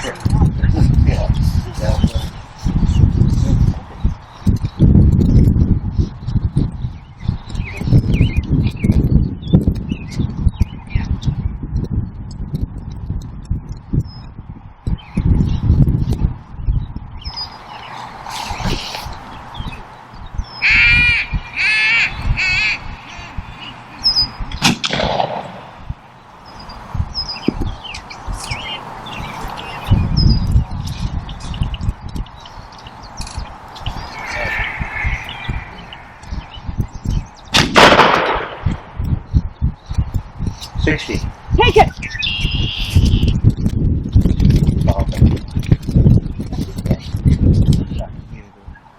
Get lower again. For a second, but he looked at it. Yeah, you caught the tail on there. He caught it. He did a good job of catching it. He went right to it. Which with that bird being so fast, it's about all you catch anyways. Well, when they come out of those wingers, you're right. They come out like Here, they here. shot.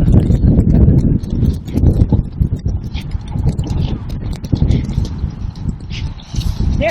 Just wait in. In the afternoon after Sunday morning, you're my bird. Your attitude.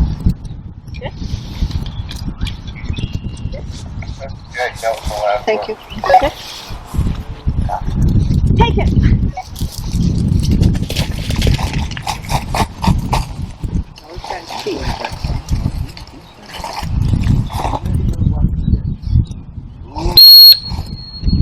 Right now, 2-2 step to the right.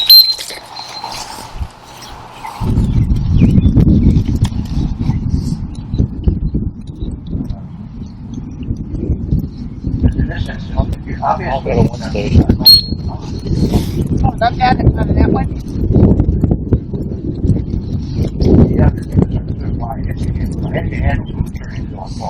I only wanted to tell him where to walk. And then I wanted him to go back in and finish the job. I'm not handling like I'm at an event. I'm only handling to explain the lesson. I want to I don't want to show him where the bird is. I want to show him where to look. Yeah. So she started just handling with the bird. He went in there and looked. He checked the holding blind out. He went deep. Plenty of dogs have recovered from where he was. I wanted to get your butt back in there, and then now it's your job to figure it out. But she put too much on my goodness. The one at the holding blind and the one deep. Now, the one deep, if he'd have continued and took off and was going back to the bar, I'd have handled it again. But here, at that point, I'd rather handle him back on a short retired gun, tell him to, don't go back to the flyer, get in there and root it out, and I'll figure it out. A single bird.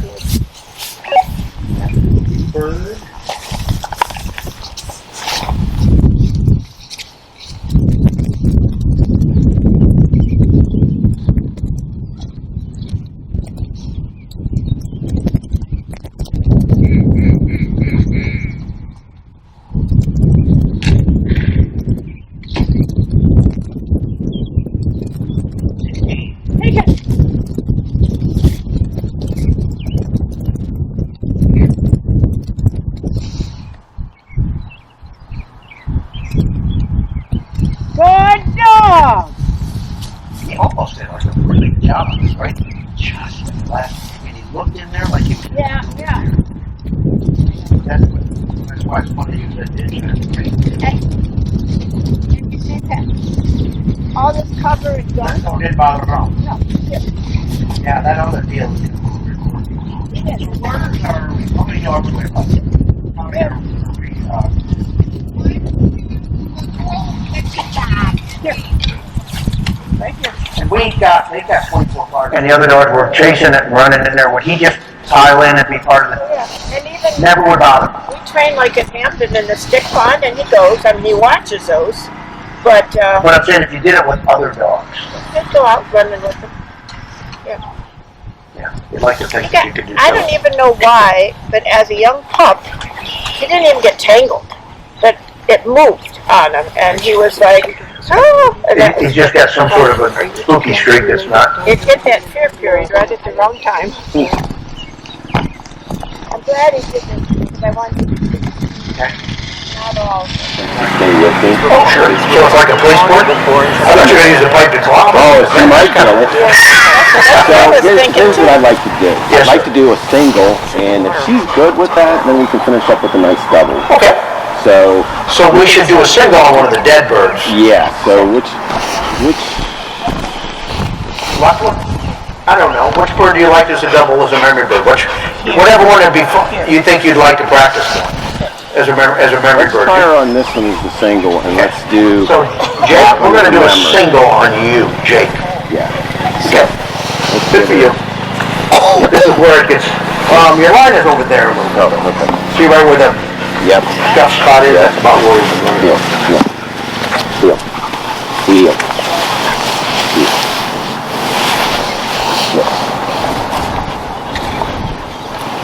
So we'll do this with the steadiness drill expectation. So if she moves and you correct her, he goes out, he picks it up. Yep. And then he can re-throw it without a shot or something like that. Heel. Heel.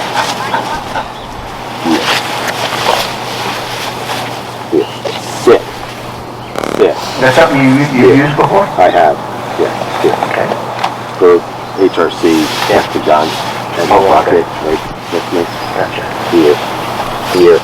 Sit. Sit.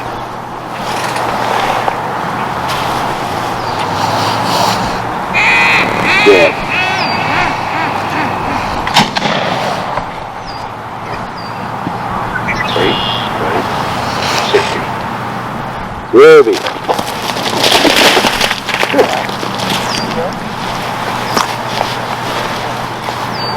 She's cute as butt, isn't she?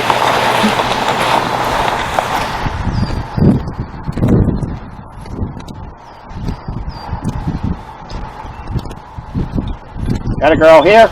Okay, double. Cliffy 1, flyer 2. Cliffy 1, flyer 2. This seems, it's enough. It's just enough to keep her. Yeah. Well, I don't think her steady deal either. Yeah. What's that? I don't think our exercise this morning of Good. hurt much either because we really Right. focus on that. But you're right, it does. Some people use place boards, Right. you know, so that there's an elevated, you get off the place board. Right. Sit. So left bird is first.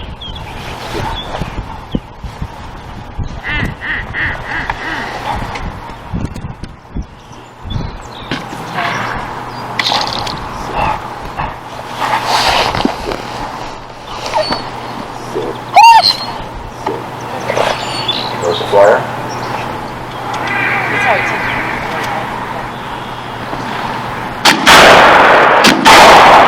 Sit here. Would you walk out and pick up the flyer? Sit. She broke. We're not going to send her for it. Just stay right where you are.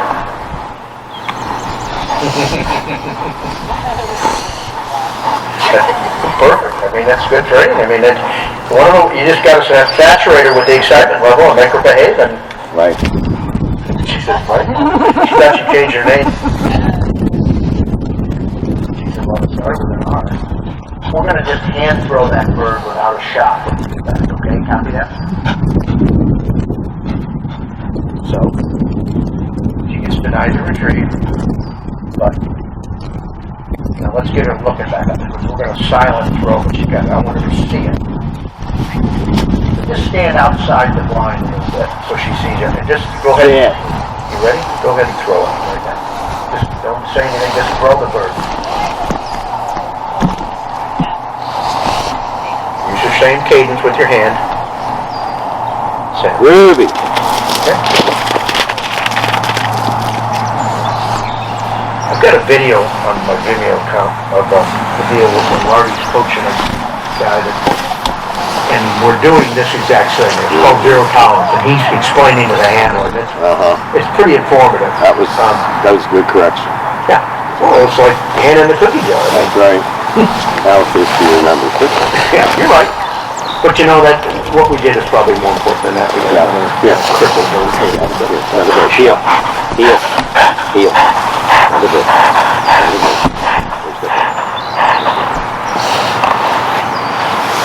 He's got a really good cadence. He takes his time. Try another one. Ruby!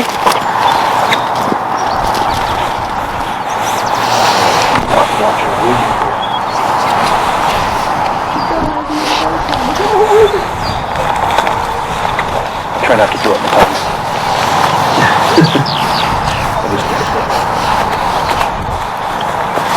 So wonderful, huh? Come on, you're on a root for it. That was awesome. Alright. You were really good on one. You came in, you did if you didn't notice, you did a really good pre-delivery kind of recognition. You talked her in there before you took the bird out. You were real methodical. It was really, that was really well done.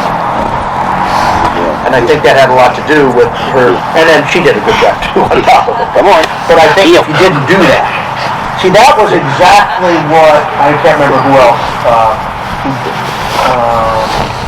Blackfoot.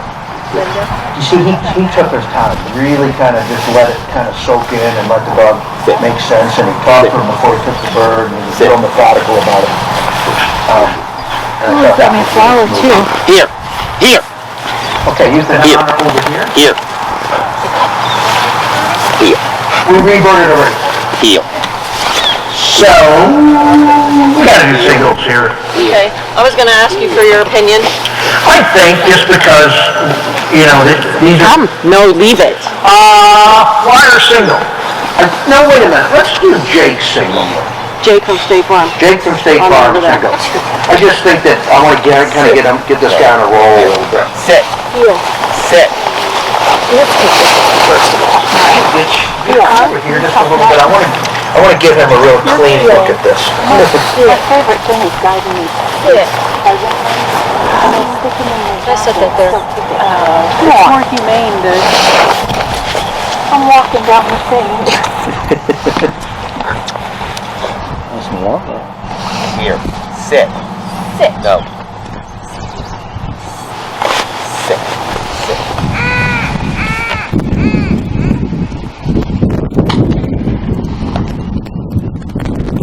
62. Yeah. Sit. Oh.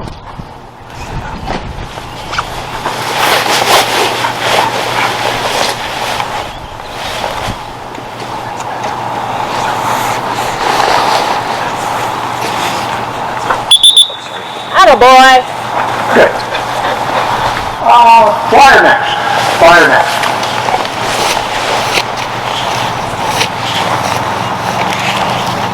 Attaboy, big guy.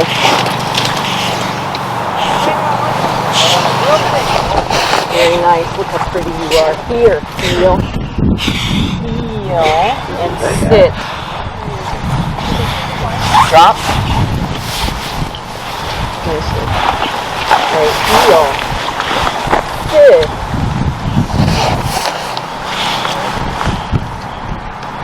Sit. Should I be over Yeah, wherever you want to be. I put you over there for that right hand bird so you can kind of get a better look at it. Take it easy. Wherever you want to be there. Look here. Sit.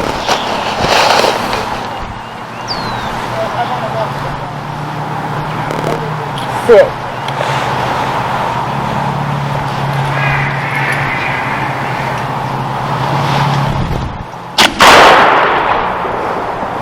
60. Gamble.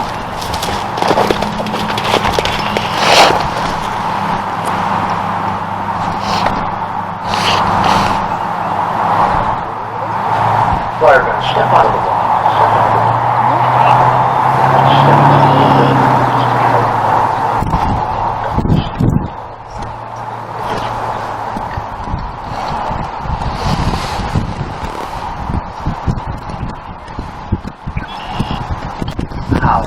Hey.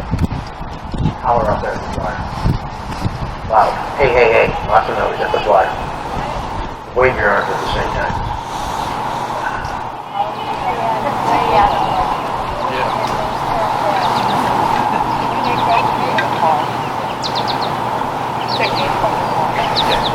I learned something. Down at his level, you cannot see it fall. Well, you're right. It probably, because of the crown of the hill. Yep.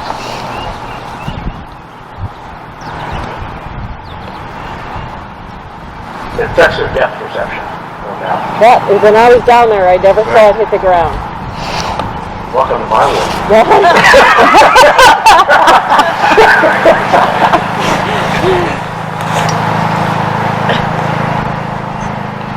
Tell you what, you ever go to Springer Spaniel stuff? And they get those sailing birds over the... How those little dogs find those birds are amazing. And then cover this high, they're like...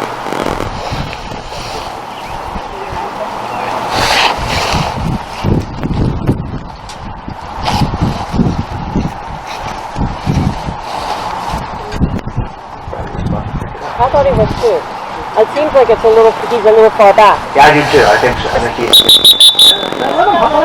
Oh. He doesn't need to. He's hot on the trail. He's just making. He's probably in the scent of another bird that was shot. He's having a big school time. He's just got to figure out how to make sense out of the situation. And you're right. I think he's just hunting a little too deep. I think he's too deep.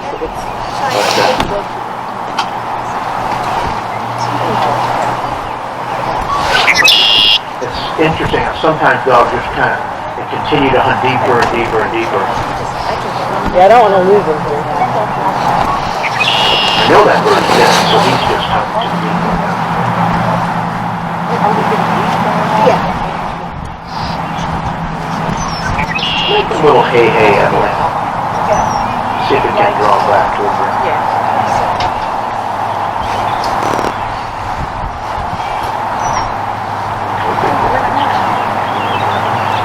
That should get the bird right there, right?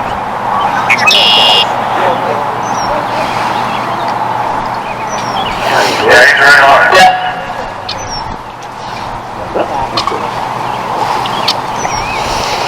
There it is. Thank you. Thank you. Good job, Emily. Thank you, Emily. Okay, cooking. Now we're young.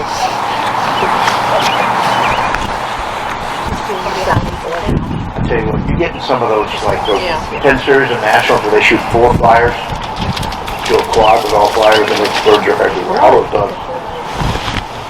That was hard to see. How'd you get to, buddy? Heel. Right here, and heel. Sit. That was worth every minute. He's quite pleased. He's a, You alright? You okay? Heel. Right here, heel. Back here. Heel. Sit.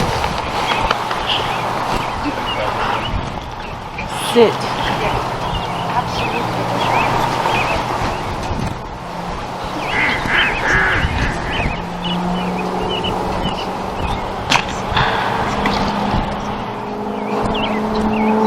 40.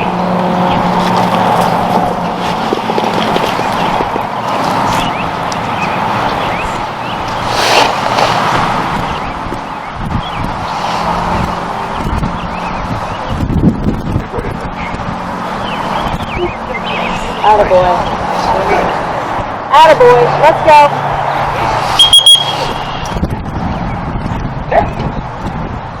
Good job. Good line. Good boy. Come on. Come on, big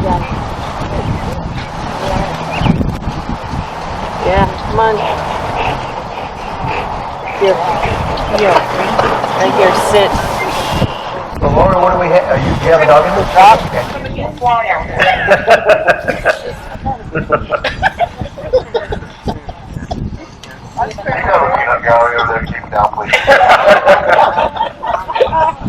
Okay. Okay. Clippy 1, Jake 2, Liar 3. I just wanted to be noted, I did not say a word. I'm ecstatic to have the wonderful help. Where's the line here? Line is right there in the dirt spot. Yeah. Right in there. Yep. With a spot kilometer too.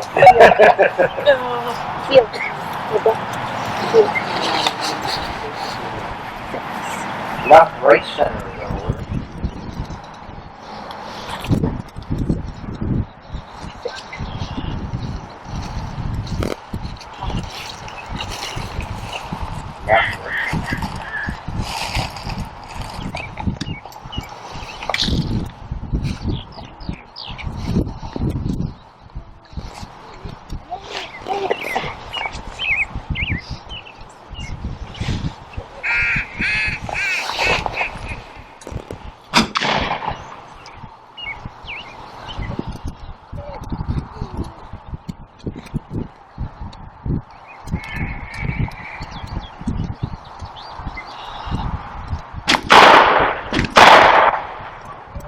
$438.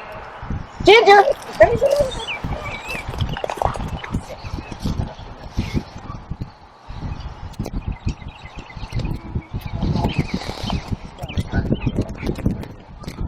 I got good plan B. Okay.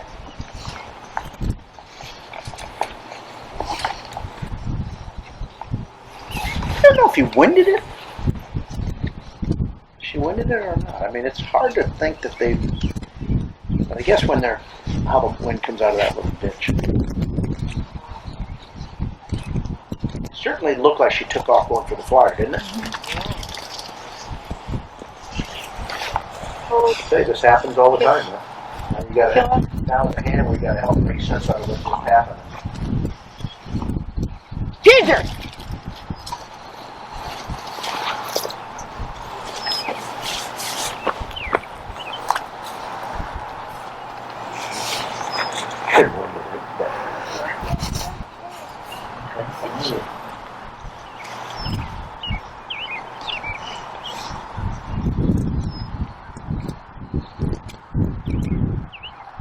Not again.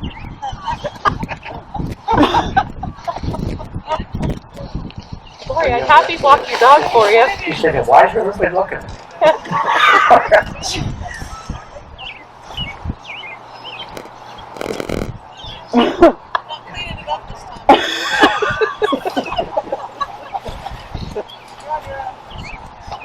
I gave her a couple gobs earlier.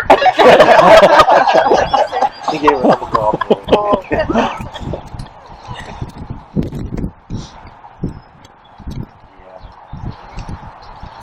She kind of set herself up for that.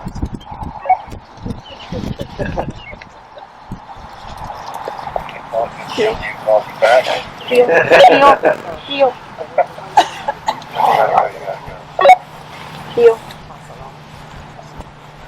Okay, now this is where you're gonna have to take your time.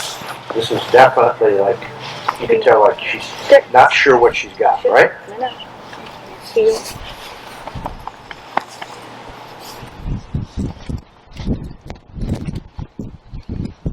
Ginger!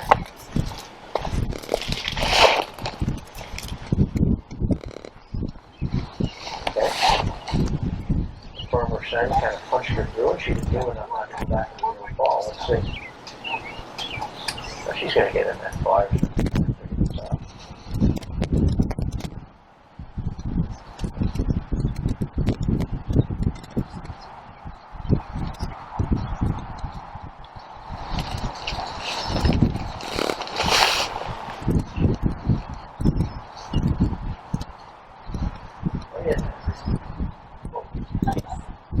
See why we change? I mean, see why I changed that a little bit? Because some of those birds were landing.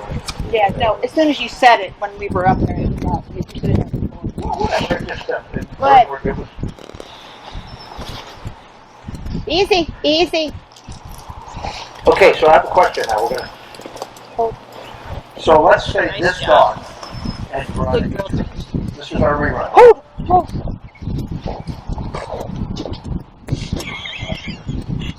He's watching you. We all saw that. Thanks, Lorraine. You're out. All right, so my question is, I'm going to rerun the dog that ran first or second? Okay, the bird wasn't there. We've all decided that she's been scored up to the point of interference. So has the dog been scored? Okay. So what instruction would you give this handler? So here's my one question. Normally, when you get a rerun and you've picked up some birds, it's your responsibility to attempt to pick them up in the same order retrieved the first time. But what happened the first time was an order, or do you have to send for the birds you sent for? I mean, for example, the dog stumbled on the right-hand bird because the flyer was long and was going at the flyer. So if you thought, well, it should have been a no bird. I mean, I'm not sure I would tell the handler that. I mean, I want to ask you, other judges, what would you do here? How would this dog be scored? Let's pretend we shot a triple. The dog was sent for the flyer, got the right-hand bird, and then was sent for the flyer again, and got out near it, and then the bird had moved. So at what point, what is he scored on? Now, we did handle out of the right-hand bird, but let's pretend that didn't happen. I just want to talk about, let's pretend the dog got the right-hand bird, went out in the area of the flyer, the gunner said the flyer had moved. We got one of the gunners right here.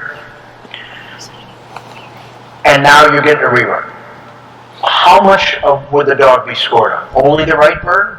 Would you be scored to the area of the flyer? And would you instruct that handler that they need to attempt to pick it up in the same order retrieved the first time? I don't know. I mean, what do you guys think? Susie? I think they still have to try and pick up the first bird first, but it's not scored unless she does something wrong. So the first bird first, meaning the right-hand bird? But the right-hand bird was not shot last. The dog did not. I mean, are you telling the handler that in this instance, they're required to primary select? I don't do that. Huh? I wouldn't. I mean, so I can see this discussion happening between co-judges. I would make them rerun the whole test.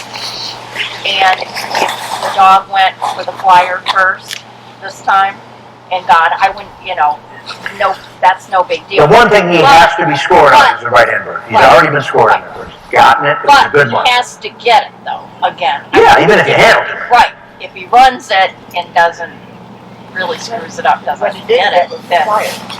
And he, now mind you, he did a double, so the left-hand bird wasn't in play for him. Okay. But let's say the left-hand bird was. So even if you handle on the flyer, on the right-hand bird, it's not a handle because you've already been scored on. Did not handle it. The question is, would you have, when was the point of interference on the bird that moved? Not till because the dog actually got, if he didn't handle, would you score him at all on the flyer? Would you score him to the area of the flyer to when he got to the spot where the bird had moved? Or could you have already scored? Some people would score him to the flyer already as well, even though he hadn't picked it up. And then the only bird that you wouldn't have been scored on was the left bird. What do you think, Danielle? That's why I don't judge. Good answer. Doug would probably tell me that he would score to the bird. To which bird? To the flyer. We can see that. You want to be fair to the dog, but I don't know. That's why I don't. So are we going to do? What are we going to do here? We're going to do the right-hand double? I'd like to try it again. The same thing. Yeah, I'm going to move up a little bit to kind of close the door on this right bird a little more. So. You had an extremely, and he was going at that bird. Yeah. It was just that's when I changed the throw a little bit because it went, and the bird wasn't hit, so that didn't help either. But he watched it to the ground, and I said, he left confidently. He didn't do that uncertain spin. No. confused. Okay, Jake won, Flyer 2. But I wanted to take a minute, because that's a valuable thing to talk about. And what if they did something majorly wrong? They come up to the line and then the dog breaks or does something, then you have that to consider too. Right. Because if he, these are fluky things, but if the dog come up and he fluky broke, things happen. and they So we're doing, so the Flyer's still the Go Bird. And this is a double. We're repeating what Now you're gonna do what you were gonna try to do the first time. Get the Flyer and get the short thing. I just set.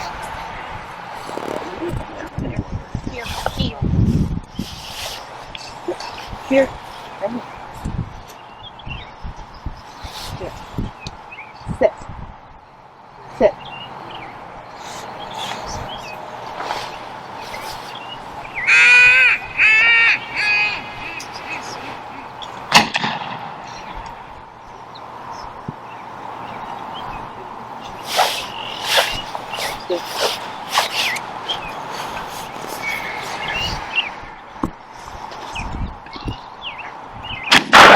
pretty similar. No bird.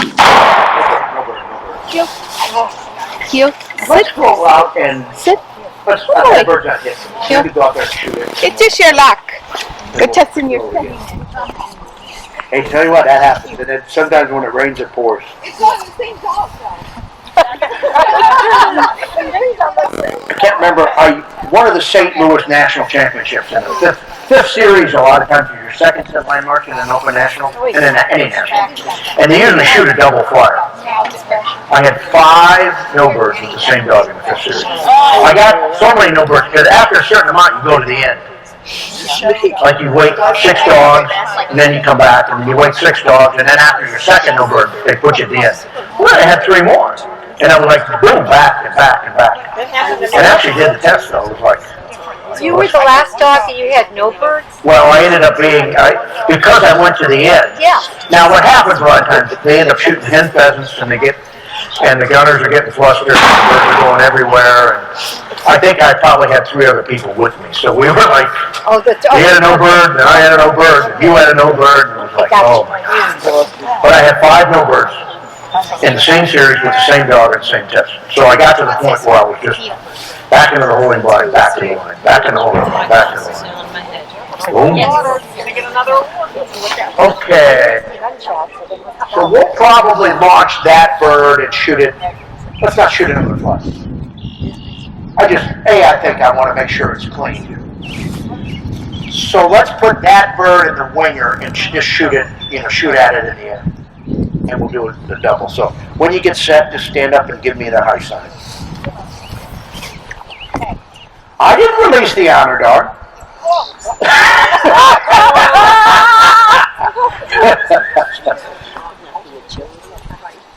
Yeah, and that does bring up another comment. So you have to have an honor dog for the running dog.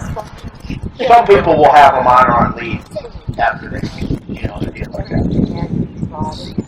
But That's you really Takes a lot of birds. Yeah, because the last thing I did was for your dog to break. we need to go. We never picked up the one you just threw. Dog actually. I really don't want to hear no.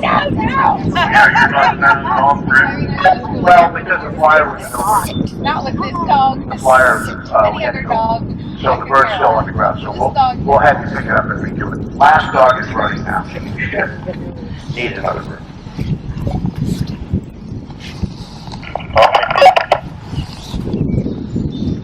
So if you don't mind, go ahead and pick it up and restrike. We'll do it.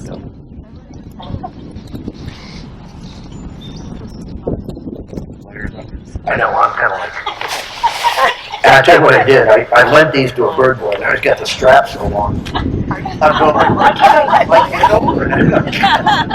Because they're. I know. That's possible. Wouldn't have been the first time, maybe. Are they ready or? Jake is yeah, I think I got the shoulder straps.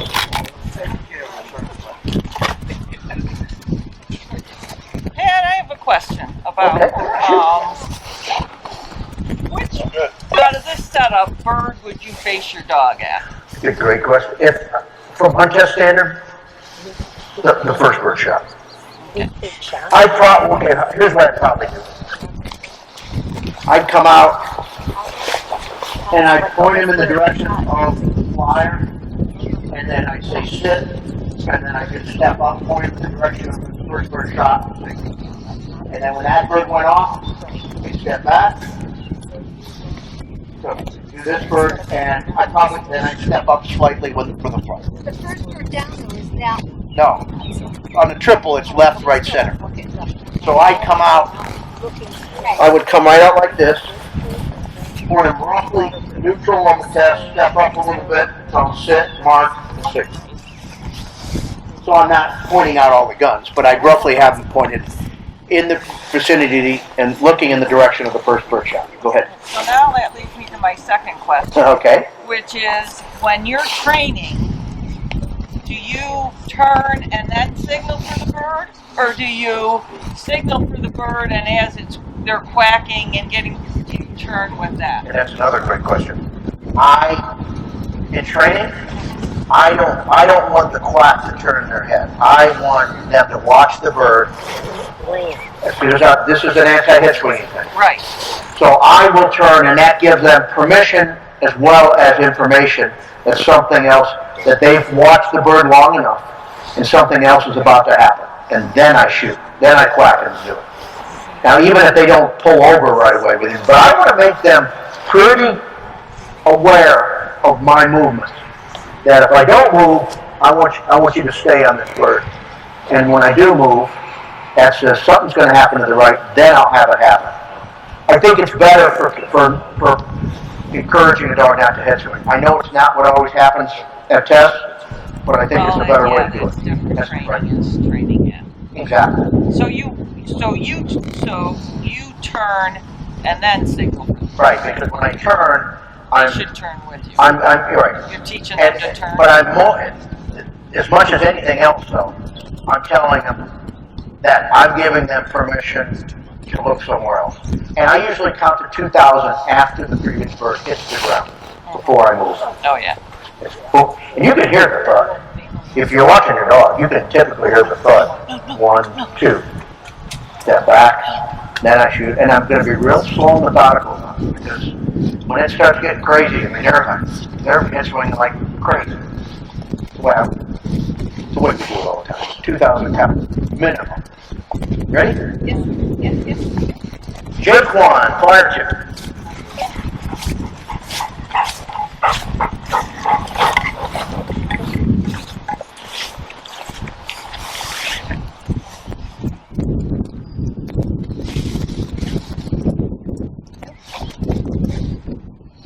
Right hand bird is first.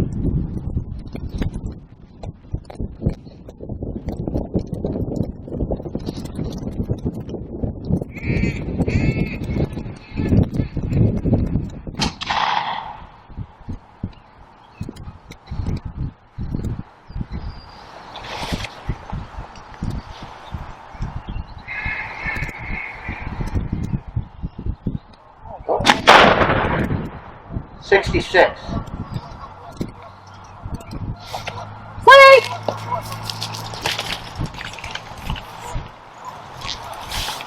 You can do it again.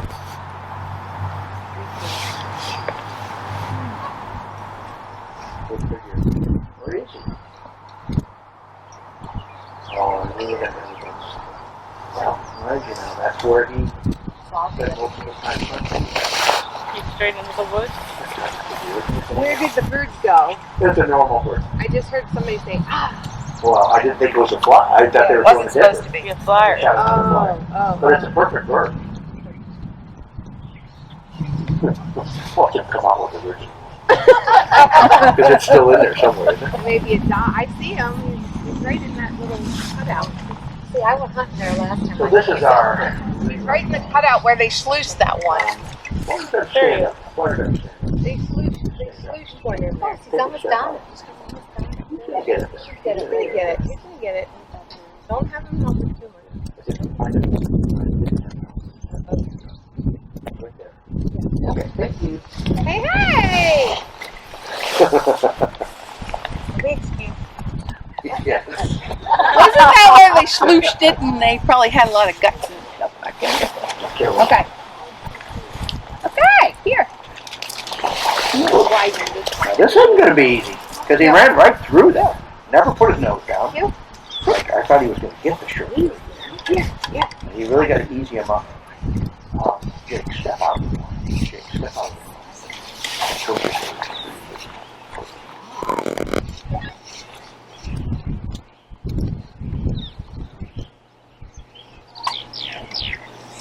All set.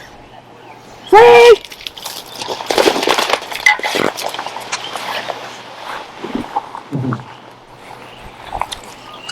I sent him hard. I should not have sent him that hard. You're right. I'm glad you got yourself for that.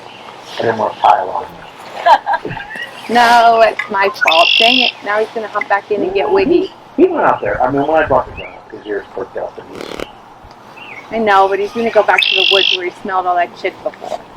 Damn it. That's on me. Hey a little bit. Yeah. Hey.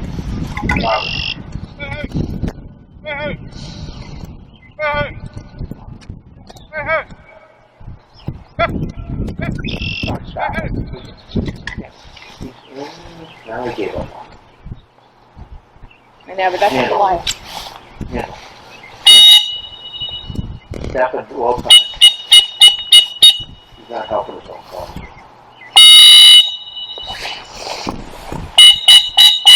Here! Now, can the gunner help? Help now, kid. Help now. That was good.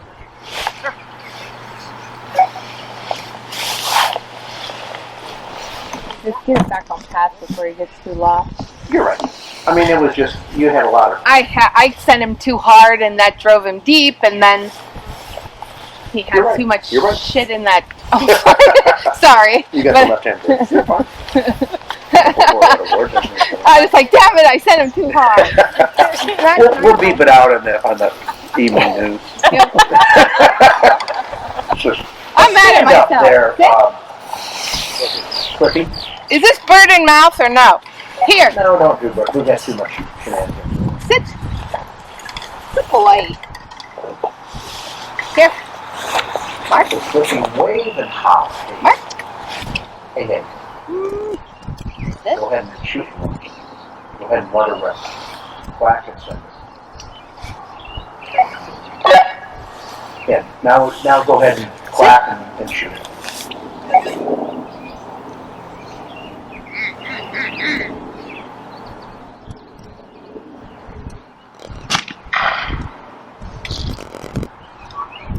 Here's your soft over and set. Wait.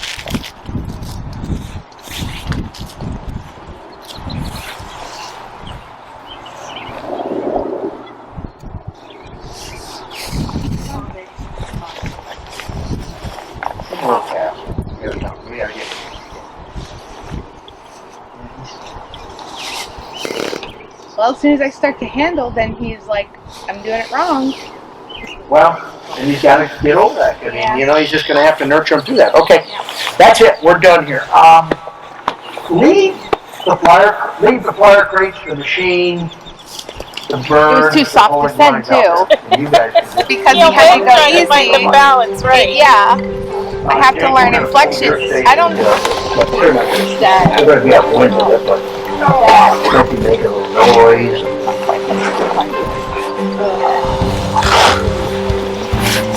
Ah!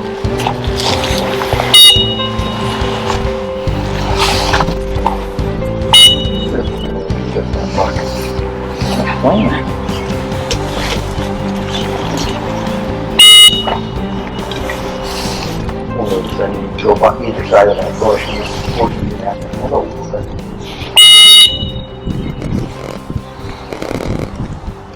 I feel better about this than going right through that short. Don't like to do blind, check down first. Oh, wow. Hee-haw. Do the trees. Somebody likes trees. I see the Nice. That's a tough one because if you get them too far left, they get too much. It's a nice little technical.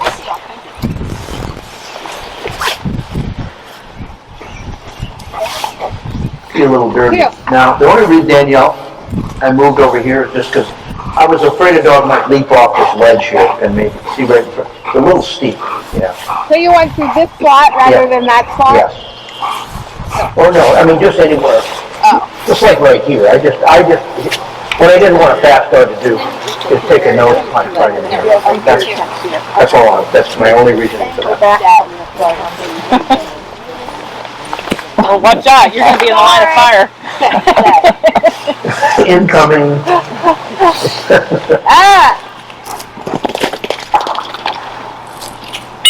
Yeah, she's dangerous.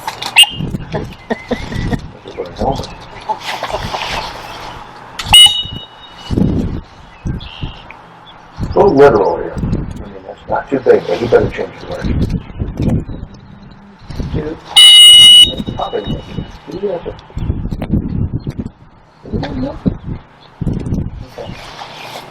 Yes, you do. You get the pass. You got a 5. I turned it up. Well, he's just had a pattern the last few days of digging back. That's why I turned when he it. kind of makes his mind up, he doesn't want to change direction. I turned All it right, up. that's our blinds. Nice. Here. Here. Let me get the other set up. And There you go. That's good. Here. Here. Here. He's going to have so much fun. Well, you've slapped my wrist about turning around to get rid of things, so I just... Yeah, and what she's talking about there is and I haven't yelled at too many people yet. Yet being the operative word. I borrow. Slap So, what I'm talking about is,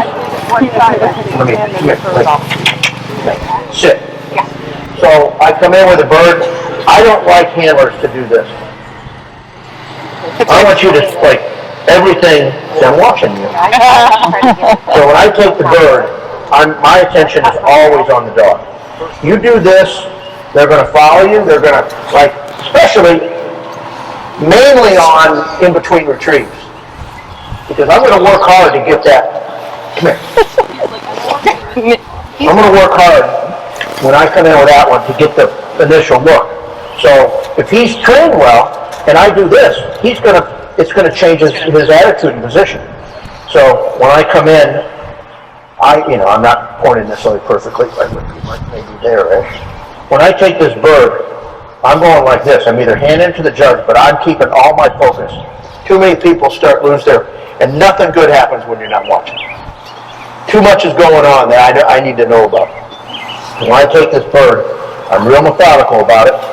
Now I want to monitor, because the minute you take the bird out of their mouth, there's so much information based that you need to be aware of what they think they're about to do. And if you disengage from them, you're not, again, that's in between retrieves on marks, that's between retrieves on blinds, that's, anytime you're in between, you haven't finished. The minute that bird comes out of their mouth, they're going to tell you what they're thinking. And if you're like looking somewhere else, you're not, you're going to miss something.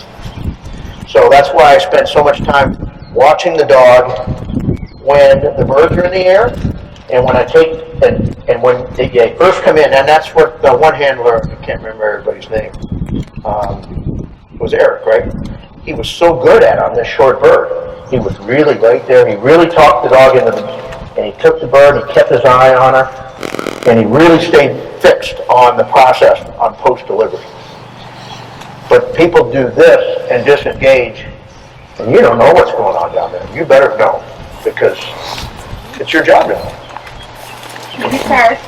Okay.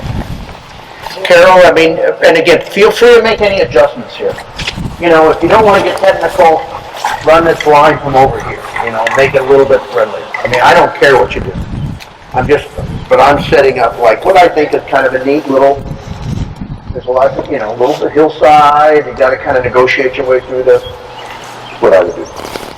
But if you feel you want to, like, not be too ticky-tacky and micromanage the dog, move over here and give them a little bit if you're more worried about momentum. And there'll be some dogs I do that with.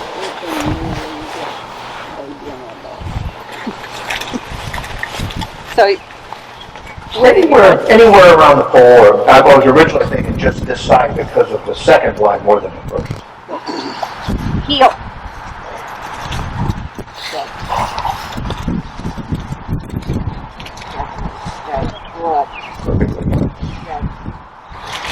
This is fine.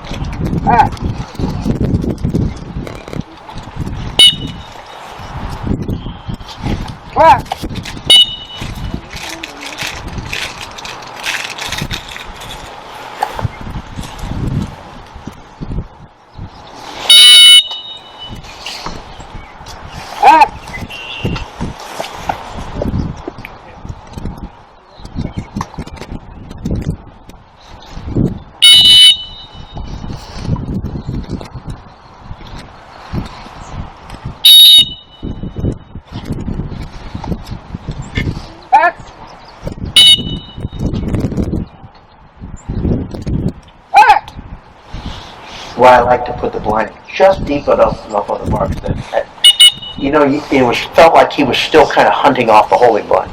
Yeah. I wanted him to kind of disengage from that previous retrieve, so that's why I want to push him out just a little further. Are you worried about there? No, I was wondering, right where he just jumped, and after I watched him, I don't think there's a big issue at all. I think they've been through here enough, they know. Heel. I'm just always trying to be extra cautious. Oh, that's not a bad thing. No.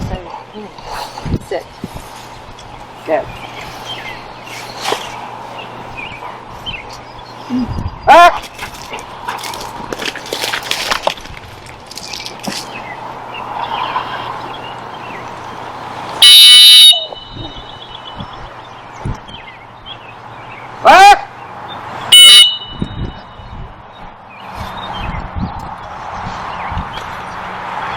Then voice again, though, right, Carol?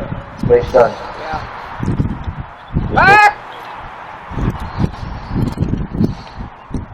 What about boy, no? Good. So he's much more comfortable on, the line like that, yeah. Because he was really quite smooth there, nothing weird or quirky at all. There you go. I'd rather have a bird, but this will go pretty quick. I told you, if I took them rolls on, I'm going to start raining again. Oh, no. It's all my fault. Yes, it is. I've been married long enough to know that's always the case. She trained you well. Yep. Glad you could admit it.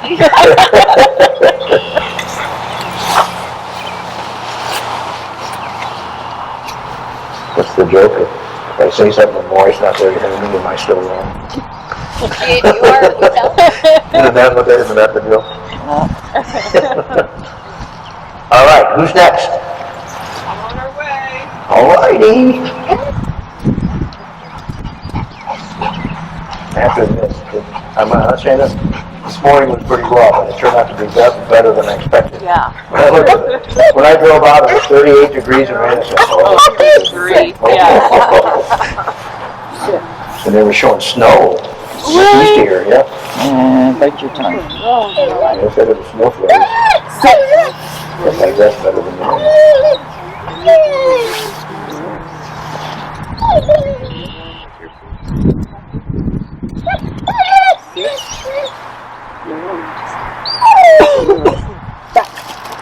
Get back in here. Get back in here. Sit.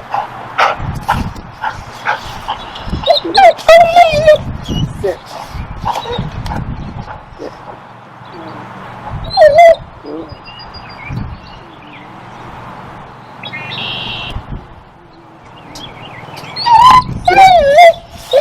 Sit.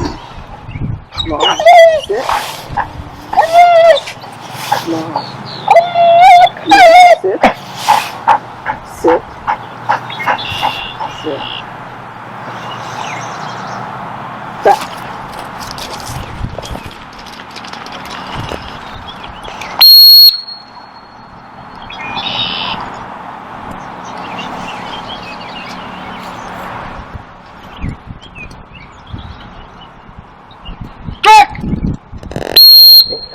scent off of that chair.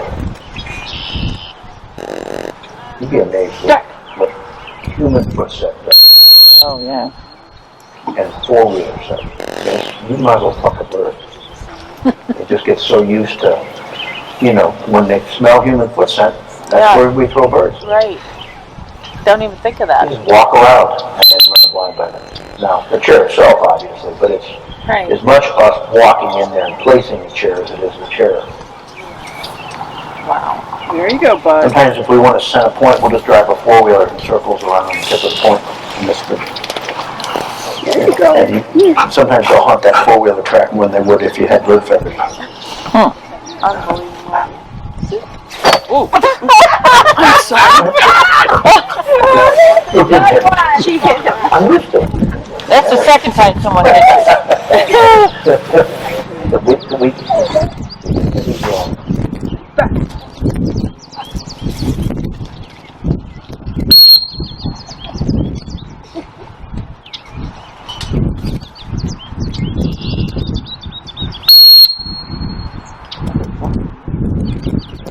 That would give a left angle, but I would get your trick.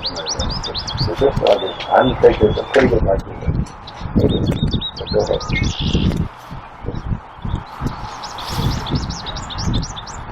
I think the fact that we waited and sweated them is get back to the cat. But I think if you'd have cat when you were going to originally, that dog wanted to dig right back to the right of that fire station. It's amazing what waiting does. Oh, you could, if you do nothing more than dictate the tempo of a blind by making them hang on your next word instead of you getting caught into their pace, you.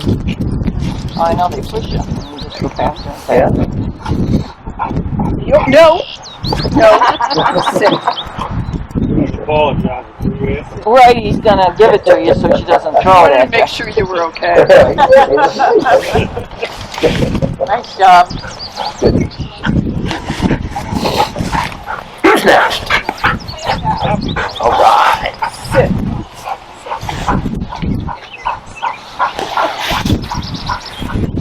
It's a great little feature. I'd be really torn if I thought to myself, something ought to just put a little water control structure in and they could flood this and it'd be a nice pond. But I said, it's almost nicer the way it is. This way, you're right. But it would be a good, especially for hunt test, it'd be a great little piece of water. Good. It'd be pretty easy to, unless the type of things.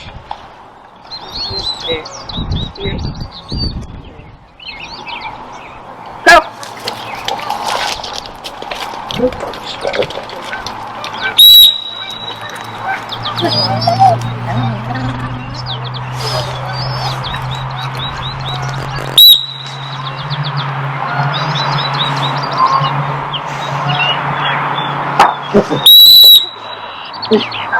That's little features in it, huh?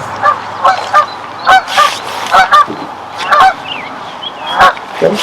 You did the right thing. You moved in the direction you wanted to go. She does this with her keys like that. I am this again. Okay. Good recovery. Yeah, because you got a little unnerving and you just kind of darting around, got behind that little hump. Yeah, she gets down there. Oh, yo, wait. Oh, is she? She's not up till... Just call her towards you a little bit before, because there is a hole there by the chair. There is? Yeah, that's why the chair is there. Here? She must have known that. That's why she went out there. No, I was There you go. here.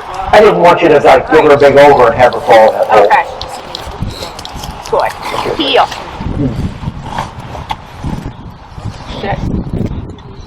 Sit. Is this dog going to be his trail champion? Not yet. She's partway there. I bet you she'll do it. She's got that snappy thing about it. There. There.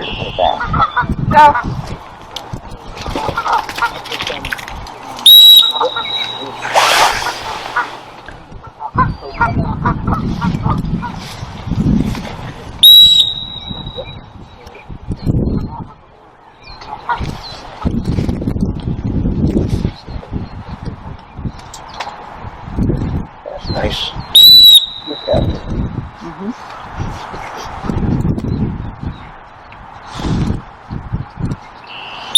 That would have been a good verbal. It was with the wind and you know.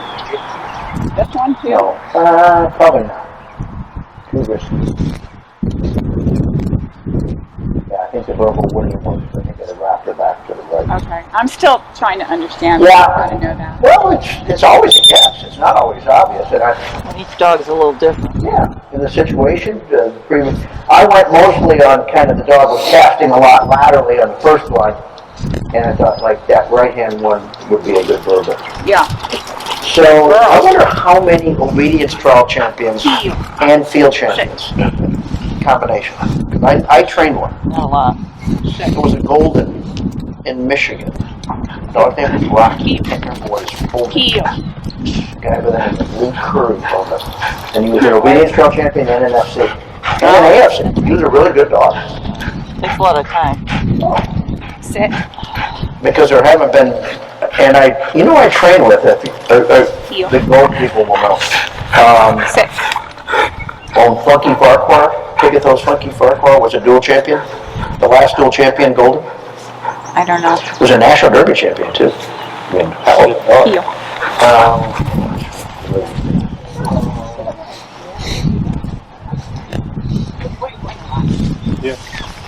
Yeah. That's pretty impressive, right? National derby champion, all-bred national derby champion. Yeah. Bench champion and field champion. Wow. Sit. A lot of money. Woo. A lot of time.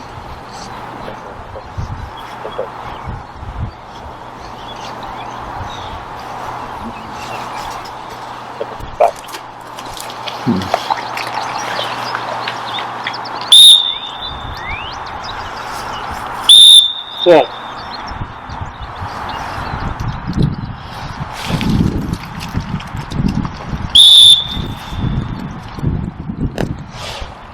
Yeah.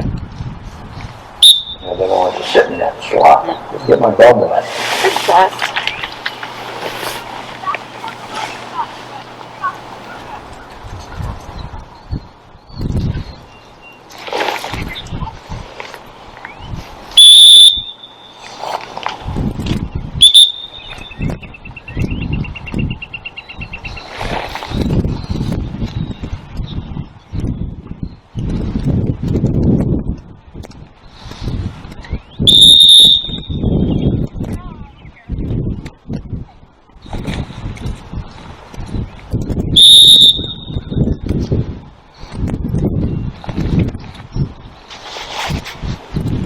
There was another instance where the right hand, second to last cast, would have been a good throw. And one of the reasons is you cast with the wind. Your right hand caster with the wind. If you have a left to right crosswind.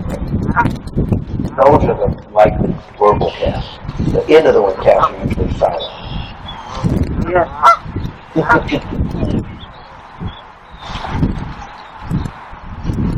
For a couple of reasons, because they don't like to cast into the wind usually.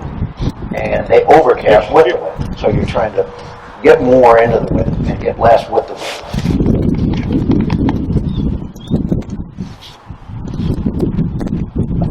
So into the wind is the verbal. So into the wind is silent. With the wind. Because the tendency into the wind is they scout. Right? Cast it into the crosswind and curl with the wind. So the end of the wind cast is usually, here's your bird, this is the with the wind cast.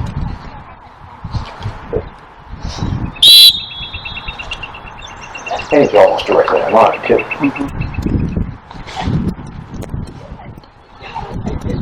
She didn't really act that way, did she? She must have missed the pole.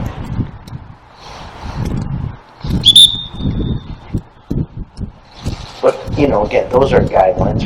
Some dogs are just aren't responding that way. But if you're getting the classic crosswind fade, into the wind would be silent, with the wind would be good.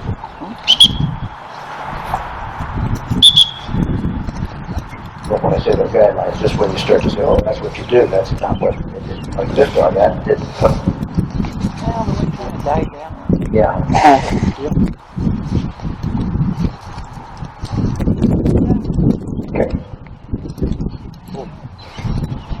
So you say crosswind is verbal, into wind. In a crosswind. Let's, Yeah. these blinds with a strong left to right crosswind. Okay.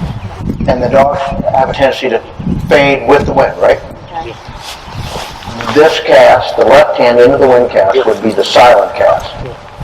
The right hand with the wind cast, because it's with the wind, because you're casting in the same direction the wind's blowing.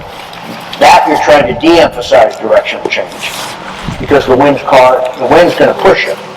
So this cast is the verbal back. This cast is the silent. The majority of the time. If we were on a water glide here, and we were going like towards the trailers, and the dog's tendency was to cave and fade to shore, this cast tells them to change direction into the wind. This cast tells them not to change direction so much, because you're casting with the wind, and if they want to cheat and go to shore, they're looking for any excuse to go there. Okay, you ready? Yep. Get them.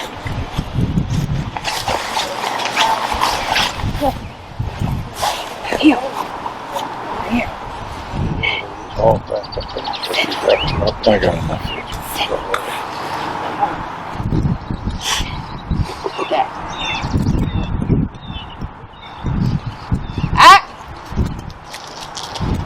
Don't worry about it. Good thing that doesn't even miss your dog anymore.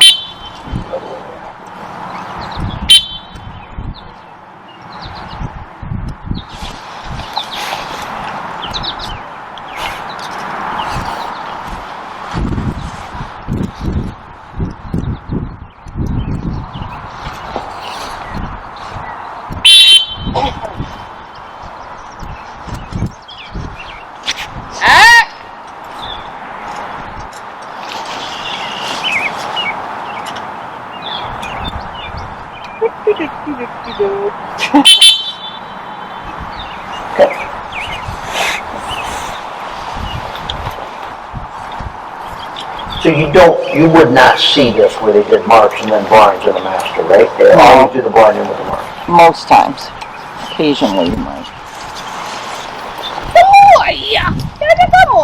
But it changes the whole blind count.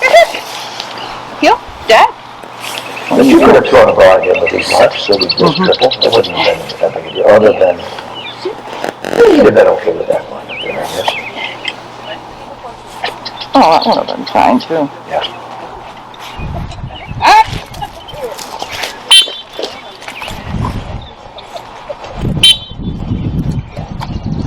Sit.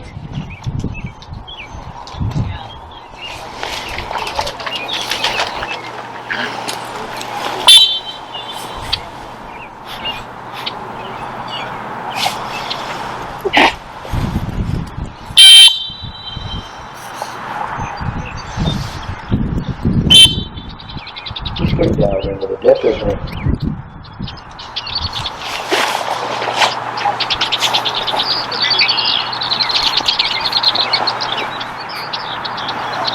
Again, it's like perfection. No, he didn't. He was. I could have cost myself 4 more casts there. But he didn't. He moved nicely on the silent cast. I didn't know with him. Has anybody? I've been kind of paying attention to the dogs we did the yard work with, especially the ones we got after. I didn't see anything negative with any of those dogs. I didn't see any attitude deterioration or anything whatsoever. In fact, he's a little more happy. Like, Exactly. Sometimes you kind of clear the air and you get like, oh. Good boy, you look happy. Sit. You gonna feed me, Mama? Here. Okay, good job. Thank you, sir. You're welcome. Oh, who we got next? Say that with such anticipation. That Joker dog. The geese came to watch him again. I know. I wondered why they came back. Now I know. They're gonna torture me. Because he's so fine. Yeah, I can go out and sit by the chair out there. Sit, Joe. Sit. Oh, yes, I did. Sit. Never. Leave it. Leave it. Back. Back. Back.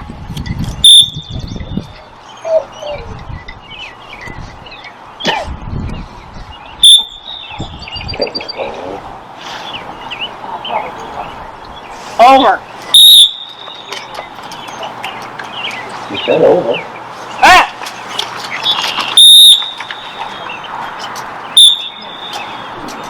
Nickel. Sit. Sit.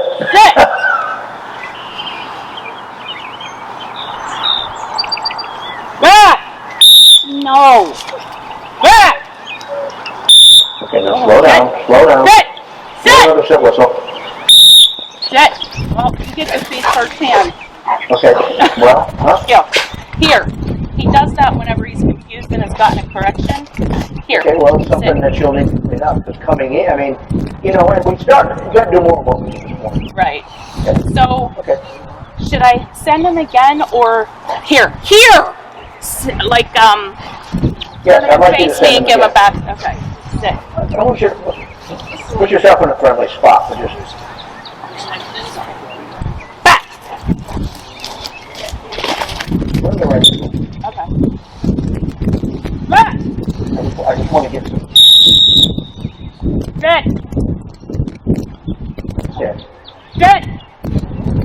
Slow down. Back.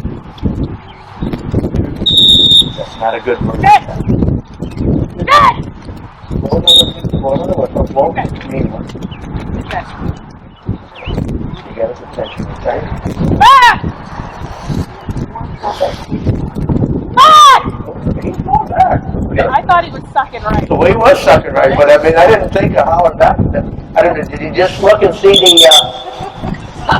the mark or whatever it is? It's like getting the water. I've seen more things.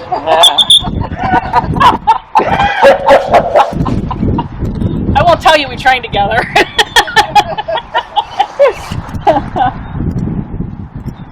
New methods, you know, new. Well, I tell you what, when you screamed at him, he changed whatever he was doing, so. Attaboy. I mean, but the more normal thing would have been blow whistle.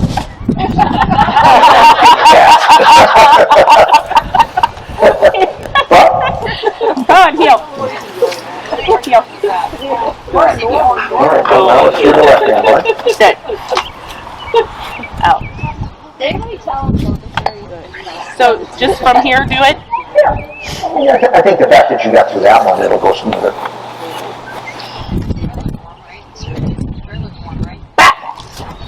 Here. Move to your right. Move to your right and make it a friendlier beginning. Here. Heel. Sit. And you don't have to be precise. Just kind of get them down in the body. And then we'll work. Heel. We'll walk straight ahead. Yeah, just. Back. Now. Good.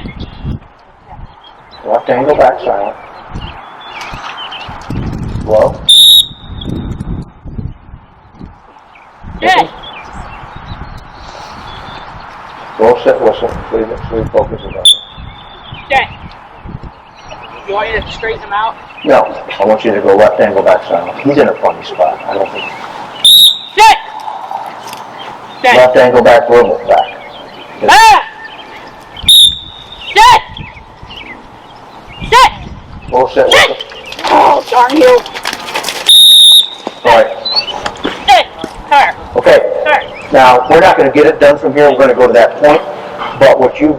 Down here? Maybe you can get it from there. But that's the to-do list thing. Okay. You know, don't be going on to Springboro thinking you're done with the other stuff when that stuff's happening. Okay.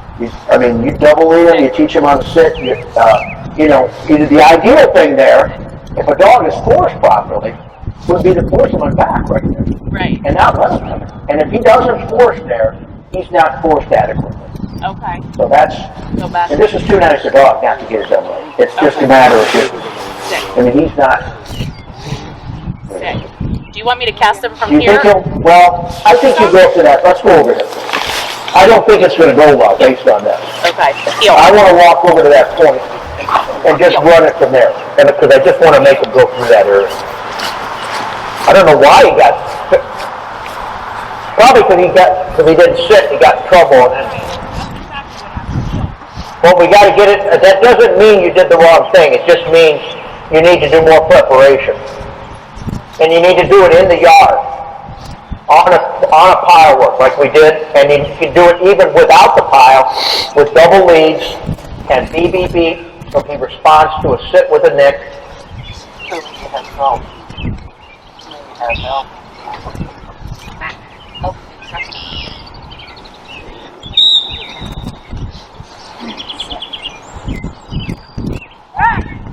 Oh wait, get him to sit. This. All right. Now cast him with the left back.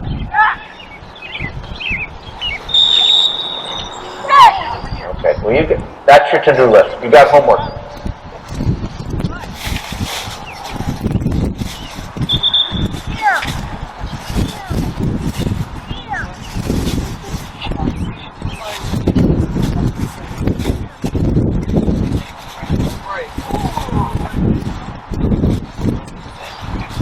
Okay.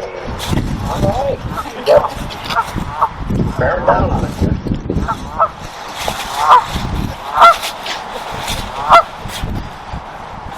Looks like it's too dark. She's got some work to do. Get that stuff cleaned up. Hope she does it. Good. Always think of. Did you go to? You know Mike McDaniel? Did you see him when you went down to Emporia, Virginia? Daniel, no.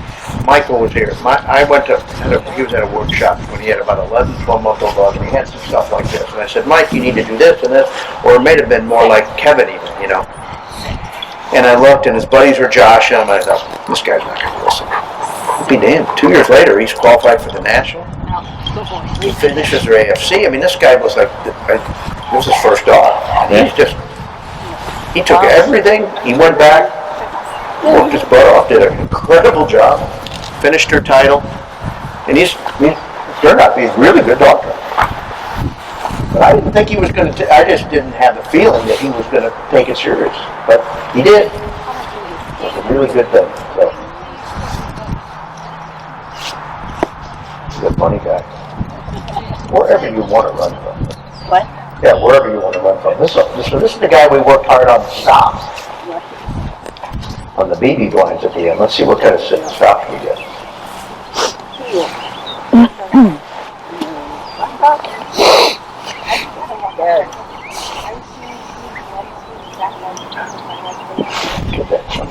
I know.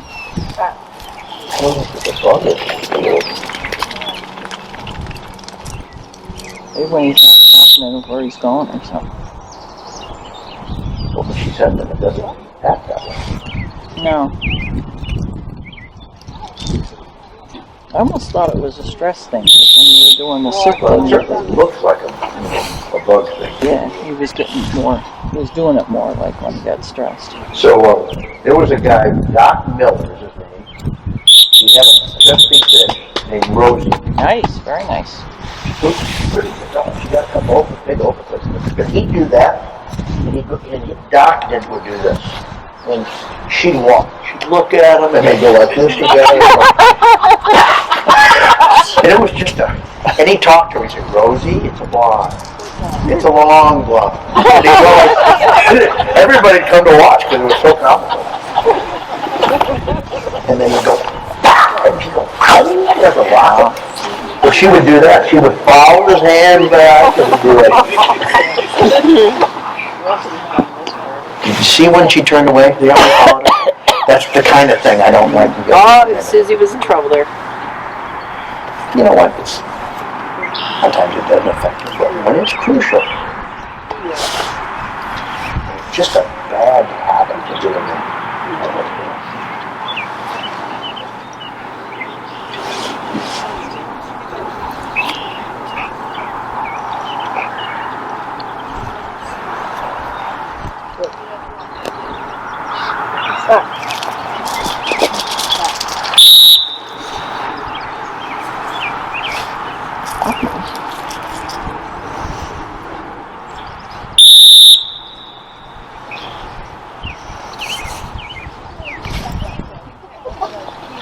Real nice straight sit.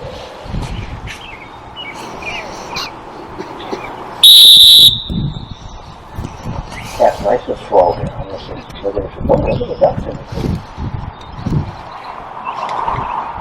There it is. Okay, cool. Good. So what is the looking up thing? Is that a little bit of a bug anxiousness thing, or is that No, just... when he was little, he ran so fast, so straight, that I never got him to lock on to anything, and if I put my hand on, he'd just come right under my hand and just keep right on going.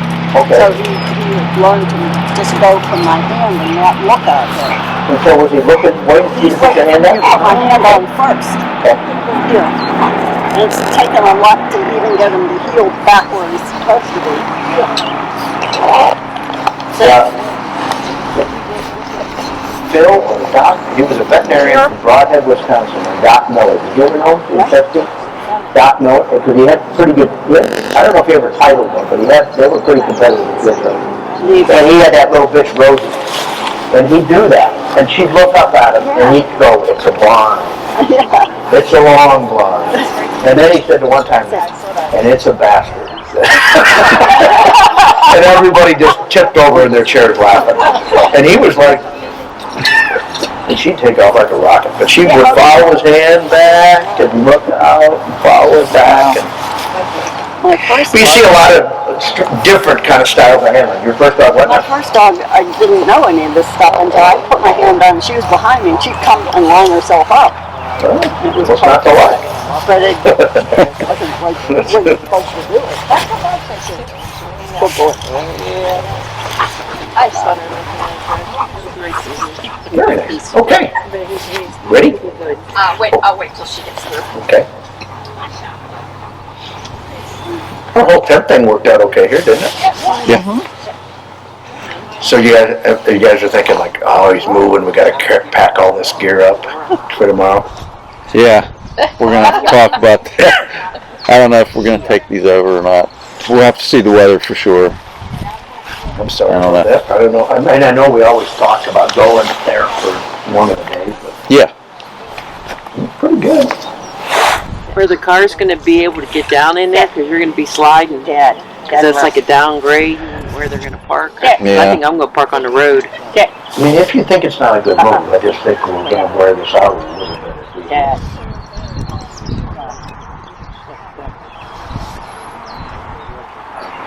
I'll drive over there. Heel.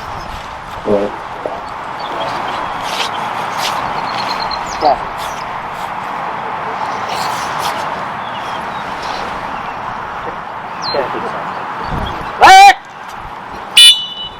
No. The only thing I will say, if you're going to blow whistle with the intent of recalling them, you need to make them sit. Oh, I get a set whistle. I didn't make him sit. No. I just. You went beat, no here. Yeah. And so it's just one of those things you got to get in the habit of doing, because they'll get in the habit of turning around coming back on an early whistle. Probably why he doesn't listen to me. Well, no, it's just Sit.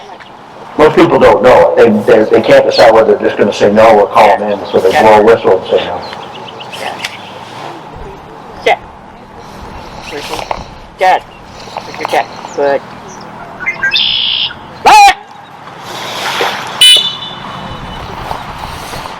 Now I want you to know, and I want you to move to the right a little bit over there.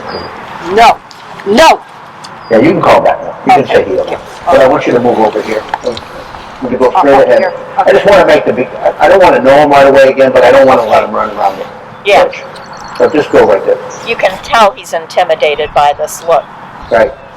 He's like shivering. Tom said. You just need to be bold and firm. You know, when they get weenie wad on you, you just got to be strong and be a firm leader. Where's your deck? You got a good look. It's going to be okay. So I want you to go over there by the yellow flowers and heel with the neck, because I think he needs to. This is really kind of a no-go. Yeah, heel with a bird. Heel. Heel. And go straight forward. 3 steps for heel with a bird. Heel. All right, now that's good. Right there. Now put your hand on the center of the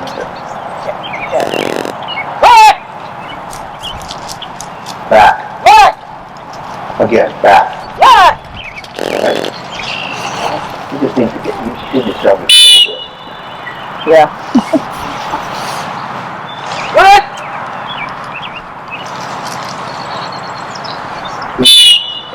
time to go silent now.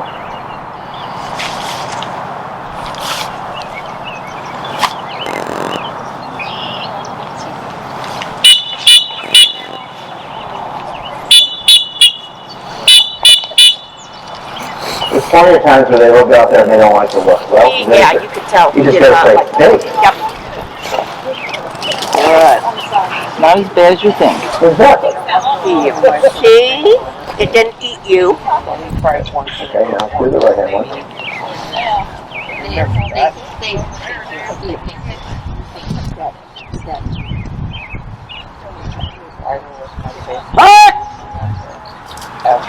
Well, you love to do double blinds, because you know, you wouldn't want to know that. Now this is like, oh, okay, I got it, no big deal.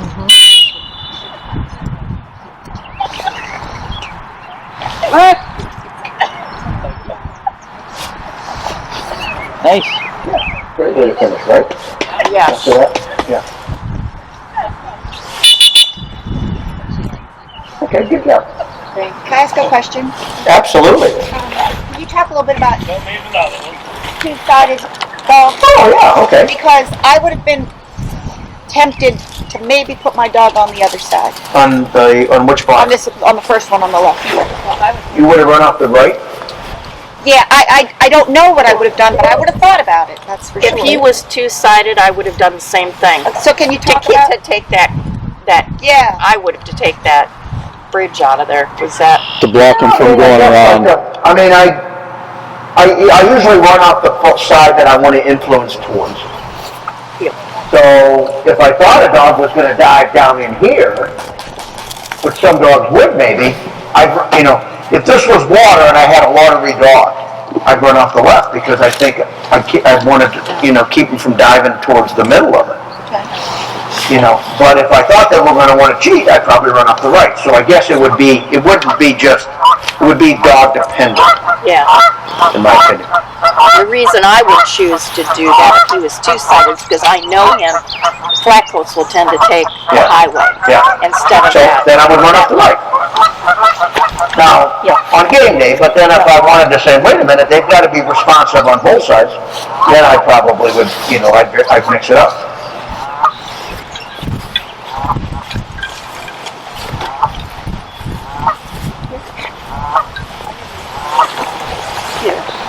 Here.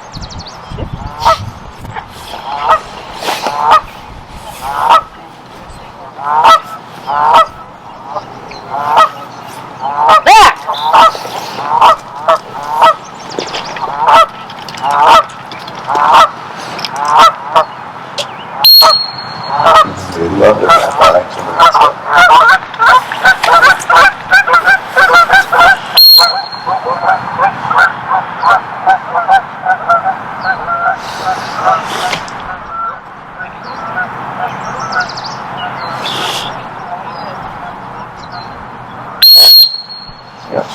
Nice voice first, Cass.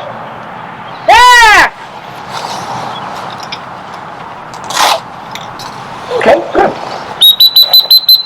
Good dog, good dog. There's a whole cubby full of bumpers. Which one should I take? Here. Yeah. You're running about the same place? Yeah. Yep. Good boy. Oh my goodness. Here. Too close. Yeah, another deck. Give.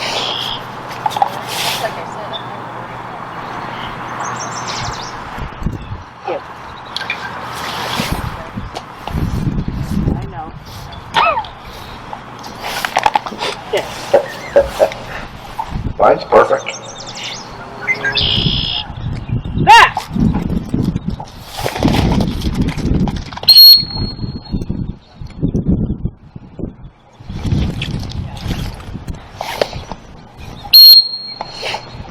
Slow down just a little bit.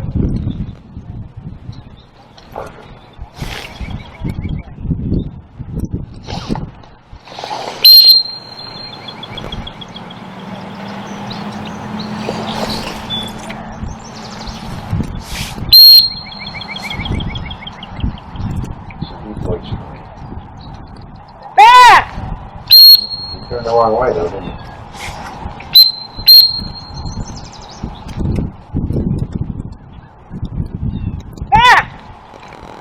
Okay.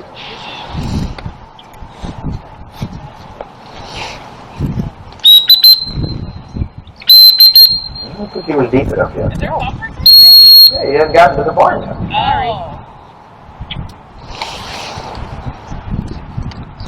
Now he's there. Handler error. Yeah.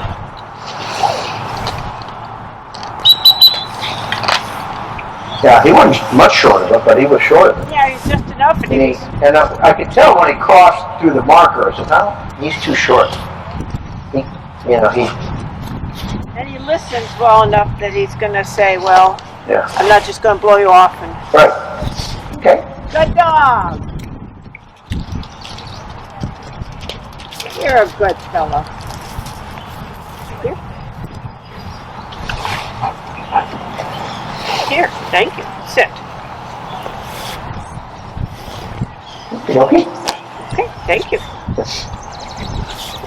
Had a good busy day with the yard work and triple and here. Double A line. Sit. I'm just going to grab the chair.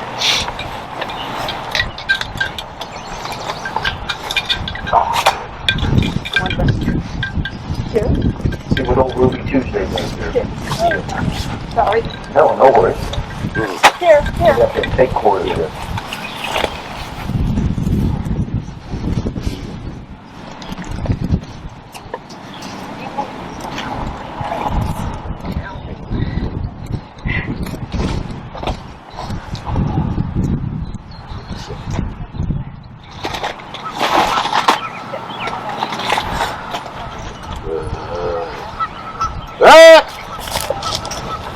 She's a little rocky.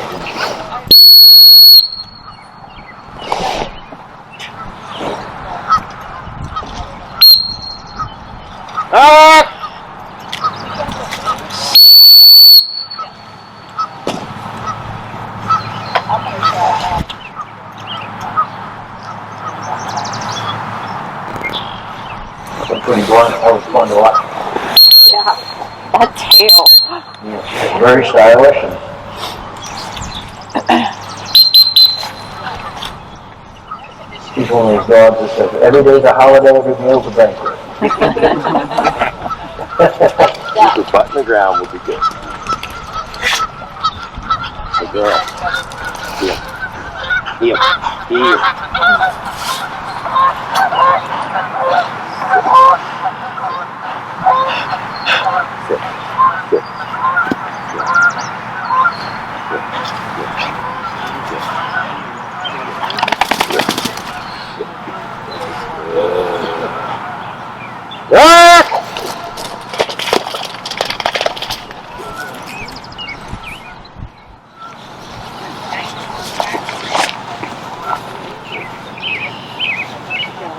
She's got her own path.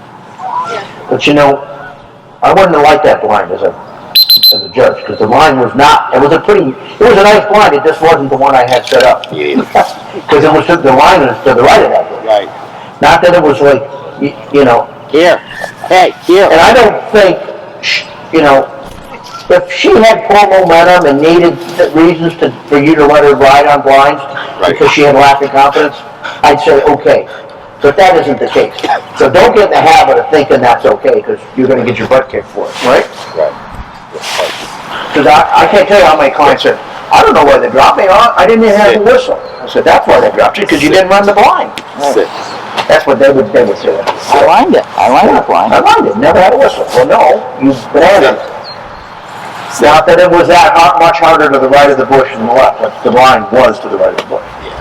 So, just, I love that she's got beautiful momentum.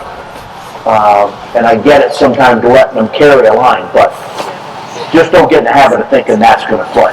Well, she got in behind that bush. Yeah, but you needed to blow in the bottom before she came out of it, because you could see where the momentum was taking her. Just as she hit the end of the marsh grass, right as she hit the ridge, a right-hand angle silent back would have put you like you'd have had one whistle instead of none, but you'd have got called back there. You wouldn't have got called back there. I don't think. All right, that's it. Thank you so much, sir. Yeah, you're welcome. So, hey, yep. Are you the last one? Ginger, you have Florian Ginger. Okay, but it doesn't really matter. Do you think we run this from the other side of the... What if, in your opinion, what if I ran it from the other side, and then if you did really wrong with it, since it would be taut then, and then rerun it from back here? Up, and maybe just run this blind and do it twice? Maybe if there's enough birds there. Are there a lot of birds there still? Who put them up? I did. I put 16 bunkers. Yep. Then there is enough. There is. Okay. Yeah. So I'll have you tell me where to stop. Oh, you're going to come off. Okay, cool. I'll walk with you.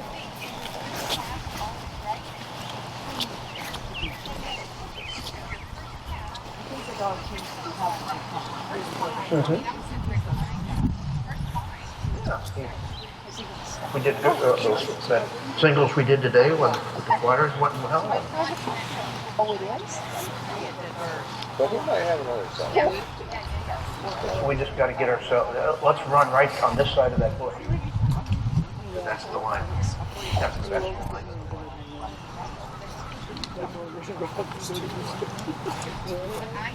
What were your thoughts on tearing these tents down and taking them over there tomorrow?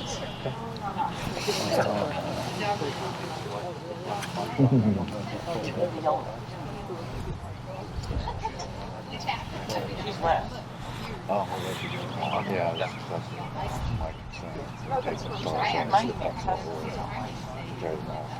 No, I know. We can go off the down. We do one. Go.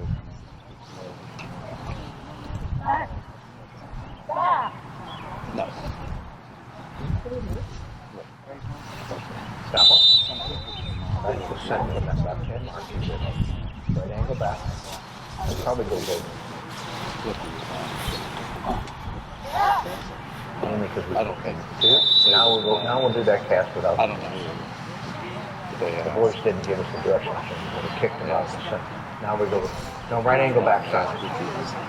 Jake, Flippy, they were done. Yeah, you can step with it. They were done training up. They said, yeah, and they came up.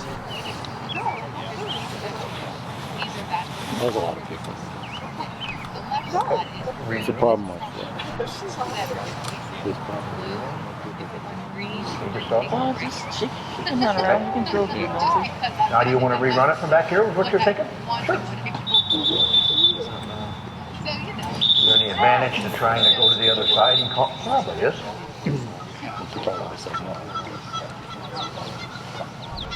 All right, come on. We'll go over here and just receive them over here. Come on, let's go.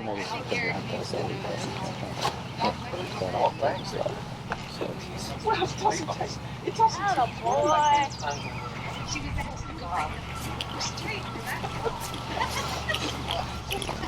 Yeah, you're a good boy. Right here, bud. You know, when somebody does that, Right here, pal. And there's also funny Here. still used. Okay. Now let's work.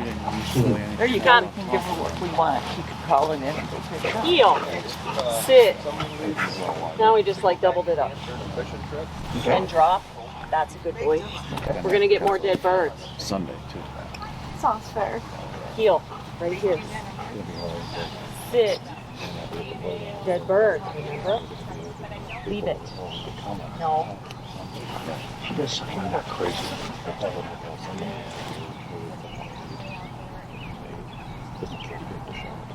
Good.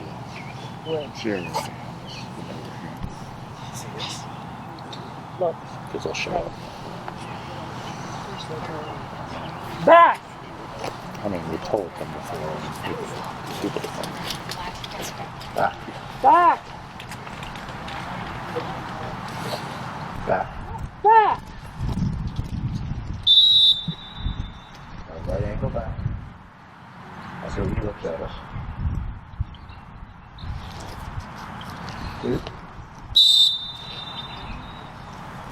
Again.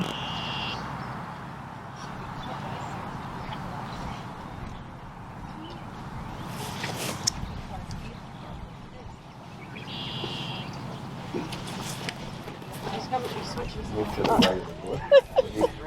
right. might be stopping now. He stopped behind the bush. Okay, right angle back. And he's sitting straight. Back.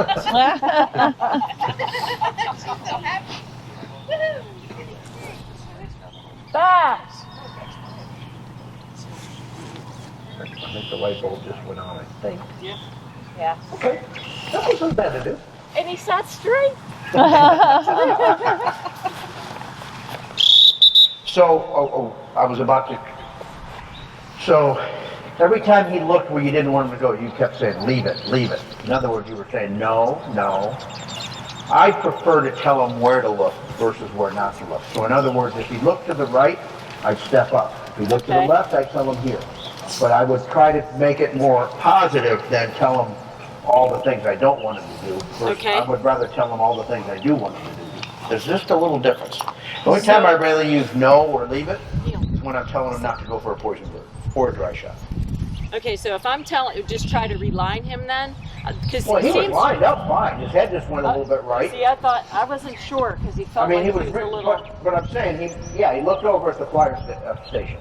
He looked over at the, and I thought, well, let's get him that far, and then we'll worry about it. That's what your whistle's for. You know, for a dog at that level, I would not have been saying leave it as much as you did. Okay. We'll find a way to change that then. Yeah, and again, because leave it, you're telling them, don't go there, don't go there, don't go there. And all of a sudden, now you got a dog who lacks a little bit of momentum to begin with.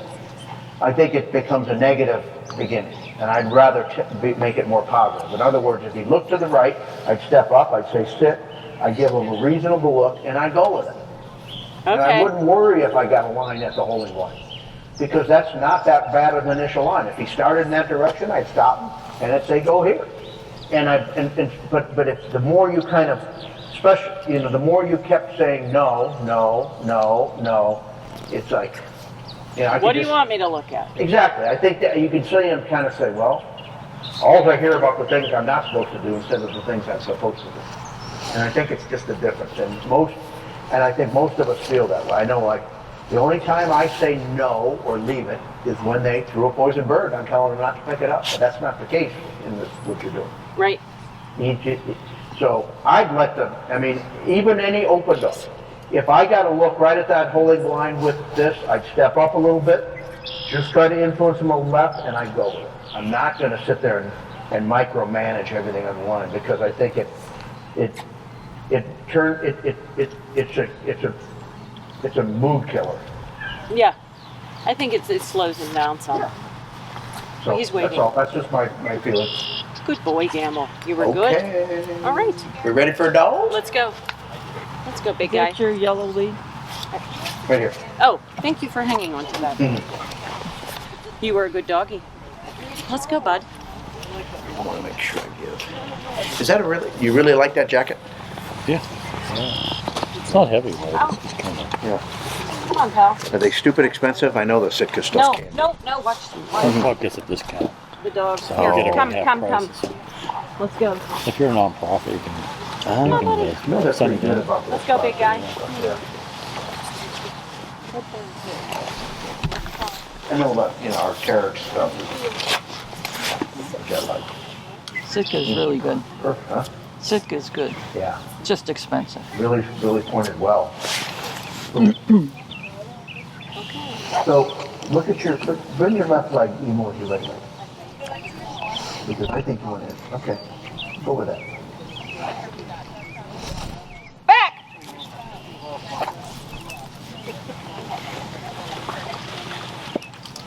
Tried to do it.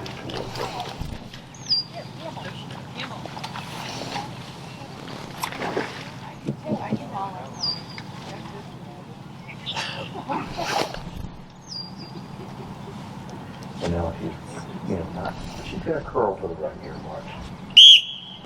A lot of them like to wrap around. It's funny how they charge through there for a flyer, but then they tiptoe for a blind. Yeah. Some of them just like, she seems better after she gets one cast under the belt.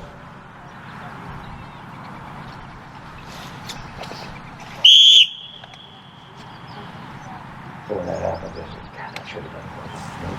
Yep. but Yeah, I guess. it was, but this would be silent.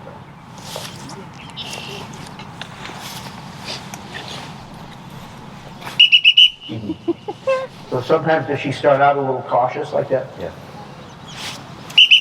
Look at her. She's gonna come back the easy way.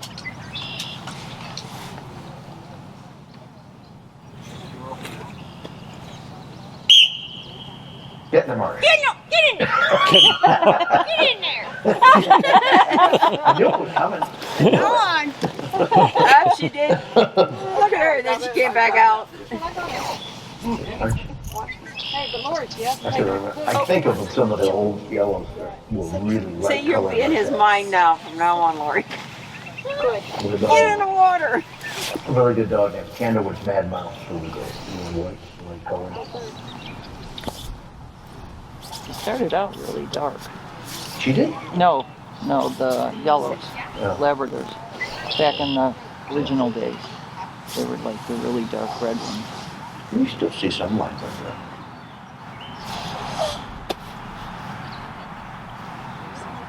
Back. Some of them call them fox red or something. Mm-hmm. I mean, all the original yellows back in the day were that color, fox red. And then they got lightened up.